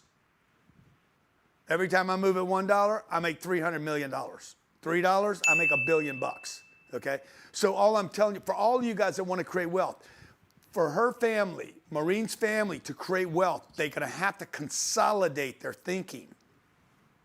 The husband and wife can't be going 2 different directions, okay? Everybody's got to be thinking about, okay, this is, our goal is to get up here, not to fight each other, right? Our goal is to get up here to the top of the pyramid and find out we're still not happy.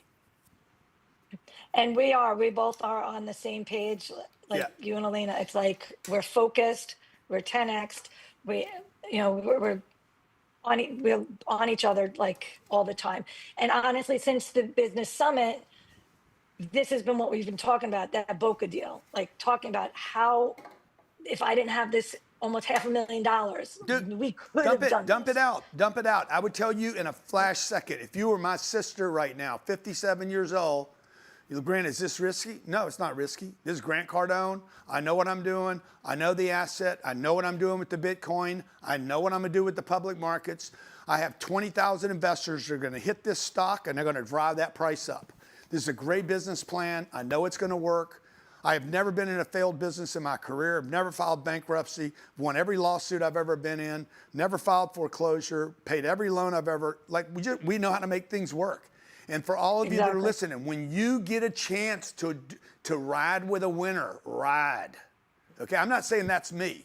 I'm just saying for the whole audience. Maureen, I know you already believe this, but anytime any of you guys find a winning proposition, okay, do not invest in 10 things. Find one thing The wealthy do not diversify. Can you pull up the quote by Mark Cuban? And then another one by Warren Buffett. Do we have those? We were supposed to have those support Coming things up. last time we talked about them. And the other thing, Grant, is not only do we have my 403B and that self-directed RA, we have my husband's 401k. Yeah, how much is that? How much is yours? About the same as mine, he said. Yeah. Well, all you're doing is getting more shares. How far is he from retirement? Do you want to unmute him? Because Mark Cuban said diversification was for idiots. Show the quote. Warren Buffett says diversification, which is by what everyone is doing with these 401ks, guys. The 401k is built to make Vanguard super rich, not you super rich. Here's Warren Buffett. Diversification is protection against ignorance and recommends different strategies for know-something investors. You, Maureen, and your husband are know-something investors. You know something. Grant Cardone is the something. Cardone Capital is the vehicle. The real estate Bitcoin fund is the thing, okay? This is going to happen this year. By the time I go public, January will come, the company will be a $5 stock. Boom, it's going to go to 15 or 25 or 50. Who knows where it's going to go? I don't know. I know what my pay plan is. My pay plan is to drive the thing to the moon. And you were with meetings with me this morning. I had a meeting at 8 o'clock this morning about this very thing, taking real estate and Bitcoin, joining the two together and building a new vehicle. Now, I'm not suggesting, guys, building a new business is very difficult. I have 30 years of doing this. I have a massive audience. 20 million people follow me. I already have $5 billion of real estate. I already have about $300 million worth of Bitcoin. I'm putting these together, okay? That is very difficult to do. But once you do it and you invite other people into it, like when you find something, and it could sound too good to be true for some of you. You're like, I can't be that lucky. No, you're not that committed, okay? Because once you look, ask God for anything, and I promise you, he will show you the vehicle. You just got to ask God. Hey, God, hey, man, show me. Like most people never meet God because they don't look for him. well, you could be our vehicle. Oh, I'm definitely the vehicle. I'm a vehicle. I'm a vehicle for me and my family. But more importantly, I've also opened this up to other people rather than banks. So this thing is perfect for you guys, because in 6 months you're gonna be provided with liquidity. So imagine if you have 80,000 shares, your husband has 80,000 shares. Okay. The stock opens at $5. Okay, it's called Cardone Capital Real Estate Investment Hybrid, whatever. We're going to come up with a cool name. We already have one. Okay, stock opens at $5. 2 million people start buying the stock on a Monday morning. You already own it. You own it at the 5. 2 million people hit the stock on a Monday morning because I went on CNBC and Fox Business. I'm ringing the bell, and boom, the stock starts doing this. Pull up SBET. Can you pull up this guy here? Let me see, SBET stock. Okay, this company right here. Let me 6 months. Look at this. This company. This is opening day. This is back in June. It opens with $2 million. The company had $2 million invested. The stock goes from $2 to, I thought it went to 120 something. Well, there's $80. Yeah, it went to 80, yeah. It went from $2 to $80 in a period of 3 days, like just went nuclear, okay? And then it's settled back out. You can see where it's at right now. It's at 17. So the people chasing it on the way up, somebody bought it at $79. They're not happy today. But everybody that bought in, it started at $2, and they're at 17. They're up 8 times on their money. You would be that person in that situation. So I imagine a similar situation can happen. Now, unfortunately, that company, SBET, it went up, the stock blew up, and then it came down, and then it settles out somewhere around here. They don't have new news, okay? So they went public, made a bunch of money, stock fell apart. They don't have new news. Somebody needs to be driving the stock value right here. Well, that's me. You got the person you're investing with. Right now, you don't know who you're invested with. Neither one of you guys. You have all your money with, oh, by the way, the IRS is partnering with you. You also don't know if they're going to raise taxes. Trump won't raise taxes on your retirement account, but the next group might. Exactly. And the group after that might, when you guys really need this money. So all I'm saying to you is, you guys know me. The other thing you want to know about the driver of the car, how ambitious is he? You're obsessed. Dude, I am obsessed. Okay, Great book, by the way, everyone. Say again? Great book. Be obsessed or be average. Everyone should read it. Yeah, I am obsessed. I have to have a game. This is what makes me happy. I want to do this, and I want to make sure a whole bunch of people with me get rich. And these guys that are around me all the time, like I love doing stuff. I love winning, but I like to know that other people won with me. And so this story, what I did for my sister to take her from $400,000 to $8 million, cashing in her retirement account, scared to death when I talked her into it. I'm like, oh my God, if I got this wrong, this is my sister, okay? And I could go earn more money. She can't. Well, this changed her life because I was so dedicated to making this happen. And we only opened that investment up to 5 people. Only 5 people benefited from that. I'm the biggest, I own 91% of that asset. I'm gonna have, while your husband's listening, 300 or 400 million shares. So all you're worried about, all you guys need to do is pray for Grant shares. Because if Grant shares go up, your shares go up. Exactly. Let's go to Richard. Yeah. Richard, you're up. Thanks, Maureen. Thanks, Jared. Thanks, Do you Jared. know who Maureen is? I want to follow up. Yeah, she's. Richard, how's it Hey going? guys, how you doing? Well, that's going to be tough to follow up to. I don't know if I can. But Graham, my question's really easy, straightforward. It's on the wealth creation formula. In the formula, you have 3 phases. It's earned income, investment income, and wealth scaling. And in between each phase, there's a critical He's talking mass about this plan. book right here, by the way. He's talking about, I can't do this whole book in 90 days or 90 minutes. But we're going to include a copy of this for everybody that wants it. Go ahead. So in between those in between the phases, there's a critical mass point. Now I understand that mass point is unique to each of us, and that's fine. But my question is, what's the relationship between the two? Should the second critical mass point be more than the first? Well, your earned income, right? You can't change your earned income a lot unless you're a maniac, and I am. You know, like if I wanted to go change my earned income right now, I could go change it. I could go to the street corner and get somebody to give me $10,000. But it's going to be temporary. It's going to be a blip. And the truth is, it didn't really change anything for me. I can't go out there and get them to give me 10 million or 100 million. That's what I would need. Like, what would you need right now to go get a blip? What's your income right now? 150. So you can't go outside and increase your income 150. I need the 2.5 it. Good. So what you're going to do is you're going to take the 150. You need to go for drips right now. So what you're going to do is nobody can, by the way. Tom Brady can't go from earning $5 million a year or whatever he was earning. He was underpaid, by the way.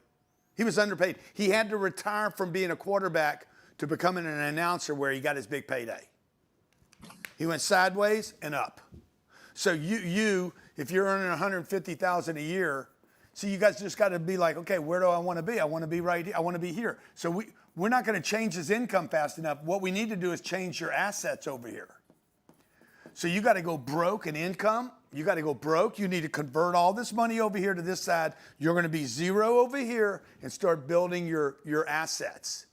Let's go. To the point where your income from your assets funds your lifestyle, and then the wealth flywheel completely. You have to suffer, though. I just want to let everybody know, guys, you're going to suffer. You're going to suffer. From 30 years old till 42 years old, there was nothing. I had nothing. I didn't have new clothes. I didn't have nice cars. I didn't have watches and shit. Nothing, dude. I was collecting assets. All my buddies looked like they were getting rich. They weren't. They were pretending to be in the middle class. Oh, like, look, I got a country club. Bro, you're a slave. Those golf clubs that you bought were $2,200. Do you know what $2,200 is worth to me? A guy he went and bought a $12,000 Rolex. I got $1 million of real estate. Okay, he went and bought a car for 80 grand. I got $80 million of real estate. Like, you guys just got to shift the priority. So in the beginning, you're going to go from, I can't earn 150 grand. Gave us enough time. I got to convert. How much dough are you sitting on? How much money are you sitting on? I can't hear him. How much money are you sitting on? In the bank? Yeah. What are they? 10 grand? Okay. 15, not including what we spend monthly? Yeah, right now you're probably paying $50,000 to $60,000 in taxes a year. Probably, yeah. So. And property tax. Oh yeah, property tax. The only way to get away from property tax is to get rid of that house you have. The house is a terrible investment. That house you're in right now is a shit investment. It's garbage. Now your wife's going to hate me for saying that, but I can't imagine living any other place. You guys, you get rich. You guys get rich. You can live anywhere you want. Nomad capitalist, absolutely. Yeah, I called a guy. I'm tearing up part of my house right now. I call a guy that's got a house in Tampa. He's never ever used it. I said, Bob, if I furnish your house, can I stay there? Sure, man. It's like a $15 million house. We put some furniture in it, rented some furniture, and we moved into this house. There's vacant homes all over this country. Anyway. Okay. Let's make sure the first thing you guys need to do is we need to redirect. We need to come up with a plan for you. 2, we need to get LLCs to start sheltering your income that you're wasting 40 grand a year. 40,000. We each have an LLC already where we do some side business. Yeah, but you need to be sure you're using it. In 15 years, that could be worth 600 grand to you just in money.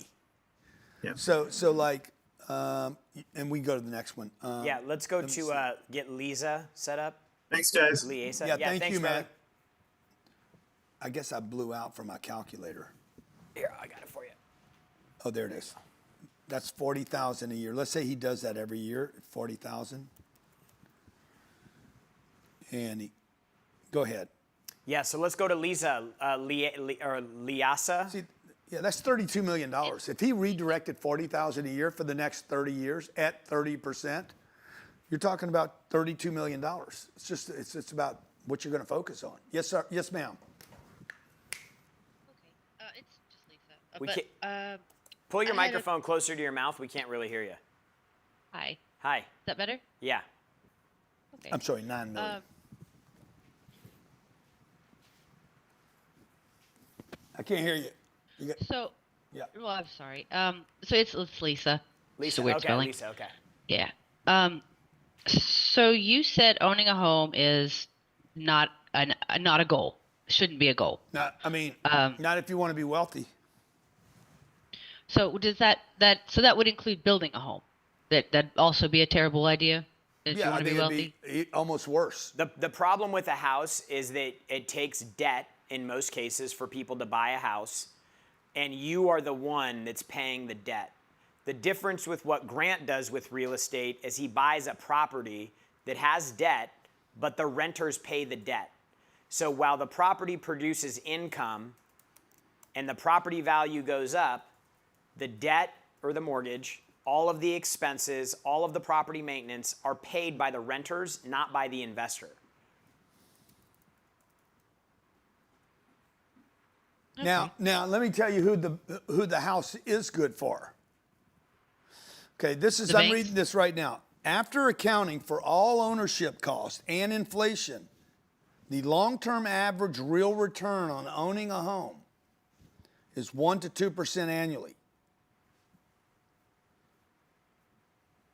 Well, how much is the house? Oh, we don't own like a big house. This is just something we were wanting to work towards. Yeah. But now maybe we refocus. Yeah, but Or what was buy the to house? rent. What was the house going to cost you? We were just playing with ideas, really. Okay. I mean, we How much bought money? How much money do you have? nothing to really brag about. Okay. What is it you want to accomplish? Generational wealth. Okay. What is that? What is that number?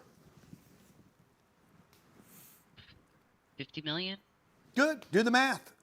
Do the math on the 50 million, dude. How long do you have? How much do you need? How do you accumulate? I'll promise you, a house is not going to get you there.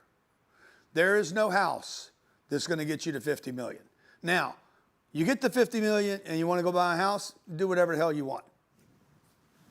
But Warren Buffett's owned one home. Steve Jobs had one home. Elon Musk has no homes. He's having to build a compound just for security. Donald Trump has no home. Yeah.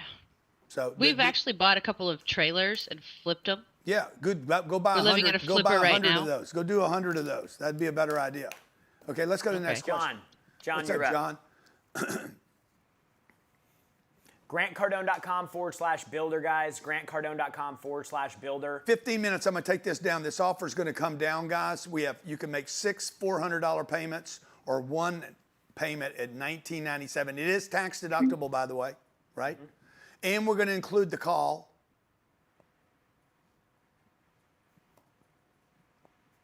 Hey Grant, hey Jared. John, how Super you doing? excited for the- What's going on, man? How are you? Hey, I'm good, thank you. So I do know, Grant, that you've been studying Warren very extensively, and I'm just curious, why did you choose to create your wealth through real estate rather than stock like Warren?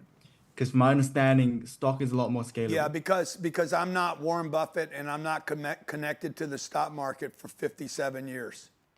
Okay, I don't have Jamie Dimon as my butt buddy. So you know what? If I can go be next to Bank of America and next to Wells Fargo and next to Goldman Sachs and J.P. Morgan and I'm Warren Buffett and I'm butt buddies with the President of the United States, well, good. But bro, until then, I ain't doing it. Like you how many investments have you made in the stock market? Well, I have about 15K in the stock market. 15,000? 15, yeah, and I Yeah, have in about how many different investments? it's in the S&P 500, so it's like You all don't even know what diversified. you're in. Yeah. There's a real good chance that you have. Do you know what S&P 500 stands for? Yeah, it's like top 500 companies. No. 500 garbage companies. The chances you have $30 invested in NVIDIA, $30 invested in Amazon, $30 invested in Gooba Juba, $30 in Google, $30 in another 493 stocks are fucking zombie companies. Zombies, okay? Zombies. No earnings, no revenue, nothing. You don't even know what it's in. You had $30 across 493 shit investments, okay? Hey, Scarlett, can I call you back? Yeah, when? Yeah, Scarlett, what are you invested in? Like what funds? Yeah, what funds are you invested in? I can tell you. You have to give me a second. Yeah, good. Open your. This is my daughter, 14 years old. She knows exactly what she's invested in. Where are you right now? I'm right here where I am. Okay, let me. I'm talking to a guy named John. John, when you're done with that hat, you got to send it to me, dude. I need to rock that thing. No problem. I think I'm in fund 19. Give it to you on a cruise. She's in fund. You're in fund 19 and fund what? Fund 11. I'm in fund. Yeah, that's 19. Yeah, good, dude. Who's your partner? You?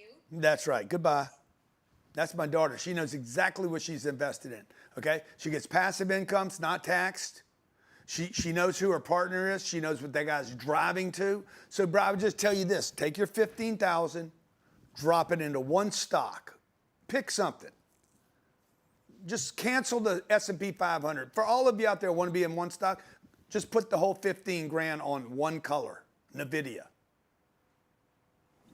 or 15 grand in curious. Amazon. Or Diversification is a strategy for extremely wealthy people. It's not a strategy. It's bullshit. It's for the banks. It's a strategy for the banks, okay? Warren Buffett says, if I was a regular person, I would invest in the S&P 500. But you ain't, bruh. And you've never done that. He's never invested in the S&P 500, okay? Right? This is what he says. He's got, look at his portfolio. I guarantee he's got 50% of all his hundreds of billions of dollars is in a handful of stocks. I'll bet you he's in less than 7 or 8 companies is the condensity of his whole portfolio. And it's only because he's so rich he can't take bigger positions. I'll bet you he's got 11% in Coca-Cola. What does it say? Okay, there it is. 22% in technology. Key holding now, Apple. he did not invest in Apple Computer, by the way, until Apple Computer was over $200 a share. It was a multi-$100 billion company, and he wouldn't invest in it because he didn't understand it. But look, man, his position was enormous. Coca-Cola, Bank of America, American Express, Chevron. You know people at these companies. He knows every one of these people. You understand? He has dinner with these people, bro. He put these people in business. You don't know any of these people, bro. Okay? Invest with people that you know. Yeah, so you're saying the main reason you didn't go into stocks like Warren's because you didn't know for sure what you're investing in and who you're investing in. If Jeff Bezos, if me and Jeff were buddies 20 years ago and he's like, put money in my company, I would have done that. Because I know him. But I didn't know him and he didn't offer it to me. But if you don't know what you're doing, what are you doing, bro? It's like walking into a casino and you're gonna put a bet, $30 on every color on the board. Yeah, one of them's gonna win. You might get paid 5 times on one of them, but you're going to lose on everything else. And by the way, you're going to have to make another bet after that, John, and then a 3rd bet, and a 4th bet, and a 5th bet. And sooner or later, bro, you're going to take your tail, put it between your legs. You're going to go back to your room, and you're going to realize, fuck, I got wiped out because you're in a casino. You have no control. Okay? For everybody here, what I'm inviting you guys to do is to commit today. The most important thing you're going to do today, okay, is not build an LLC and not get tax write-offs. The most important thing you're going to do today by joining us is to commit. Just that is going to make you feel different, okay? Your big victory today is this. I'm committing to wealth in the future. I'm going to commit to my wealth plan, okay? Now, what we're going to do on the other end of that is first thing we're going to do is start an LLC so you can start protecting yourself from the IRS. If you love yourself, you will give the IRS one of these, okay? Now, you could do this in public and say, hey, F the IRS, but until you got an LLC that is properly put together, organized, set up, okay, operating agreement, articles of incorporation, an EIN, expedited setup, liability protection, you're not going to reduce your taxes. You could end up with a penalty. So I'm telling you guys, I'm not giving you tax advice today. I'm giving you wealth advice today. You need a professional to sit down with you, okay? When is this call? When's the live virtual call? We're doing the tax call on Wednesday next week at 6 p.m. Eastern. Okay, 6 p.m. next week, and we'll give you the recording if you're not there. And they're gonna, my professional tax attorney who I've consulted on strategies around my own taxes, okay, is going to spend 90 minutes with you next Wednesday. This is free. You can't buy this, okay? That's a virtual call, okay? You're going to learn how to set up the structure, the strategies, and how to access business credit, as well as a legacy structure, estate planning, and a live Q&A. Also, we're going to give you the tax deduction guide, 67 ways to save on your taxes, and you guys are going to get 25 hours from 22 experts. From 22 experts of me interviewing. I'm interviewing these rich guys. Bro, how'd you do it? Now, if you guys have ever seen me do an interview, man, ain't nobody does an interview the way I do. I interviewed Eric Trump yesterday. He's like, man, that was the best interview I've ever had, man. That was amazing. Because I keep asking questions. I don't let people just talk to me. Literally, Eric gets done. He's like, we did something on with him and Asher? Asher. Asher's the founder of American Bitcoin and Hut 8. And they get done. They probably did 50 interviews in the last 3 weeks. They said, that was the best interview we've ever done, dude. Because I start breaking down. But what are you saying? What do I do? How do I do that if I'm a regular person? So that's what we're going to do in that call. Money and Wealth course, 25 hours of that. I'm giving you that for life for you guys to have, okay? That course right there is probably worth, I don't know, it's millions of dollars. Billions of dollars worth of advice come out of that, okay? We're going to do this whole thing for you guys. Also, I'm going to include the wealth book, okay? The wealth creation formula, exactly how I created wealth in my own life. We're going to provide you guys with this laminated, one-of-a-kind version of both your household expenses and the wealth pyramid, the 10X wealth pyramid, to keep as your commitment. This is the part I can't do. I can help you guys with everything but this, okay? For any of you that want to call the office and you have questions about something maybe I didn't cover, 310-777-0255, 310-777-0255. 310-777-0255. For everybody who's taking advantage of this, we're going to start onboarding immediately after we finish here in the next 5 minutes or so. We'll immediately start onboarding. We'll bring everybody in and one more one-on-one tax strategy call, okay, is going to be included in this. A one-on-one tax strategy call for the first 100 people that took advantage of this today. We're going to take this down, guys, in 14 minutes and 21 seconds. I'm taking this offer down. Would love for you to join us. If you're committed to your wealth, join us, okay? The website is grantcardone.com/builder, grantcardone.com/builder. Are they looking at me right now, guys? Yeah. I don't see that. Are you saying yes? On my end. Okay. On my end, I am. Okay. Yes, sir. GrantCardone.com/builder, one-on-one strategy call, how to set your program up, how to get started. And I said, if you want to get on a plane and travel down to Miami, I'll give you, as long as I have seats, as long as I'm not sold out, I'll give a bonus, a seat for our 10X Wealth Conference. December 12th and 13th here in Miami. Okay. Stacked out agenda of some super brilliant people coming to join us for 2 days where we talk about wealth strategies, tax strategies, generational wealth strategies, and how to make investments, okay? Also, for anybody here that's interested in what I'm about to do, and I was talking to Maureen about earlier about the the investment in Cardone Capital, about taking our company public, that is going to be announced at that conference, okay, on how you guys can get involved. The entire thing, 4 payments, $600 each, tax deductible, or one payment of $19.97, also tax deductible. The most important thing you're going to do today is commit, folks. You also have the option to do nothing today. Just walk away and say, I'm not doing anything. Understand, I invited you to get to the top of the food chain today, okay? Dude, let me tell you something. In my lifetime, the biggest things that have happened to me are not the things I learned. It's those moments where I make commitments. Literally, like in seconds. I'm committed. I'm going to stop using drugs. 25 years old, stop using drugs. After 10 years of using drugs every day, I'm done. I'm never doing this again. Okay? I'm going to get married.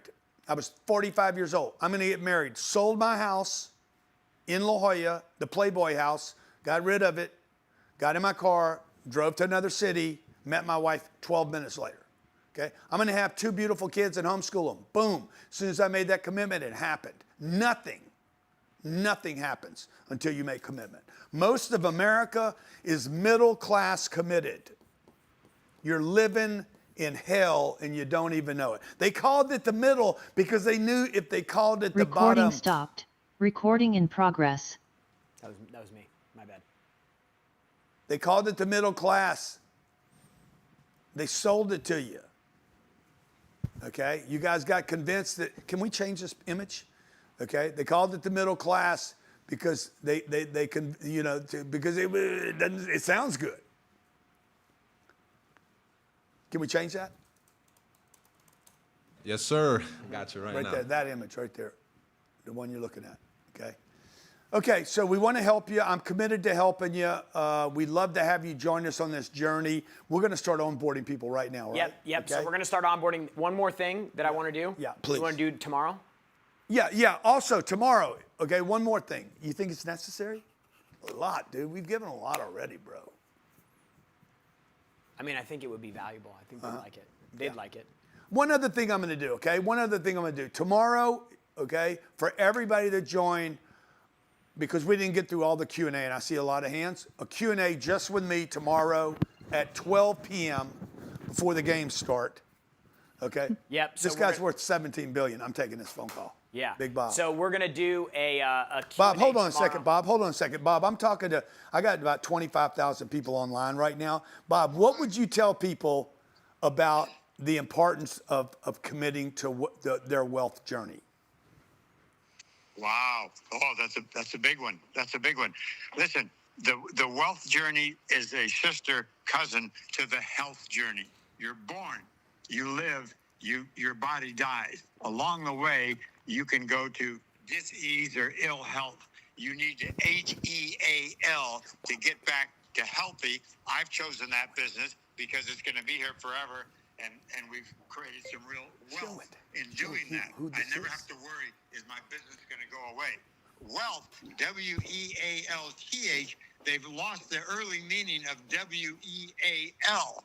Wheel is happiness. It's an abundance. It's the productivity that allows you to be who you want to be. Here's the key thing. Look in the mirror later on today. Look at yourself right smack dab in the eyes, in the face. You have the potential to create wealth and to remain healthy. Yeah, Bob, tell the story, Bob, about when you were a kid and you were cutting grass and you looked over that landscape, that yard, and what you saw and what you decided in that moment. Yeah, listen, I'm mowing lawns at a church, right? And it was like a couple hundred football fields full, and I get through. I said, "Damn, this looks gorgeous. This looks beautiful." But you know what the problem is? Next week, I'm going to come back. It's going to be ugly again. And so I'm going to need to do this again and again. Someday, I've got to do something that sticks and stays. You know what? Nothing sticks and stays. You're constantly there to improve the quality of your daily living. What most people don't know is inherent at birth is the potential for greatness, the potential for wealth creation. Do you think, Bob, anybody can create wealth? Listen, I think this characteristic is inherent in everyone. Now, there can be gradient scales. Yeah. Some may be more naturally inclined to the violin than others, but nobody is left out of this game. Yeah. The nature of this game, boys and girls, is to make things happen. And you know why I know that's the nature? When you make good things happen for self, family, cousins, relatives, employees, employers, you have a little stroke of happiness. You cannot buy at the Walgreens or the CVS pharmacy or drink it out of a thing of Coca-Cola, no matter what they say about happiness. You can create it. You do create it. Those are the things that you want to enhance and focus your attention on. Be the best that you can be. But here's the key.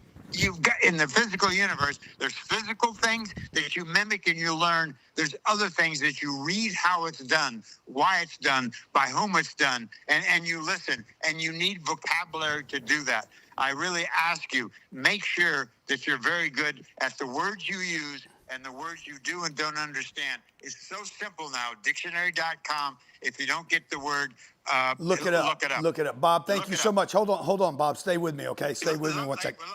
Let me tell him one more thing. Okay. One more thing, Grant. This guy's worth. What are you worth today, Bob? What do you think they got? 12. $13.4 billion and climbing up. Yeah. 13.4 billion.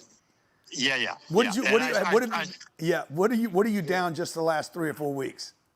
Oh, I was up to 17. So I took a hit. I took a hit, but it's coming back. We just raised $500 million for our company. I saw that. You did that with APG, right? It's going to be a big winner. It's going to be a big winner. People will complain, you don't have the money. But here's the thing. Yeah. Everybody knows the word survive. The language and median definition of survive that everyone can agree to is by. You see your friend. Hey, Jan, how you doing? I'm hanging in there. Yeah. I'm hanging in there, okay? That's what it means. Here's what the word originally meant. Sir, for those that you speak French, You know that means super and plentiful. And vivere, for those who speak Latino, and I bet a lot of people do, vivere is to live into the future, to keep on living. Survive means to live in a super fashion. That's what we're here to do. That's what we can do. That's the game we can play. But you have to know it's the game, and you have to know you have that potential. So Grant will talk to you later. If not him, it'll be me. This factor of genius that is inherent in everyone, and that the top geniuses, founded by a guy who was Caltech and a professor at UCLA, studied the geniuses. That these dudes.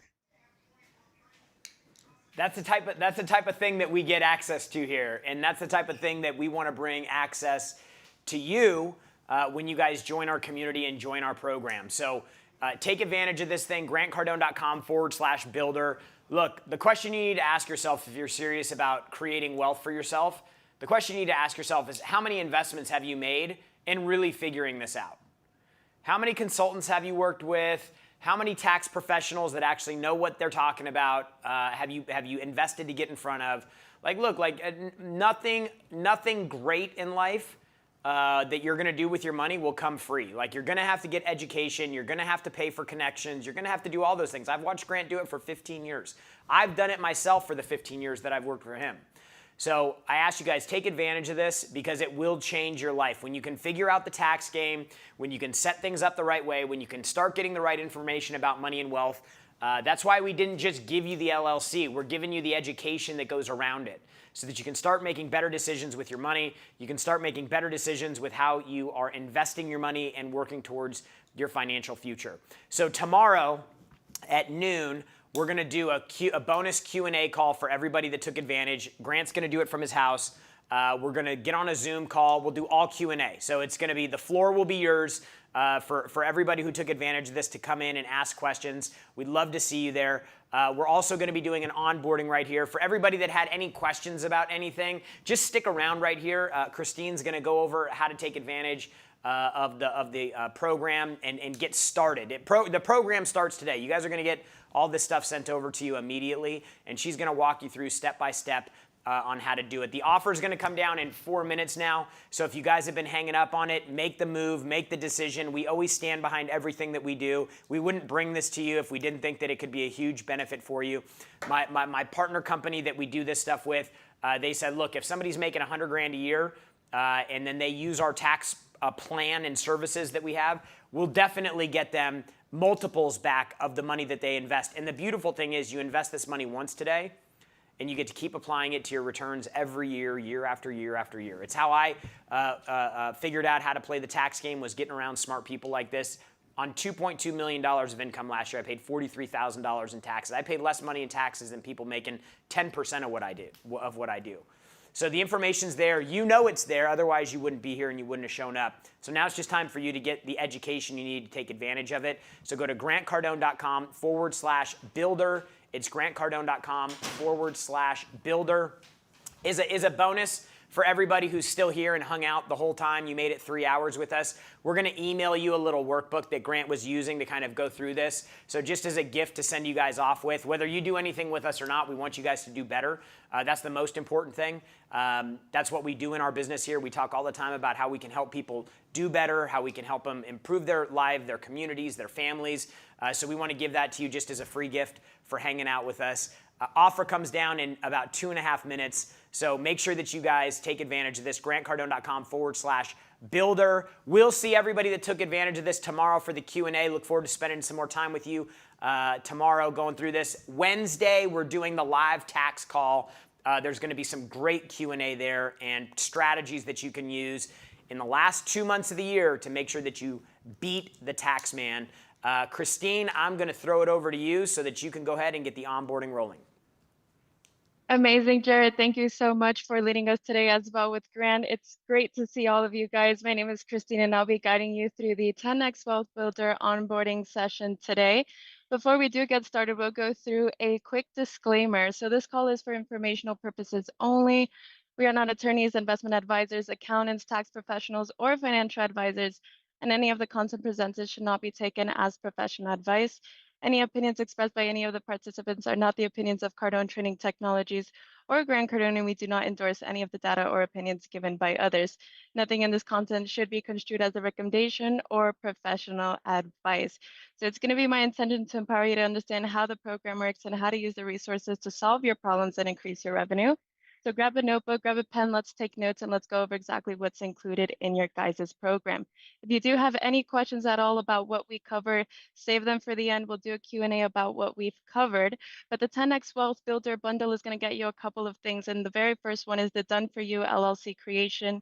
You'll also have the live virtual tax masterclass, the tax deduction guide, the Money and Wealth Masterclass, and as a bonus for the first 100 buyers, you're going to get a one-on-one strategy call, a wealth conference executive ticket, and a household expense guide. And if you stayed on today's webinar, Grant threw in there a cash flow hat and a physical wealth creation formula signed book. So I'm going to go ahead and get started and share my screen with you guys, show you exactly what the program holds and within the presentation, and we'll get right into it. So the very first thing is the Done For You LLC creation. This will start your business with a Done For You LLC setup. This is all the filings, the expediting. This is including the EIN, Articles of Organization and Operating Agreement, all fulfilled by our fulfillment partner, a LLC formation specialist. And one of the first powerful steps you're going to be taking with the 10X Welder program is the